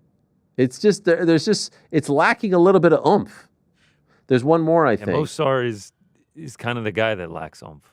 I beat Diego punctuation is Lopez, Arnold crazy. Allen, and Aljamain Sterling. Very easy. Nobody deserve anything in life. What do we deserve? And if any of them want to fight me again, I have no problem. I mean, It's what a is good point by you, PT? Like his punctuation is impeccable, but then like the grammar is lacking. He just fucked it at the end there, didn't he? Nobody deserve anything. That's the key move. Yeah, No full stop at the end, You It's put like it in the someone wrote the top ChatGPT. for him. Yeah, And then Mosar get of this Loew started for you. is an Oxford comma guy for sure. Hell yeah. Who gives a fuck about an Oxford comma, right? Not me. Well, I mean, it was the main takeaway for me from those 3 tweets, if I'm being honest with you. That was a Excellent song music. reference. I was doing the Frank. You know that song? Who gives a fuck about an Oxford comma? Dun, dun, dun, dun, dun. Vampire so Weekend? Lerone versus Yeah, Volk no. is the fight to make. Just say you were doing a Frank. Well, you like to hit us with the deep cuts. Okay, so Lerone versus Volk. By the way, I had it all written out. If you guys want to know, Yeah, Yeah, please I'd love tell to. us. it's Lerone versus Volk. Yeah. Correct. It's Diego versus Movsar. Yep. Sure. Like it, don't love it. Okay. Why? I want Ah, Diego these are- versus Yair. It's Aljamain versus Arnold. Like it. Love Arnold it. Allen. Love it. Two very good friends of the show going at each other, though. Don't love that. I mean, it would be fun. And the one I was struggling with was Yair. Versus? Your rear. Shout out, Chow. That's the one I don't have an answer for. Yeah, it's Diego. Yair versus Diego. Okay, okay. That's the fight. so if it's Yair versus Diego, who's Movsar fighting? Who knows? Who Any cares? of them. Yeah, who cares? I was going to say who cares, but I do actually care. Yair I versus do actually care. Yusuf Zalal? I mean, Yair being, Yair wanted being the at title number shot. 3 is a little bit nonsensical. Yes, but why are we avoiding Yair? Do we care about the fight part of the fights anymore, or is it just about this mathematical academic ranking? Yair versus Diego is the fight. Do the fight. That is the fight. Well, Evloev v. Volk is probably the fight, isn't it? No. It is? It's Murphy. Murphy's resume is just the same. By the way, I'm not talking- Evloev kind of fucked himself. Yeah, he did. Yeah, but also I'm talking about like we actually want to see Diego and Yair fight. Look at how much attention the John Silva and Diego build got. Imagine Yair versus Diego. It'd be magical. Yeah, I'm It'd be with you off on the Diego fucking- Yair. That's the one. But then who What do does you do with Movsar? Movsar fight? Yeah, who does Movsar fight? Movsar Run that versus- Aljo back. I like that fight. That was a James great fight. He has fought Arnold Allen and Aljamain Sterling already. Can I throw out a crazy one? Nah, this. Aaron Pico. I was just gonna say Aaron Pico. I was just gonna say Aaron Pico. I Poor swear. fucking Movsar. That would be horrible. Like one lad, you're saying like LeBron and him the same record. One of them is fighting the champs. The other one's like, who do we have left over? You know what I mean? I mean, styles matter, availability matters. I mean, Movsar's only fought 3 times in the last 3 years. For what it's worth, Pizzi, it sounds like based on those tweets, he doesn't really care either. Yeah, it sounds like he's Yeah, kind of like, whatever, dude. Just fucking match me up. with you. If anyone's Who there. else in the level car say yeah? Who was it that said that? Was it Benil Dariush that was like, I'll win 11, 12, 13 in a row if I have to get the title shot. Yeah, That's that what was awful. Movsar. Movsar's like, I'll go 15-0 before you give me the title shot. I don't want it. You guys ever see the show Daria? Of course, Absolutely. yeah. That's what it feels like he is right now. He's just kind of like walking through the rain. sulking, yeah. I guess I'll fight someone if you It want feels me like to. he like wrote up those tweets, sent them out like with just like a complete dead pan, and then just sort of like tossed his phone on the couch and was just like, and then just went on about his day. Like the robot from Hitchhiker's To be fair, it has been beaten into him, right? Like the UFC has denied him these opportunities. Now, granted, in this latest version, like he could not make it to the fight. That's an unfortunate situation and not necessarily his fault. But he hasn't been the favorite son. That's just how it is, and maybe gonna he's use taking anything the cue against him. from that. But can I also say I don't like? We've seen way worse cases. He is of not. this. I do not find Movsar boring at all. No. What I'm trying to say is, he's not Tony Ferguson. Oh, I He's see not Bilal Muhammad. He's not Leon Edwards. Yo, like you try to think like, okay, he's on this great winning streak. Yeah, you know when the winning streak started in the UFC? That is 2019, and it hasn't been that long. That was 6 years ago. He's fought twice in 2024, never in 2025, once in 23, once in 22, twice in 21, once in 20, once in 19, as far as UFC. Sorry, twice in 19. Like he averages 1 to 2 fights a year. He's not that active. When he is active, he's almost always, actually, he is always going to a decision in the UFC. Like he has great wins. He's obviously very talented. But then when he gets on the microphone and on Twitter, like he also isn't that exciting there. We do have to stress that if Lerone Murphy won a ho-hum decision over Aaron Pico, it's not like we'd be talking about him the same way either. Yeah, and you guess just what? kind of need one. If my grandmother had a, she'd be like, he did it. She'd be your grandpa? He Yeah. blasted Aaron Pico with that. No, I'm not saying he doesn't deserve it. I think Lerone deserves it. But what I'm saying is, if Movsar in the next one can get one, maybe that's the thing that he needs to just He's also been banging the drum from the second the fight ended. He has been like, it's my time, title shot, getting on Twitter every day to update people on why it's his turn for the title shot. And I think that's why he's going to get it. He has this reputation as being like this boring guy. I don't think he's boring, but it works against him. And Dana White did him no favors that one press conference. Maybe it was the Allen fight where after he comes out and goes, it's the most boring fight I've ever seen. And it was just like a regular wasn't a bad fight. fight It at wasn't all. boring Yeah, at that's all. right. Yeah, it wasn't bad. he has this reputation that he can't kind of avoid. But to be honest, I raised the Lerone point because it feels like he had that reputation too, and then one thing changed it all. So I don't know. Movsar just needs a fight and needs to do something in it that gets one big win, and he's right there. One big win. Like he's fought twice since the Diego matchup on short notice. Diego's fought 7 times since then. It's crazy. Diego's in a great spot because he's got a great story. Movsar took that fight on short notice and represented very well, but then also has the Yair story as well. The Yair one has a little bit more heat behind it, but the Movsar one is a good story to tell. It is crazy. Like he's already fought for the title. Unfortunately, came up short, but then like he is now the ultimate babyface. Just got a massive finish and has 2 incredible storylines with guys in the top 3. Ever since Movsar the first time denied Diego the rematch, they've taken turns alternating who's denying who the rematch. That's basically what has happened. Like Diego lost that fight, then started putting together and said, I want Movsar. And Movsar was like, nah, fuck off. Like, you're below me. I'm the man. Then Diego hopped him and was like, nah, Movsar, you can't get a rematch now because I'm going to do that same shit to you. Now they just keep taking turns, like, denying each other, and they'll never fight again. Now Movsar's like, yeah, I guess it's time for us to do the rematch. And Diego's going to be like, nah, it's great. Great win, Diego. We can rematch now. Do you think Or we'll get whatever. 2 title fights on the December pay-per-view? It depends what the headliner is, Volk right? versus Murphy and Pantoja? Then probably, right? That feels like 2. Pantoja versus Phil-In. No, Joshua Van. Oh, yes. Wow. Bro, the Wow, disrespect. Holy Oh, shit. sorry, I forgot, guys. Yeah. We're in the van. We are in the Do this? van. We are in the van. I It's feel on like me. that's a nice 1-2 punch. If I was That's one of those guys, would I prefer to wait for the Paramount Plus era?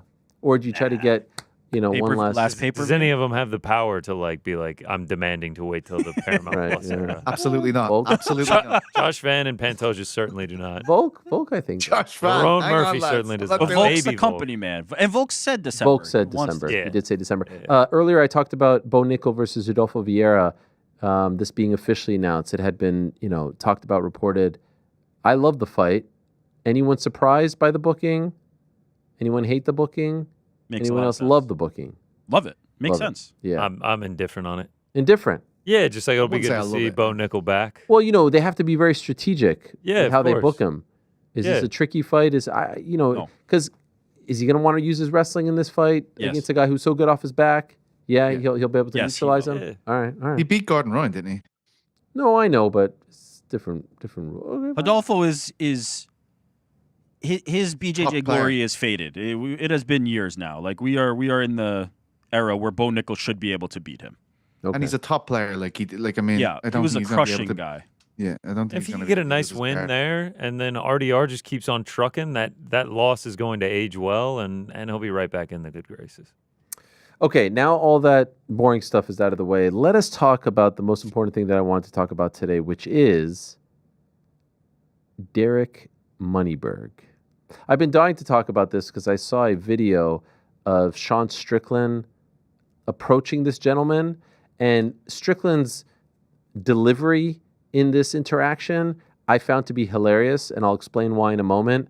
But for those that don't know who Derek Moneyberg is, GC, do you mind explaining to the audience who this individual is? Because he's someone that you may see quite often on social media, on YouTube, on Instagram, but not really sort of process who exactly this dude is. Yeah, so like I can't give like an incredible deep dive on him. Like I'm only familiar with him like as most MMA fans are because he posts pictures with like a Glover Teixeira, like big name guys in the MMA space. He's like an online wealth coach.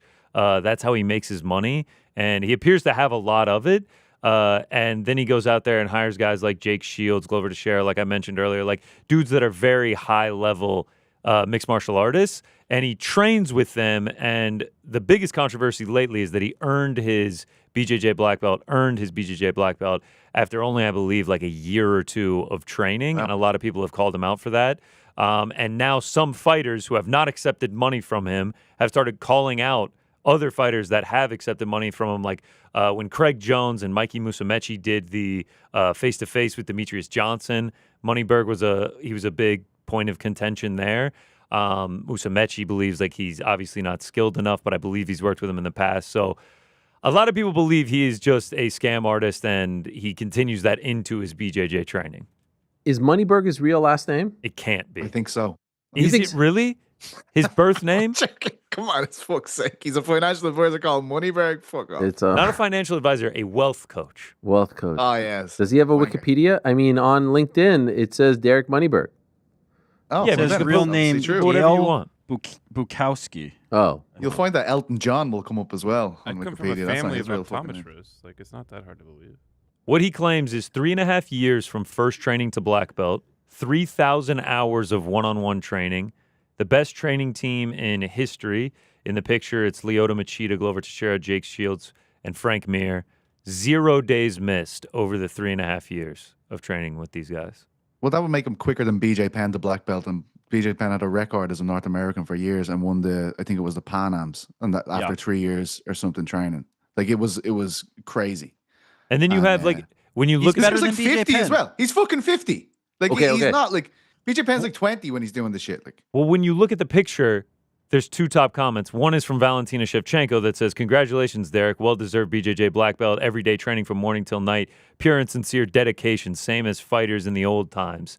That's one side of it. And then Sean Strickland posts and says, "LMAO, but hey, at least everyone in this pick got it paid extremely well."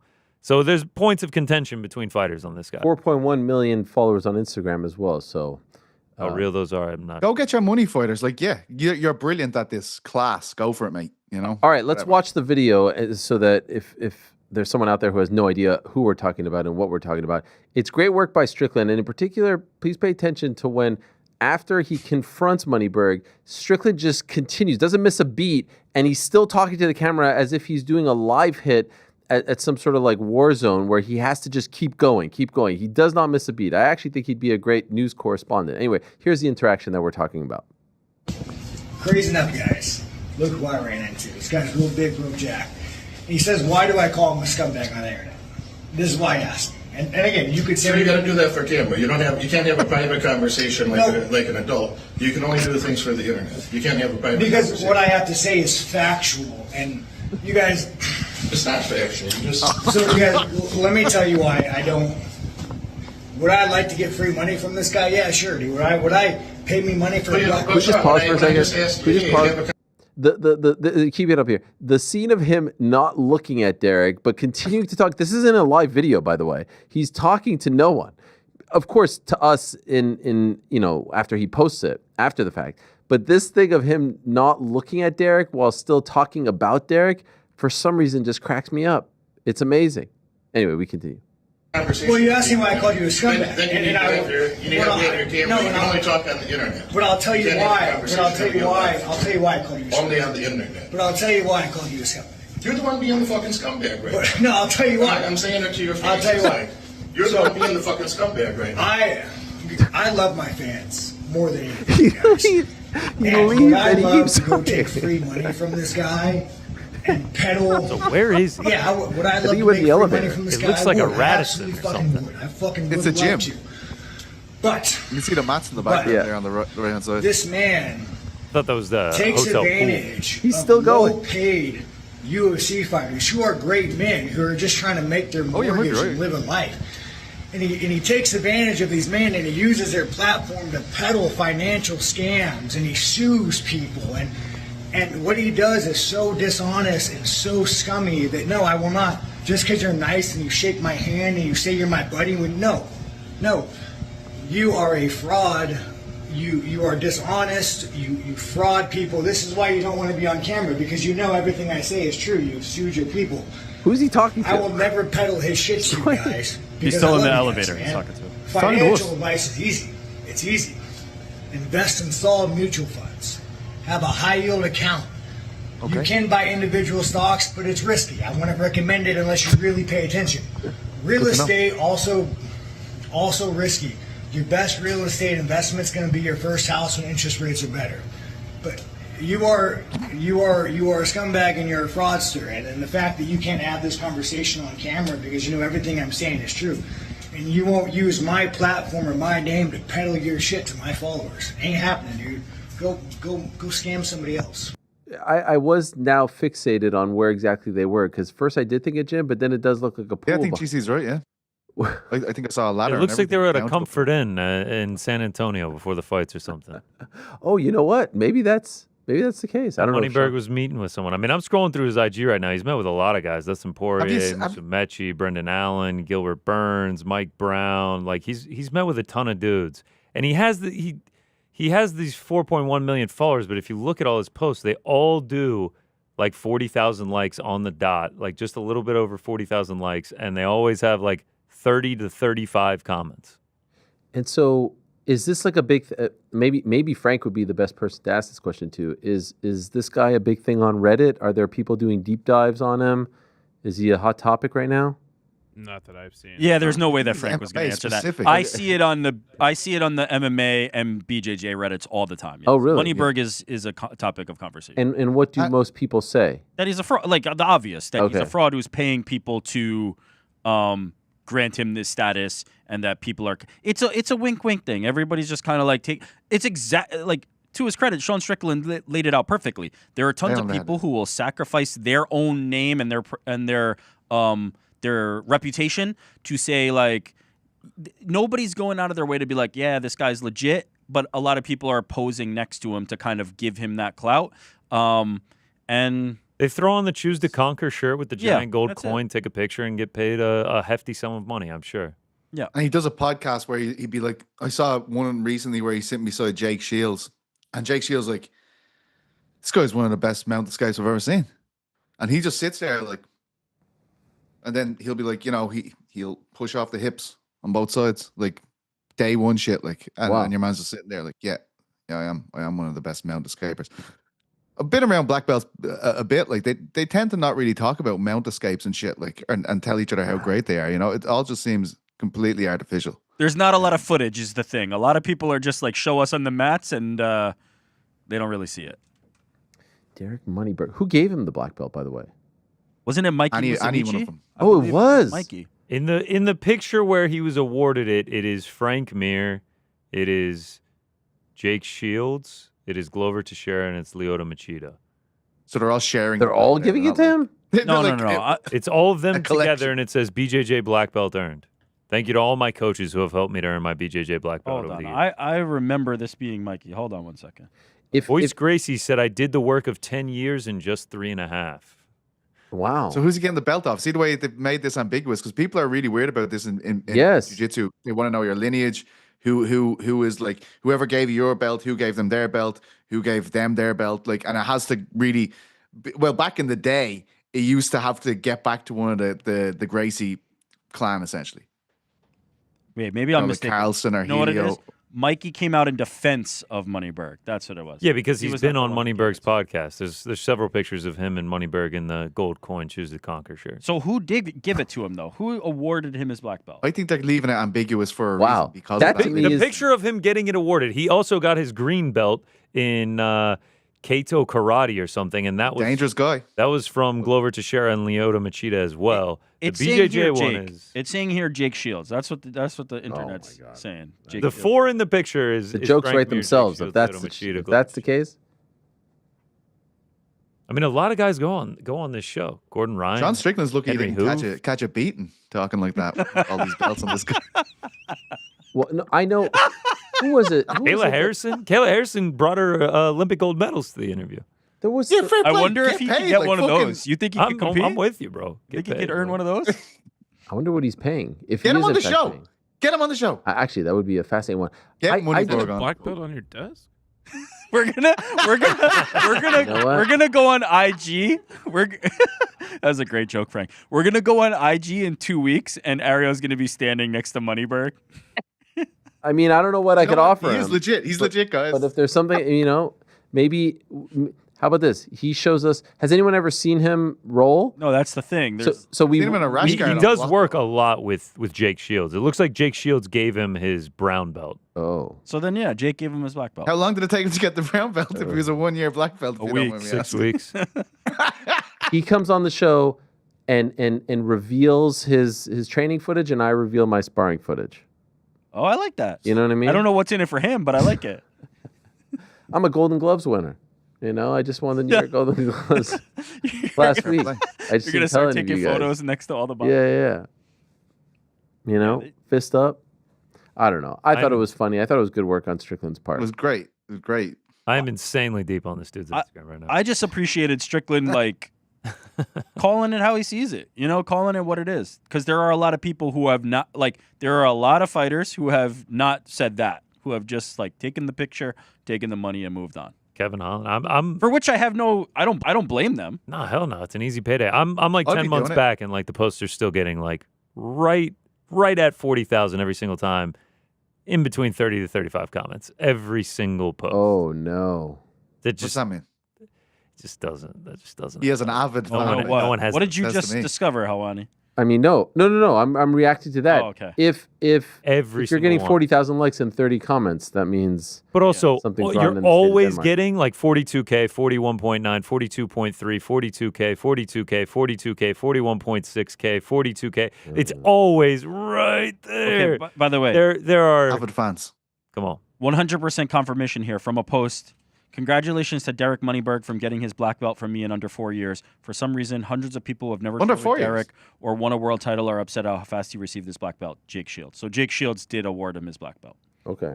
Back in December, he got his blue belt in Kind of says it all. karate Case closed. from Glover Teixeira and Lyoto Machida. Anyway, not to spend too much time on Derek Moneyberg, it was a funny clip. I had seen the interviews, wasn't quite sure what they were all about, didn't realize there was this kind of controversy surrounding him, and perhaps Sean Strickland is getting to the bottom of it. Sherlock Strickland. I don't know how much you have to do to get to the bottom of it. It's pretty obvious. It's a quick Instagram search. Gentlemen, I do want to ask you about Saturday. Saturday is a fascinating day, and still to come in about 14 minutes will be Ricochet on this program. Very excited to have him on because it's not the Monday Night Wars, but on Saturday it's sort of the Saturday afternoon/evening wars, and it's not the first time WWE and AEW have gone head-to-head, but it's a whole new ballgame now because this will be the first show on ESPN, the first WWE show on ESPN ever live, called WrestlePalooza. They are going all out with their coverage. More on that in a second. And look, did they pick September 20th because AEW was having their massive all-out show in Toronto? Same time, same day, perhaps. I would think that that's a pretty good guess, just like some of the guesses that we were just making regarding that individual. As a result of that, though, AEW going earlier in the day, so AEW's pay-per-view will be in the afternoon on HBO Max here in the U.S. as well as Prime Video internationally, and I think this is very interesting because WWE is going for the jugular. They are trying to counter-program them every opportunity, and now it's going to be up to AEW to try to skirt that. But the coverage that they have planned, they're going to be, and it's wild for me because, again, when I was there, I was begging to do WWE stuff. I was begging to cover wrestling. I was begging to go to WrestleMania when it was at MetLife, a stone's throw away from, where we were all located, and I got nowhere. But now, the times are different because they're in business with them. And this is what I was saying. I wasn't trying to take a shot at ESPN when I said that now that UFC is no longer going to be on ESPN, they're going to cover it less. You see now they don't historically cover wrestling. They would do it a little bit. There'd be some great features here and there. Mark Ramundi has done some great stuff, Andreas Hell and others. But now you're seeing them go all in. Like never before have we seen this. The pre-show and post-show is going to be on the ESPN app. They're going to have a Friday special on ESPN2. Tyrese Halliburton is going to be on it, as well as others. There's going to be a Road to WrestlePalooza, essentially all day, including YouTube on ESPN. The No Contest Wrestling guys are going to be doing a show from out there. They're going to be doing stuff from the location. Sports Center with Elle Duncan is going to be there. They're going to be doing a pre-show on Friday on ESPN Radio, hosted by Booker T and Brad Gilmore, who have their own show on a local ESPN affiliate, but they're going to be doing this on ESPN Radio National. WWE stars are going to be appearing all over ESPN TV over the next few days. Like, this is kind of wild. And we were talking last week about GC was saying he saw wrestling highlights on SportsCenter and them treating it like an actual sporting event. This is wild. Never thought we'd see this. And this is going to, I think, really further take...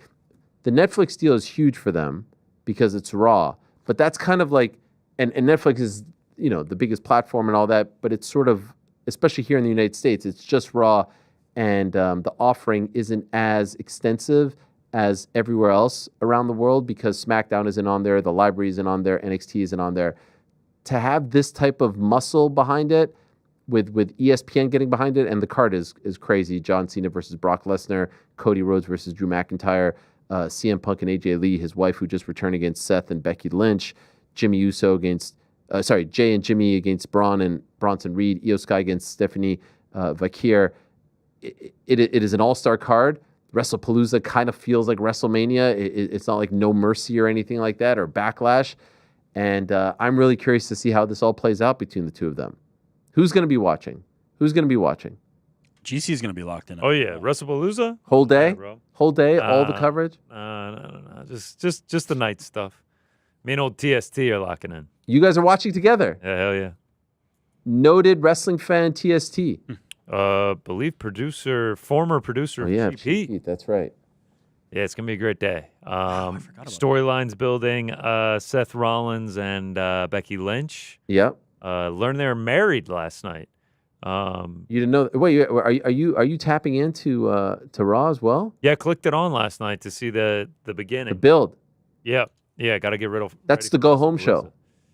What does that mean? The go home show is the last Raw or SmackDown before the big show. WrestlePalooza. Yeah, Okay. or any show. Raw before WrestlePalooza is what I was calling it. All right, fair. Springfield, Mass. Okay, that's where they Beautiful. were? Yeah, beautiful venue. Yeah. Is Yeah, it? I'm ready to go. You've been there? No, absolutely not. It looks like a high school gym, but they were killing it. Look, I've always said I don't sit there and watch 9 hours of wrestling a week, but the business of wrestling, in many ways, like the business of boxing, and in many ways, like we don't get in MMA. We don't get anything of interest in MMA as far as like the business side of things, and I love that. The business of wrestling might be the most interesting one because of all of this, because here you have the dominant establishment that is WWE getting this deal with Netflix and then getting the deal with ESPN when we all thought they were going to go and give the whole thing to Netflix. And here's AEW on WBD, on TBS and TNT, and now the HBO Max pay-per-view deal. But they're still in the pay-per-view world. They're not giving away their big shows for free, their tentpole events. I'm really curious to see how this all plays out. I think it's unlike anything that we've seen probably since the Monday Night Wars, because these are massive media companies behind it. Yeah, it's going to be interesting to see how the two of them measure success, right? The different companies, because for WWE, they're piloting a new thing that they're loading up with superstar talent. It's going to be interesting to see, do they consider it a win if it falls short of WrestleMania? Do they consider it a win if it does anything at all? Like what they measure success for this as. Also, the beginning of the ESPN relationship and that part of the equation, and then for AEW put not head to head directly, but on the same day as WWE to see how they'll measure success in this endeavor. There's a lot of interesting, as you said, like wrestling business is quite interesting. I also find it quite interesting. It will be interesting to see how they ultimately grade themselves following the weekend. Yeah, and ESPN is kind of replacing UFC. It's not the same amount of shows. It's 13 versus 43. They're sort of replacing it because the wrestling fans travel. The wrestling fans are loyal. The wrestling fans are going to sign up. They're going to be there. They're going to watch. It was huge for Peacock, and it's going to be huge for ESPN, and they're going to help prop up this new ESPN offering. So this is a no-brainer for ESPN, and anyone who's sort of like feeling uncomfortable about ESPN getting involved in the wrestling business, I remind you that the E stands for entertainment, the Entertainment and Sports Programming Network from way back in the day. So they're just going back to their roots. And I'll also remind you that AWA Wrestling from Minnesota, Vern Gagne back in the day in the 80s was on ESPN. So they're kind of going back to the roots, but WWE has never been on ESPN. And I never thought it would be, to be 100% honest, because there's so many different cable channels that have that have been in this business. FS1 was the closest thing, Fox Sports 1. But I'm really curious to see how this all plays out for both entities, for both companies. And so that will be on Saturday, and we'll talk to Ricochet about his part in it all coming up in 5 minutes. By the way, Timeless Toni Storm is going to join us tomorrow, and a lot of people say that she is the best female pro wrestler in the world today, certainly from a character standpoint, the most entertaining. So interesting times. Before we get to Ricochet, Ricky Hatton, of course, we're thinking about him, we're talking about him. There's a couple of great pieces on uncrowned.com right now, written by some amazing writers. One is called Ricky Hatton, My Father and Me. That's written by Lewis Watson. And the other one is written by the great Elliot Wursel, which is entitled His Name Was Ricky and We Felt Like We Knew Him. I have not read them yet because I'm sitting here doing the show. I cannot wait. Even that line gave me goosebumps, gave me chills. Pete, any memories of Ricky Hatton as a kid living in Ireland? I know he was a superstar and a hero for the Brits. You're a stone's throw away. Do you have memories of those fights as he was in his prime? Yeah, absolutely, and completely transcended just UK. He was treated like an Irish person over here. He was that popular. All of his fights on all the time. Like he's a working class hero. You know what I mean? Any kids growing up in working class areas like I did were obsessed with this guy. And I can remember going to pubs to watch him. I think I was in for the Costa Zoo fight. I think I was in a lock-in and I was only 17, so legally under the age to drink. But like they were like, we have everyone in here. We can't let people go. Like, what's a lock-in? What's a lock-in? It's like the pub's meant to close at a time, but this was on at 3 a.m. Oh, wow. So they close the doors, close the curtains. Everyone's like, put the ashtrays on the tables and let's go. And they watched the fight. And I watched it back there the other day, and it's insane to see it. Like, I can remember watching that fight and thinking it was like peak technology. Like the ring, the ring is like, what is it, 20 years ago now? And the ring even just looks like it's from a different age completely. A young Amir Khan sitting in the crowd. His fight is being advertised like for the Bolton Community Center or something on the ring, on the canvas. But just absolutely beloved here as well. And was treated like an Irish person. Like and it's so rare. Like I can. I don't know if I've ever heard you say that. Yeah, about a Brit. I was trying to think about it, and I don't like. Obviously, when Chris Eubank came along with Sky, that was huge. But obviously, we had Steve Collins, and Steve Collins beat Eubank twice, and he beat Nigel Benn, so he was our guy. But Ricky Hatton was, he was a working class hero, and everybody loved him, and people were obsessed with the way he carried himself, even the way he fought. Head in the chest, just volume, exhaust these guys. His body shots were unbelievable. And he needed fighting, I saw Steve Bunce talking about it with Mike Costello, and he was preparing for a fight at the time he died. And really, when he didn't have that discipline, his life, he couldn't keep it together. We saw the way his weight used to fluctuate, all that kind of stuff. He needed fighting, and there's often bad things said about fighting, and and there's obviously things wrong with the sport, the brain issues, all this kind of stuff, exploitation, all this kind of stuff.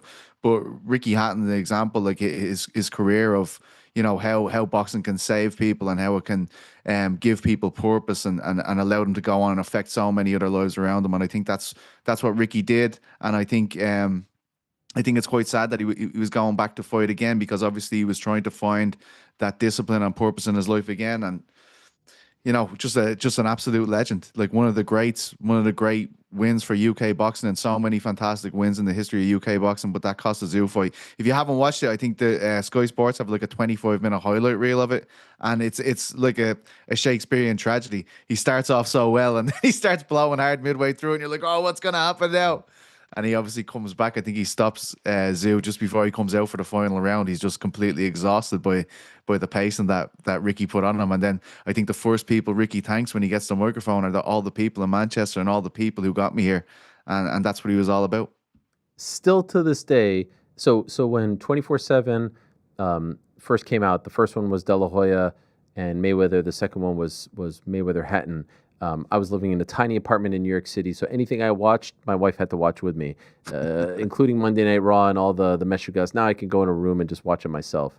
And still to this day, we will often say, "Look at me jewels, look at me rings. I don't give a fuck." And he said that in 24/7 in his classic Mancunian accent, making fun of Mayweather, because Mayweather was all about the jewels and the rings and all that stuff, and the watches and the money and the planes. And I saw him tell a great story, actually, to Adam Smith, an old clip that came up on YouTube of him saying that when they were going on the press tour, they were both flying around on these jets. HBO set them up with it. And at one point, as he's telling the story, he said at one point the pilot of his plane was saying that he told Ricky to come into the cockpit, and he was like, take a listen to this. And it was Floyd in his plane, in his cockpit, trying to bribe Ricky's pilot to let them overtake him and to get to the destination first. And he said, I'll give you any money in the world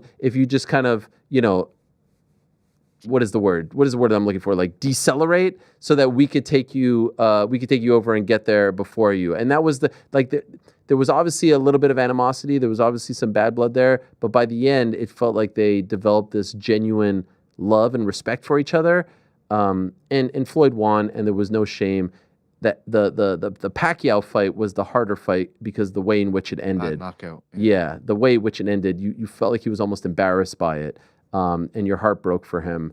But there was just, man, the word everyman has been said time and again, and it's just the perfect way to describe him and honor him. So, yeah, what a bummer. A ton of great stuff. I urge everyone to check out the coverage over on uncrown.com. Thank you very much for that, Pete. All right, let us move along to our final guest of the day. Very, very excited to talk to this man. He has been on some kind of roll ever since coming over to All Elite Wrestling a little over a year ago now, August of 2024. So it hasn't been all that long, but we have seen different sides of him. We have seen different looks of his personality, his wrestling style. He's been in the game for quite some time, and he has seemingly reinvented himself with his new home. He's a big part of the AEW All Out 2025 show that is going down this Saturday at the Scotiabank Center in beautiful Toronto, Ontario, Canada. And you can watch that, of course, on HBO Max pay-per-view here in the United States, Amazon Prime internationally. And a big part of it is it's happening in the afternoon. So there are no conflicts. There's nothing else to watch. You can check it out, and you can watch this man in action in a big match. Of course, I'm talking about Ricochet, who was kind enough to join us on this Tuesday evening. There he is. Ooh, look at this setup. I like this setup. Where are we right now? This is my home. This is my little section of the world here. This is fantastic. Look at all those toys back there. What do we have back there? I'm a bit of a nerd, but I got like a My Hero Academia section. I have like a Dragon Ball Z section. I have like a One Piece section. I have like a Naruto section. So it's just a lot of stuff that I grew up kind of enjoying, but never had the money or the means to buy anything. And now that I'm an adult, I can kind of just buy the things that make me happy. So this is all like anime stuff? Yeah. Oh man, this goes over my head. That's all good. It's all good. Do you look down on someone like me? Like I only know Pokemon because of my kids. That's it. No, not at all. The thing is, I know it's kind of its own little niche. I don't know, section of the world, kind of like wrestling. It's kind of the same thing. But no, it's all good. Always open for newcomers, anybody. Yeah, I'm not that kind of person. I don't ever cast judgment on people. You don't watch it, well, you know what I'm saying? So. How much of your style comes from this? I know there's a lot of sort of martial arts influence. Do you actually emulate some of the stuff that you see? Yeah, actually, a lot of some of the names that I do, of the moves that I do, a lot of the inspiration of the outfits that I wear, and honestly, sometimes even like working out and like daily life, I think like Goku would do another set, so I'm going to do another set. I literally think like that sometimes to help me like do the last one or whatever I need to do. I do actually pull inspiration out of the meanings and some of the teachings within the anime, like the shows themselves. Who's your GOAT? I mean, Goku is the GOAT. It's hard to argue about Goku being the GOAT of anime. But for me, like All Might's up there. But there's a lot. Naruto's up there for me. But there's a big debate. It's hard to argue. But I mean, it's hard to argue Goku not being the GOAT of anime. Okay, I thought you were gonna say Pikachu's up there. Honestly, Okay. Pikachu is up there for GOAT. By the way, in that room, which seems sort of like a man cave type of just like your spot, is there any wrestling memorabilia, any wrestling toys, anything to do with wrestling? Not yet, because it's still being like built. Like this whole wall, like in front of, like you can't see, is like kind of blank. That I have a lot of my wrestling stuff that I want to put up there, and a lot of stuff that it's still blank on this wall that you can't see. So it's still being built, but at the moment there's no wrestling stuff. Yeah. Okay. But there will be. Okay. Good to know. Some people Honestly, don't because want- between myself and Sam, Yeah. we have like a huge collection of just old like wrestling stuff. the legendary Samantha Irvin, yes, Yes. who deserves her own room with her own memorabilia. Yeah, she could have her own section. Yes. She actually does have like an office and like her own little like studio, like like the Harry Potter closet, like under the steps. Oh, It's yeah. actually big enough that she fit all her stuff and her recording stuff. And we put soundproof up and stuff. It's actually big enough for like 2 or 3 people to stand in there pretty comfortably. So she kind of made her own little studio down there too. So that's cool.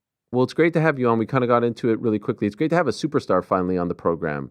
We always Yeah, exactly. I've been watching and Yeah. a lot of great guests, but man, finally, let's go. B+, B minus guests to finally have an A+ guest is a really I big mean, there's deal. some A's for sure, but I mean, A+ right Okay. now. A+ right now, for sure. We've been talking for like 5 minutes, 4 minutes now. You seem like a very calm, mild-mannered, nice guy. Absolutely. Well, I am. The dude that I see on Twitter is fighting everyone, fighting the world. The dude that you see on Twitter are fighting the bullies that are attacking him first. Okay. That's what like I'm kind of like an avenger, to be honest with you. Does it ever get tiring? No. No. Sometimes I'm just like stuck on a flight for like 6 hours and all I have to do is just talk to the idiots online because I know they're gonna bite at whatever I say. Yes. So yeah, no, it doesn't get tiring. I don't know why. I find enjoyment out of it. But you I don't weren't know always like that, right? Honestly, I was, but I just really had nothing to say, I guess you would say. I don't know. I was like, I had nothing to say and then when I could finally say kind of what I want, this is what you get, I guess. So why do you think you have more to say now? I think just being honestly free to try things, and not that I was never free to try things, always free to try things, but also having, the backing of, where you work, helping you get to where you want to go also, I think helps a lot. Obviously before, like, I feel like I was always on TV a lot. I was always fighting the top stars, but it was never, backed by, wasn't back for me, which is fine. Everyone gets stuck not everyone, but a lot of people can get stuck in that spot, and it's up to them to figure out now how they want to move forward, whether they want to try something new creatively, whether they want to try something, whether they want to leave, whatever they want to do. There's a lot of people who get stuck in that spot, and I was just one of those guys. Right, wrong, however you feel about it, that's what it was. And now it's, again, I'm just also have the backing, I guess, of the company that I work for, helping me, letting me know that what I'm saying, what I'm doing, the reactions that I'm getting aren't bad. So, it's actually helping everything that we're trying to do, the stories we're trying to tell. So I guess that maybe, and it's hard to kind of answer that question, but having that extra, I guess, I don't know the word I'm looking for, help or whatever from the company, just really gives you that extra boost of confidence. Confidence. I was going to say confidence as well. Like you feel like they have put confidence in you, and that in turn makes you more confident. Yeah, and I was just telling somebody yesterday on another interview, even like what I'm doing now, it's nothing that's crazy different, because honestly, I'm just going back to what was working for me on like the independent scene and in Japan and everywhere, everything that I was doing that kind of got me to the rodeo, you know what I mean? So I'm just kind of going back to those things that I knew was working. So it's not like I'm doing some big change that is new to me. It's actually stuff that I was doing before that kind of, was, what helped me get to where I'm at now, And so, as I said earlier, a little over a year since you debuted, since you came over to AEW. So now that you have a little time to reflect, how would you describe this past year in your life? Honestly, it's been awesome. It's been so much fun. And it kind of went exactly like I foresaw it going. Even before I made any decisions or anything, like when we got here, I actually signed in like July, but I didn't debut until August, like late August. So we were there for a little bit, and I was always saying like, Ricochet, the goal isn't come in, be champion immediately, and like dominate. Like it was come in, have some good matches, show people that Ricochet can still have good matches, then shift character wise, find something. I was always supposed to turn heel. We had other plans with like another group. I don't want to give too much away, but we had other plans before I even debuted. We had like a trajectory where I was going to go, but then like what happened, it was so good the way it was going that we stuck with Ricochet just being like a solo thing because it was just going so good. But the plan was always to like shift character and, always turn. But things just kind of worked out the way they did. And some things you can plan and some things you kind of got to run with. And it was just one of those things. And it just happened. Everything just happened to fall in line and things just happened to be going so good. And I think Ricochet has made those moments. Because again, I was telling the guy yesterday, I've been in October be 22 years. We got 2 decades of Ricochet moments. You know what I'm saying? But they're mostly physical moments. But now like Ricochet can tap into the other side and get whatever type of emotional moment out of you, whether it's funny, whether it's angry, whether it's happy, whatever it is. So now I can tap into this. So that's kind of cool too. Was that your doing? Like, was it your idea to be able to show that side of your personality, to be able to talk more, to be able to be a heel if you want to be? Was this all your idea? I mean, it's and not to say it was all my idea. I had the idea, but I'm sure Tony was thinking the same thing. I'm sure everybody there was kind of thinking similarly. I'm sure everybody was. I don't want to say it was my plan, but luckily they have given me a lot of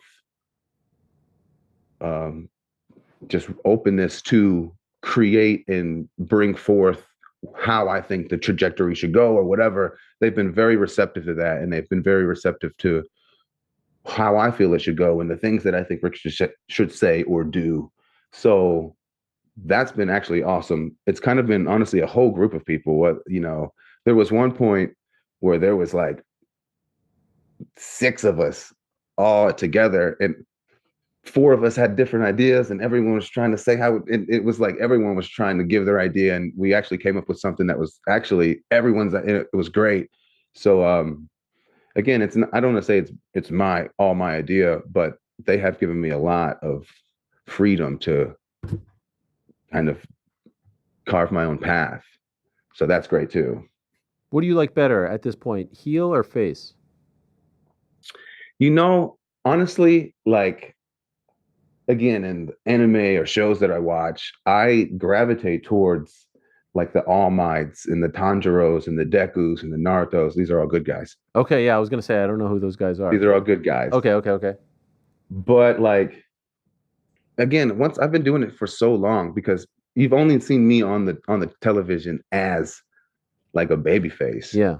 This is funny because I actually hate talking out of kayfabe. I usually interviews. I always try to keep everything answers. I appreciate kayfabe. it. I have great respect for what you do and for the business, of course. And so I'm not trying to. I would never ask. No. Honestly, I like this. This is a good conversation that I think needs to be had. Okay, cool. Well, I appreciate that. I forgot what was you talking about. Okay, I was asking you about heel versus face. You say you were drawn towards the good guys in anime, which I do like. But for so long, like whether that was Prince Puma or whether that was NXT Ricochet or whether it was on television, like I've always just been the babyface. I've never had really any character development other than in like even Prince Puma's character development. He was still like a babyface. I think in Ricochet, in NXT, we started to actually honestly kind of formed the Ricochet you're seeing today. Because I was in NXT, I was wearing suits, I was coming out like cutting promos, like kind of honestly forming this character that you see today. But even then, he was still babyface, and then obviously main roster, total time babyface. So you've only seen me even AEW. I was a babyface until obviously started to change. So I do like that, but obviously it's always good to change and try to do something else. And when you see the people want it, this is something Sam always says, like the Ricochet fans, like those specific fans, they wanted to see something else. They wanted to see something that they could, you know what I mean? So obviously I like to get people to cheer, and I like people to feel good and inspired and, kind of achieve the impossible. I really like that feeling, but also now it's good to just kind of flip it completely, because a lot of these anime, some of the villains are some of the best parts of the show, and I pull from that a lot. And honestly, I pull from a lot of the guys when I first started coming up in like the little Tennessee towns and little Illinois towns and little Alabama towns. I pull from a lot of the guys that I was there with who were heels, and just they were kids acting out and being just so ornery, and I thought it was so funny because they were getting these people really worked up. And so I pull from them a lot too. So yeah, find inspiration everywhere. And by the way, if there's any fan out there who, is maybe a combat sports fan, not familiar with pro wrestling or your work and watching right now, like just do yourself a favor and look up this guy. The stuff that you do, you are a walking human highlight reel. It is unbelievable what you're able to do with your body on a nightly basis. And for this long, 22 years, is astounding. And to the best of my knowledge, like most serious injury you've ever had is what? Oh man, I messed my ankle up real bad, but it was actually I was doing like a open night gymnastics thing, and I like rolled my ankle real bad. I probably broke it, but I was so poor, like I'm definitely not going to the hospital because I couldn't afford it. It was swollen and blue from my toes up past my ankle. It was crazy. But again, that was so long ago. Yeah. So that probably is the word. I think in NXT in France, I did a dive. I went too far, and I think I tore my labrum in my shoulder. I was like for like 2 weeks, maybe 2 or 3 weeks. Unbelievable. It really is unbelievable how your body has been able to hold up. Do you do a lot of gymnastics? No. Okay. Is that why you broke No. your ankle that day? Yeah.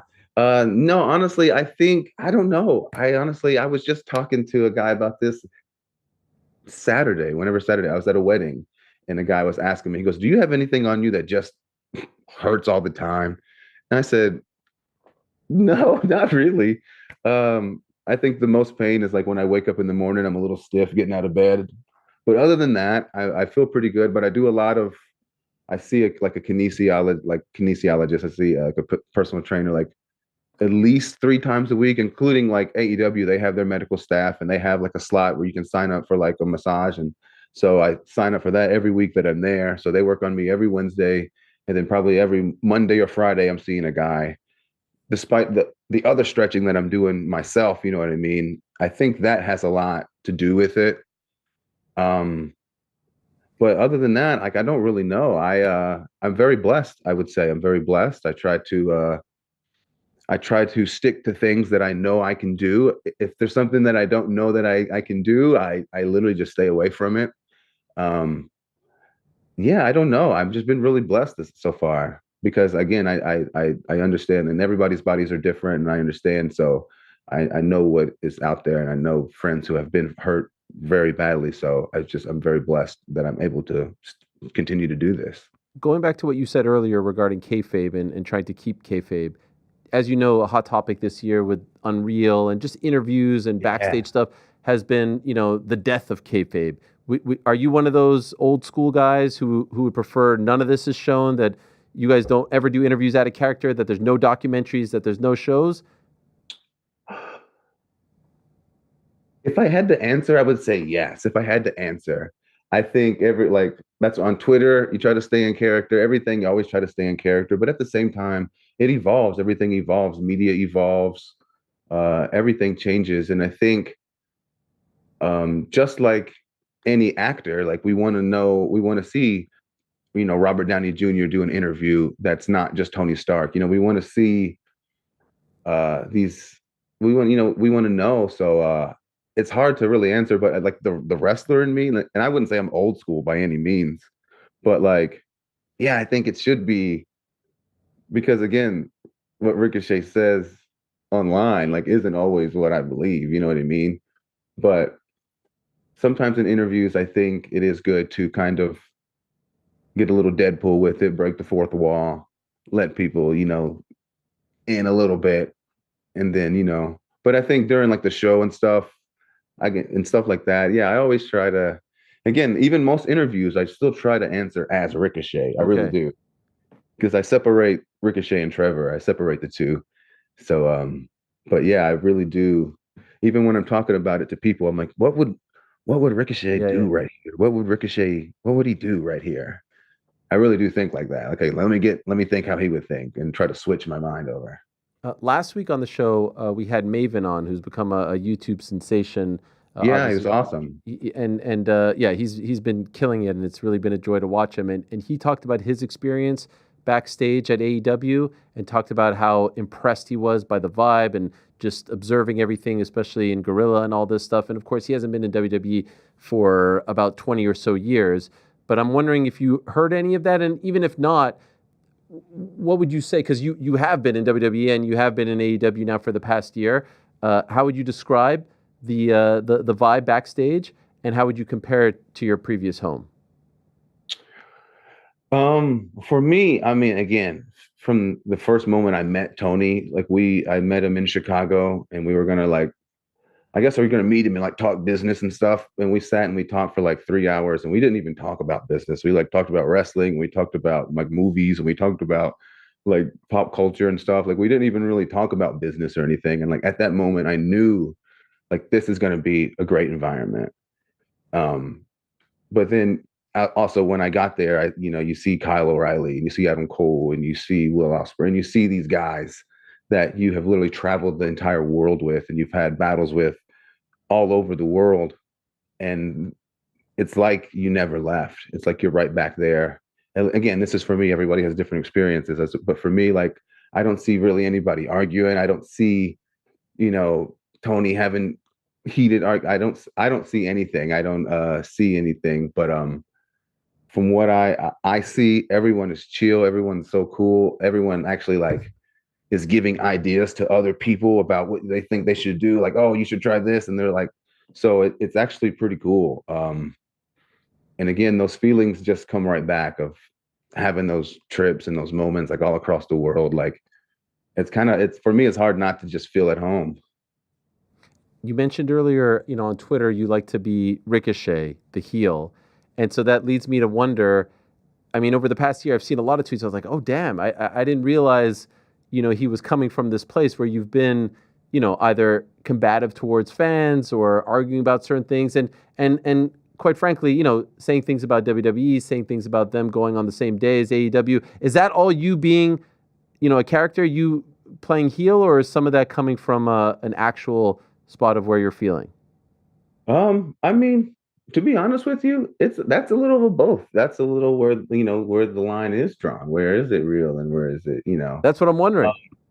Because I mean, again, like every company's goal is to make the most money possible. That's the goal of every company. That's why you make a company. So it's like you can't argue against that.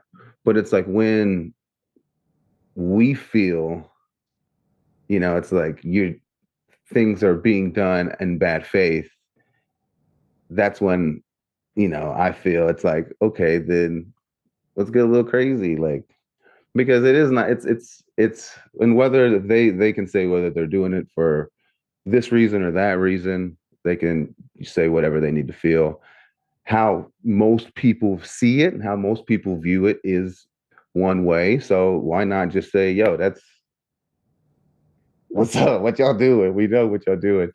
But again, they can do that. They got their backers, they got their stuff. But at the end of the day, I think AEW is in a great spot. I think AEW is focused on us. I think now more than ever, I think they're trying to figure out ways to create new stories and drama and suspense, and while keeping it still sports based, still creating an alternative to what people have known for years. And I think also now more than ever, like in this like economy, not to get like too political, but like in this economy, I feel like my dad and my brother and my family who grew up, and again, Sam's dad and brothers and family who we grew up watching wrestling and wanting to go to the shows. But even back then, we were all broke as a joke, and we couldn't even afford to go to shows back then. So like in how the world is today, I feel like having a place like AEW, all those families and all those people who may not be able to afford to go, to WWE can afford to come to our show and have a good time and experience some new action, experience some new character, experience some new drama, and experience just an alternative to what has been going on for a long time. So whether they're going to counter program or not, I'm glad that AEW is around, because again, the backstage is getting better and better. I think the stories, the drama is getting better and better. We're really trying to really connect dots and really give people something that cohesive and something that at the end they can be proud that they watched the whole thing. You know what I mean? While at the same time, like giving you some of the best in-ring performances that you've ever seen, because that's also what is important to us. And not that it's not important to the other side, but I just think for us, we're a little crazy. We're a little loco. You know what I mean? Like we want to go out there and do the craziest stuff that we can and really put our bodies on the line. And I can't even tell you why we want to do that. I can tell you, but like for us growing up, that's, I guess, the stuff that we watched. We watched the New Japan stuff. We watched the Lucha Libre. We watched all those crazy high flyers before their time doing stuff. And we wanted to, emulate that.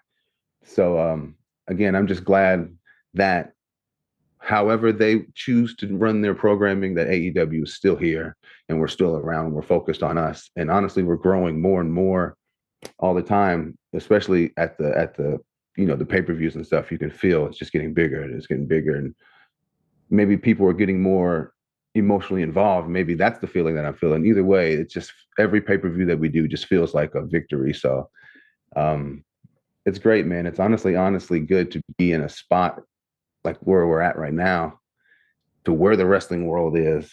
Because again, I was saying yesterday on this other interview, no matter what roster you look at in the totality of the professional wrestling world in Japan, Mexico, Europe, wherever you look, like top to bottom, the rosters are deep. Yeah.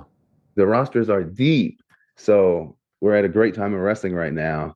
And I'm just glad AEW's around to, give variety to what's out there. I've often said that I think the best thing to happen to WWE is AEW, because you have seen them raise their game because there's competition. It felt like the product was very stale when there wasn't competition. I cover UFC as well, and they have no competition. And I feel like as a result, they're a little lackadaisical. So I think this is great. And I actually think, look, as a fan, you don't want to have to choose, but look at the Monday Night Wars. Yeah. When they were going head to head, everyone raised their game, and there were 10 million people watching at the same time on any given Monday. And so the move to now go earlier in the day so that fans could just literally sit there and watch for how many hours in a row, I think was a brilliant sort of like counter chess move. I would imagine that you agree with that, right? Like no need to go literally head to head, but now I think it actually raises the profile for both events. Yeah, even like the Monday Night Wars. I mean, I think just since like the beginning of wrestling history, it's like we've been kind of programmed to like despise the other territories. Like even back in the territory days, fans went to this one, they didn't go to that one. These people were, so we didn't like the other territories. And then even when they came together, and it was like WWF versus WCW, like one had to win and one had to lose. Like they couldn't just like one needed to go under. You know what I mean? Like so we were kind of taught to like despise the other wrestling companies. You know what I'm saying? So now when another one pops up, what's going to happen? It's going to be, oh, we don't like them. You know what I mean? And not every fan's that way. I'm just saying, like in the history, it's like it's never been really acceptable to have multiple wrestling companies on television or whatever, what have you. So I think competition is absolutely great, but I think it gets to a point to where now, like, I don't know. I guess it's like you really want people to like, you want this company to stop being a company just because, it's not this company that you grew up, with your whole life.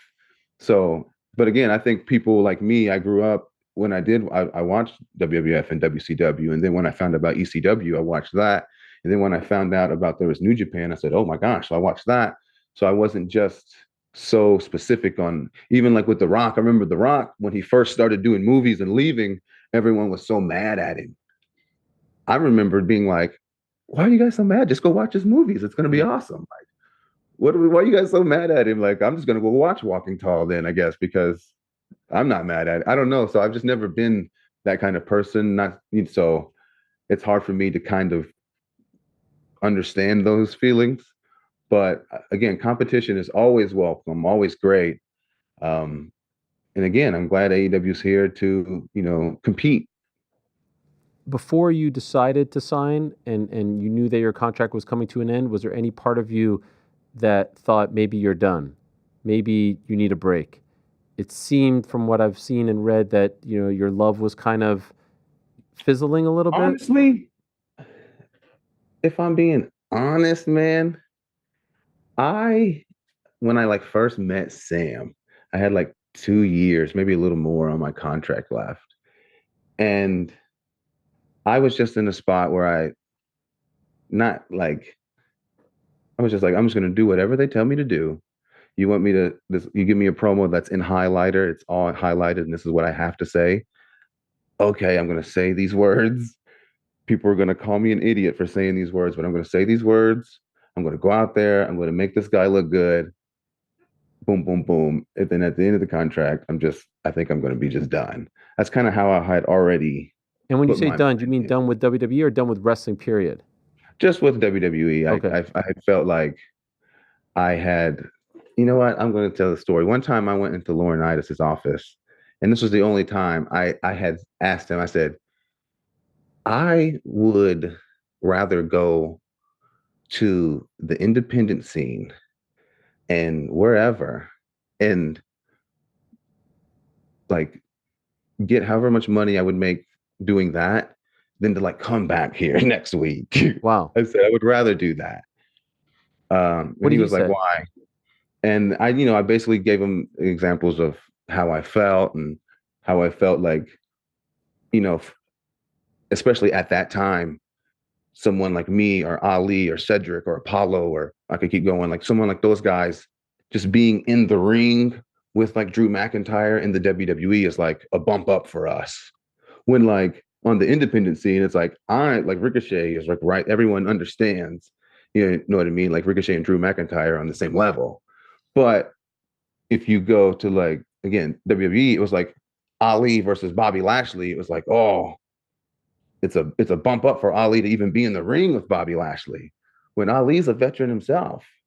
And just things like that. And I know things like that aren't going to change because you need those guys to make these guys look good. So I understand all the business stuff, but I was just telling them just my downers, and just I felt like things aren't going to change, and I felt like I'm not even going to be able to develop a character because I'm not given, time to develop or whatever it is. And that's when he was like, oh, okay, we see how you feel. He said, well, we were thinking about, giving you an Intercontinental Championship match, kind of making you the Intercontinental Champion. He was like, is that something that you are interested in? He goes, or do you still want me to like tell them that you're not interested and you want to leave? And then I said, no, you could still tell them that I want to leave. Thank you, though. I appreciate it. And he was like, okay, well, let me talk to them, get back to you. And then like that night, it was like, next week, Intercontinental Championship match, Ricochet, Sami Zayn. Like, I was like, okay, well, I know how that is. And I think honestly, from like that moment, I had just changed my brain to like, I'm going to do what they tell me to do. I'm going to like, not really, I'm going to fight my battles, but for the most part, do what they tell me to do. Then at the end of this, thank you so much for everything. I guess I'm just going to be out. Did they even try to keep you before you left? I mean, for me, they didn't try. I think they made an offer. We just couldn't agree. Okay, I'm out. But they didn't, for me at least, they didn't like really let me know they wanted me to stay. Which, who knows if that would have changed my mind anyways. But I think, at least again, this is just from my experience. They may feel different, but I didn't feel that they really sat me down and like, we want you to stay, blah, blah, blah, you know. But again, everyone has different experiences. That's just how I felt. Shortly after you left, Samantha Irvin, who's tremendously talented, and that clip of her, there was a period there, you know, WrestleMania 40, her call of Cody winning, and you would see all these other, like Michael Buffer, all these people are like showing her props. It's like, holy crap, she is becoming a superstar here and getting the love and respect and admiration that she deserves. I think everyone thought that she would eventually follow you to AEW. Could you tell us if there has ever been any serious consideration of her being a part of AEW? I mean, she probably would consider it for sure, but I think right now she honestly was thinking about leaving and kind of letting it be known a little bit that she wanted to leave before I was even, honestly, like 6-7 months before I was even like, oh wow, you know what I mean? She was already kind of thinking about it because again, like I'm sure like she not that she didn't like announcing, she loved the actual the fact of like being there front row, like, but like for her saying like someone's waiting hometown wasn't like her dream, you know what I'm saying where someone's from and their weight, and that wasn't her dream. So she had made it, you know, she had made it a little obvious that she wanted to do more, and people even like Paul Heyman's pulling her aside and talking to her and telling her, you know, it's possible. And she's talking to like Michael Hayes, and Michael Hayes was like, you want to learn more, don't you? And she's like, absolutely. He goes, I can tell you want to learn more. She's like, absolutely. So she would let it know like she wants to do more. And when she kind of again just knew, like they knew, man, like we have such a good thing with you right here though, like it's again because she was so good at it. But again, you got to think, if you had Mariah, I know people are going to throw me to the wolves for saying this, but if you had Mariah Carey be a ring announcer, it's going to be awesome. You know what I'm saying? And I say that because one time I walked up on her, like I was in the bowl, she was sitting at her chair and I was going to walk up and just say hi. And she was like face down writing in a book. And I walk up behind her and I see what she's writing. And it's like a whole, like the music notes, like the lines and everything. And she has like music notes laid out. And I'm like, what are you writing? What is this? You writing like a song? She's like, no, like it's like Rhea Ripley. So it's like phonically or whatever, like how it's going to sound in her head when she says Rhea Ripley. Wow. You know what I mean? So she was like thinking about things like that. And she was thinking about when the beat drops and like trying to say everything before the beat drops. That way, when the beat drops, like the guy goes, or like she was trying to think about all these things, and she was trying to think about where someone's from. And, you know, she was trying to think about their character, and she was trying to think about all this stuff. And all that was fun, but she wanted to like put that effort into like a character. She wanted to put that effort into like if I can make these people feel this way, just announcing, what do you think like I could do in like a promo or something, or makes people feel, you know? So that's kind of, and then when she kind of just knew they again, like they just, it wasn't really, not a possibility, but it wasn't going to happen, or, you know, I think she wanted to get out of it. So she had really started thinking about it before. And again, I know people think she left for like music, but she didn't like leave for music. She's actually always done music. She's been in show choir and drama club since I've been wrestling. She's 20, 30 years. You know what I mean? She's always done music. She actually had an album, 27 Underground, that came out like 2015 or 16. Like she's always done music. So what she's doing now is again, kind of like me. I'm just going back to the stuff that I did on the indies that kind of got me popular. And now that's kind of what I'm doing now. And same thing with her, like music's kind of always been her thing. But I think she was just kind of felt stuck at this role because she's an actress. So she was like, she was playing the role of a ring announcer, if that makes sense, you know? And it just happened. She has one of the best voices in the world. And she also grew up a huge fan of wrestling. She grew up, her dad, since she was, you know, able to watch TV, she's been watching wrestling. And so she knows the characters, and she knows, you know, how Finkel would announce them, and she knows how like the characters have their own personality. So all that stuff helped. But yeah, she I think she was always kind of wanting to go, and then I think once I finally departed, I think that was kind of just the straw, and I think she just kind of made up her mind after that. The Chelsea Green one is probably my favorite. Yeah, absolutely. Unbelievable the way she did it differently for everyone. I'll let you go in a moment. So I really appreciate the time. This is great, and urge everyone to check out All Out this Saturday afternoon from beautiful Toronto, Ontario, Canada. Scotiabank Center is an amazing arena. It's you know, the home of the Raptors and the Maple Leafs. I wanted to ask you, because you cut your teeth in your early days, like you were an indie legend, if I could say it that way, with Shikara and Dragon Gate and Evolve. I love that. And we don't have these sort of promotions right now. You know, there's Ring of Honors with AEW, and there's overseas. Do you think we'll get back to that, or do you think that the business has evolved to where it's a little bit different? Because you would hear about the Ricochets and be like, oh, I wonder when they're going to get, or even the Will Ospreys. He might be one of the last, and he goes to AEW very recently. And so correct me if I'm wrong. Maybe there are guys out there that I'm not paying attention to, but it doesn't feel like these guys that I would hear about, the Kevin Steens and the Sami Zayns, for years and years, and then they finally get their moment. I think the whole wrestling landscape is different nowadays than it ever has been. There are great indie companies out there, your GCWs, your Rev Pros over in England, your, IC, like all these, there are some good companies out there. But I think, again, nowadays, not that it's easier to get on television, but like, back when I started, it was harder. It was harder because I don't think, again, it was as wide. I don't think it was as popular or as broad as it is today. Obviously, today it's more popular and it's more in demand than it's ever been. So I don't want to say easier for people to get light shown on them because of how in demand it is, but it definitely is a little more difficult than it was. Back, but even before like the NXTs and before all that stuff started, you only had one company on television, you know what I mean? That was kind of the land of the giants at the time. So it was kind of hard for a lot of us to even get the opportunity because of whatever it was, So I think now, and you have the ID, so they're getting people younger and they're actually outsourcing other indie shows like Evolve and stuff. So it's easier for people to get light shown on them without, like back in the day, cutting your teeth. Ring of Honor being on, a television show was like huge at the time. But even me, I didn't even do Ring of Honor. Like I never did any Ring of Honor because I was on, like, you had Ring of Honor and Evolve, and like, you had those two. But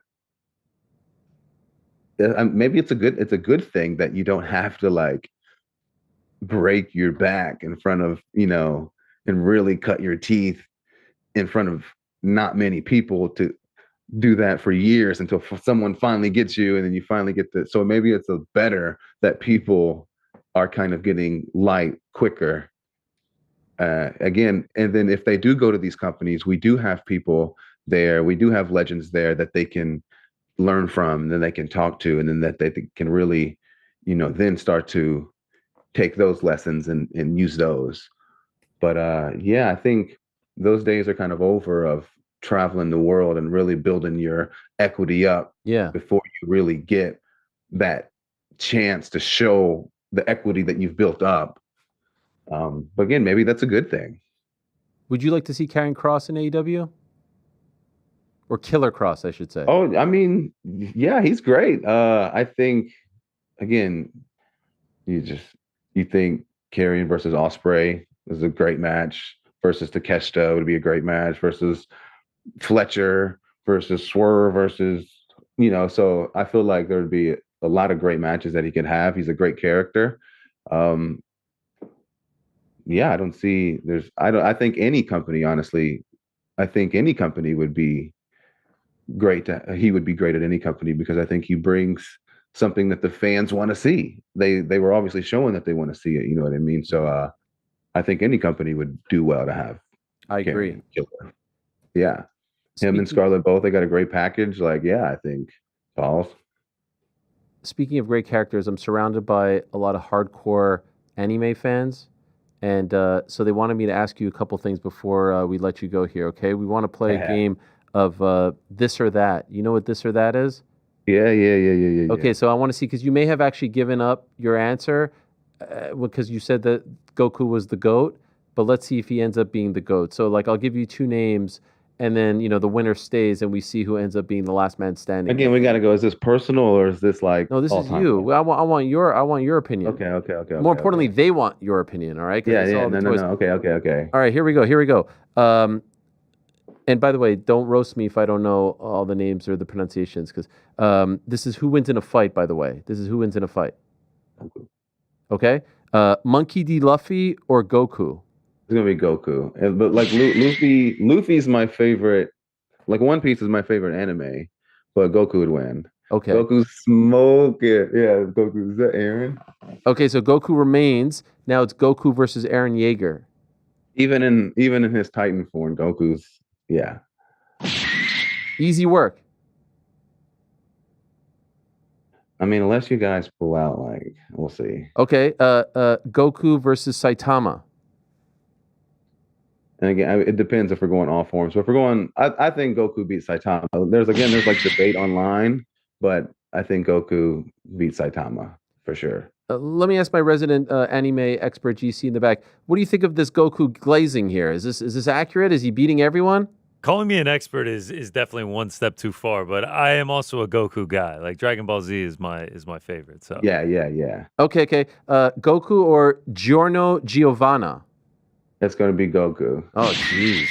All right. Goku versus Naruto Uzumaki. Nah, that's Gojo. But this one, people say this is Satoru Gojo?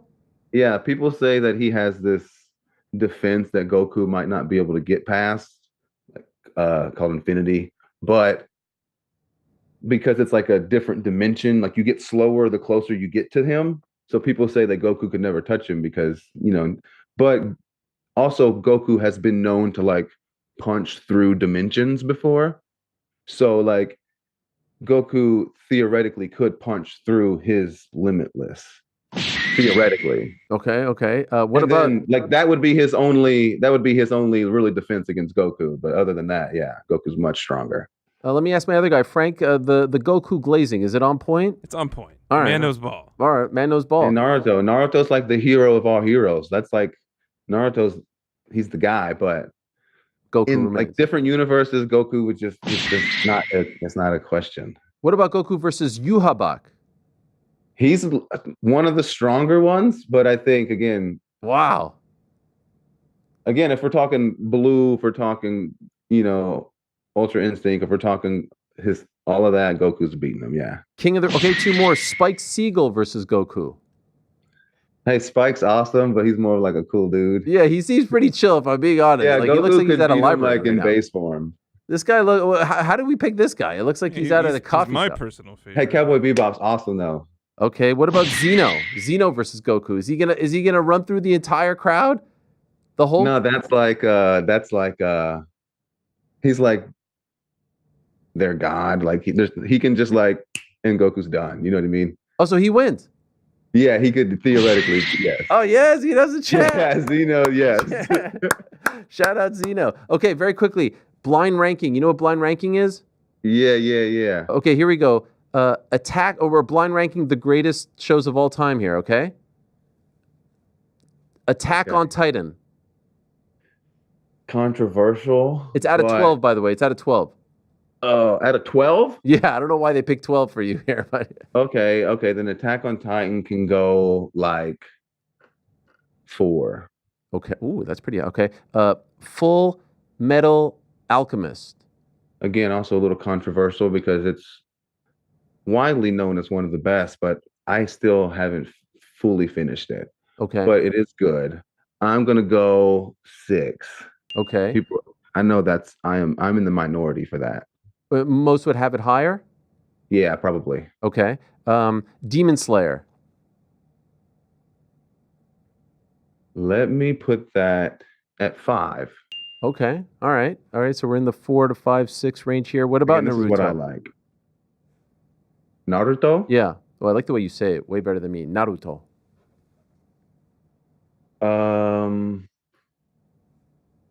Dang. See, my top 3 got to go. You're struggling. I'm here. gonna put Naruto's number 3. Ooh. Okay. Wow. What about Cowboy Bebop? Cowboy Bebop's awesome, but I put that at like a 9. Okay. Down the list. My Hero Academia. See, this is where I messed up. I should have put this one Hmm. at 4, but it's okay. I'll go ahead and put this at the 6 taken, so 7. It had to be 7. All right. So there we go. Here we're look at that list there. Take it in. Dragon Ball Z. Dragon Ball Z got to go number 2. Ooh. Okay. One Piece. One Piece got to go number 1. Okay. Wow. Guys, how do you feel about One Piece number 1? He knows. He knows. You agree, Frank? Absolutely. GC agrees? I wish I Yeah, would have love One switched Piece. my hero and Attack. Actually, I wish I would have switched. Okay, well, let's But see. it's okay. Hunter and Hunter, See, Hunter x Hunter. Let me put that at 8. 8. Neon Genesis. It's Evangelion. I haven't seen that one, so I got to go 12. You haven't seen it? You don't know, Well, bro. we don't put it on 12 How do until you you've not- seen it. Come on, bro. You've never seen it? We've all seen I it. can't put it anywhere. Death Note. Again, another controversial one because everyone loves Death Note, but it gets to a certain point of the story where I just completely fell off because the best part is I'm going to go 11. Okay. And their number 10 is Bleach. How do you feel about that? Ooh. That's okay. Honestly, Bleach could have went higher, but that's okay too.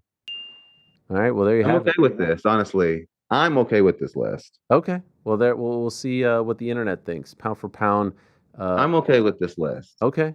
I like that. You're growing into it. You're feeling good about it. You should feel good about what you're doing, man. It's a pleasure to talk to you. Pleasure to have you on the program. Looking forward to your match. You and Gates of Agony against the Hurt Syndicate. Your buddies over there, Bobby Lashley and Shelton Benjamin, MVP, doing their thing. It's a great card. MJF on there. Adam Copeland and Christian coming together in Toronto is an amazing thing as a proud Canadian. I love to see that. And I want to let everyone know that tomorrow on TBS, it's a 3-hour show, I do believe. The Go Home Show's September to Remember. That's Dynamite on TBS tomorrow. And the pay-per-view on HBO Max begins at 3 o'clock. And there's a special 2 p.m. Eastern show called AEW Tailgate Brawl at 2 p.m., a pre-show, if you will, on TNT right before the pay-per-view at 2 p.m. So it figures to be a really fun day of wrestling. So keep up the great work. Thank you so much for coming on. Congrats on all your success, and good luck this Saturday, my man. I appreciate it. Thank you for having me. There he is, Ricochet, kind enough to join us, the legend himself, in action this Saturday. And yeah, if you're an old school fan, Adam Copeland, aka Edge, formerly known as Edge, and Christian, his longtime buddy Jay Riso, Christian Cage, coming together on Saturday in their home province of Ontario, going up against FTR. That's great. Great to see them together in 2025. Mercedes Moné on there, John Moxley against Darby Allin.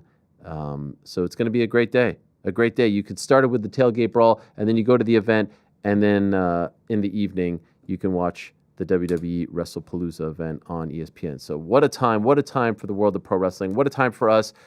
Quick super chats before we go, Frankie. What do we got? We have chats that are super. Yeah. Can you find out how many years the Sportsnet TV deal is? I've looked everywhere, but every source and article just says multi-year deal. Want to know how long Canadians got to wait before Paramount swoops in?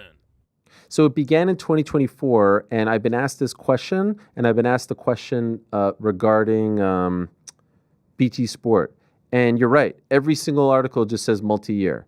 And I don't know why they haven't made that public, but I will ask around and we'll try to find out. I've been meaning to do so regarding BT Sport because everyone is wondering the same thing. When is it going to be BT Sport? When is it going to be up to Paramount to either try to swoop in these territories and take it like they're doing with Netflix, or are they going to have the deal splintered up? I think they like having it uniform. The question is, are these entities going to want to keep them? So as of right now, I don't have the answer. It did just start. Multi-year would suggest multiple years. I don't think it was a 2-year deal, so I don't think it's going to end at the end of 2025. But perhaps the great Aaron Bronstetter can answer that question for us. He, of course, is their lead MMA reporter. But I will look into it as well. What else? What else, Frankie? Conor Sunnerly withdraws from the presidential race. UFC's posting Nate Diaz fights on YouTube. Conor v. Nate 3 at White House. Wow. Yeah, I saw they posted something because it was, I think, 16 years ago today that he beat Melvin Gillard. I believe that was the one that I saw. Gosh, you know what? How would you feel if you're Michael Chandler and they do that? You know what I mean? Would I want to see it? Yes. Do I think Chandler probably deserves it, just given his loyalty and patience? Yes. But obviously, I would not turn my nose at it. I would not boycott it. That would be, I didn't even think of that, really. What a scene that would be. The United States of America's 250th birthday, and it's Conor Nate 3 in the year 2026. What a time. What a time. Yeah, maybe. But I've not heard anything to suggest that is in the works. But it could be in the works like that, right? It could be in the works at 4:56. What else, Frank? What else? How did you feel about Netflix's video player and quality? Coming from the dumpster fire that is ESPN Plus's player, it felt like upgrading from 360p to 8K. We can only hope UFC looks as good on Paramount Plus. It's a good point. Thank you, Slido. It was phenomenal. It was very easy to access. It was crystal clear. Loved it. The app is obviously the best. It's Netflix. Who's denying that? Little known fact, this was the third Netflix show, and it was actually the first one that I got to watch from the comfort of my couch. And while you were sleeping. The more appropriate follow-up is, well, why is that, Ariel? Oh, yeah, why is that? Because I was on the first two, live and direct, Frankie. I was there in the ring. Did you not see me answering some of us never forgot. Golly. Anyway, it was nice to see it from that side of the fence. Is all I'm trying to say. As a spectator. Just be one of the fans, one of the boys, It was like Terrence Crawford yesterday at the Raiders game. He was like, what? I competed here on Saturday. It's nice to be just a spectator on this Monday. That's how I felt. Sometimes it's nice to be a fan. What else, Frankie? What else? Sure, boys. Just wanted to say shout out for the show yesterday. 4-hour masterpiece. Loved it. Oh, yeah. Another 4-hour one today. No Hard Out on Tuesdays anymore. Sure. There was a band that would always hit us up. What's the band? Maybe Rick knows. There was a guy from a band, like a heavy metal band, that would always say "chur." You know what I'm talking about? Zero recollection. Yes. What No, a cool band, I am not denying it. I have zero recollection of it. No, I'm Was telling the you. band zero I recollection? believe you. Stop telling me. No, I'm telling you. I believe you. You do not have to tell me again. I believe you. You don't understand. There's a Okay, band that would I always say believe "chur," you. and the guy was a big fan, and people would love the fact that he would write on our posts and all that. Maybe this is him, by the way. I can't find it. Is "chur" just a common thing? Maybe it's like colloquial to a certain region. New Zealand. Quick search. It was a Oh, there you go. Ukrainian folk metal band. No, it's New Zealand slang, and that got paid in New Zealand dollars. All right. Oh. Oh, wow. Shout out. Plus, be a local fucking Sherlock Kiwi. Holmes back here. Yeah. Yeah, I appreciate man. that. You're like the guy on the Rogan Sherlock show, Strickland, Jamie, with Sherlock, the Google. GC. Nah, just no down under. Those are my people. Is New Zealand considered down under as well? In my book, yeah. I mean, Wow. it's under where I am. That's true. Those fighting words. What else, Frankie? What else? What else? So this is the last one. A little Okay, thanks. somber here. My cousin got me into MMA and introduced me to this cool journalist, Ariel, something like 15 years ago. He passed away yesterday, and I just wanted to shout him out. Shout out, Chris. We love you, man. Oh man. Well, I'm really sorry, Louis. That is awful. And shout out to Chris. My condolences to you and your family. Damn, that is a huge bummer. I'm really, really sorry to hear that. Much love, my friend. Hang in there. Again, may his memory be a blessing. My condolences and my love to you and your family. And it sounds like he had some great taste. If he introduced you to our program, sounds like he was a really cool guy. And I'm really sorry to hear that. But thank you for writing in and for honoring him. And I hope you're doing well, all things considered. On that note, we call it a day.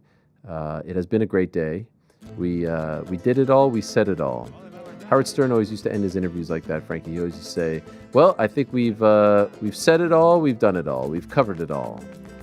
And I always wanted to say that. So We should make it a thing. Yeah, I don't want to bite his style, you know. And yesterday I revealed that I'd rather, be best friends with Josh Allen and Jalen Brunson than him. So I kind of feel guilty. I'm trying to make amends.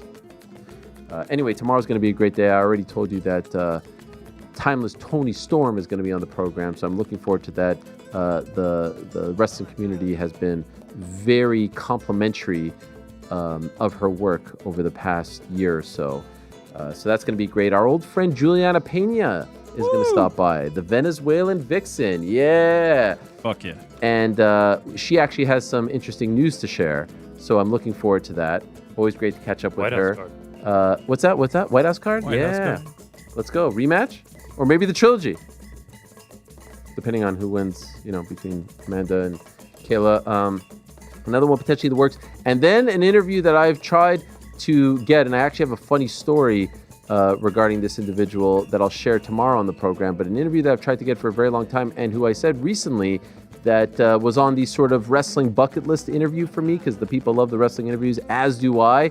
The WWE Hall of Famer, and dare I say the WCW Hall of Famer, the great Tori Wilson is going to be joining us tomorrow on the program. I cannot wait for that. It'll be very interesting to catch up with her. Yeah, absolutely. An applause from the crowd. What's better than that? Oh, even more applause. Oh my God, you know yourself. D1 Glazer. D1 Glazer. Oh my God, we're breaking it all out. Anyway, that's all tomorrow. The music has stopped. Thank you very much to all our guests. Yeah, you know what? Maybe we'll just guys, stay at home. Just Andy come in. It's a ladies only show. Okay, ladies only show. And she'll do all the jobs because she's superhuman. Back tomorrow, same time, place. Peace. I'm out of here. Who else in the level car say yeah?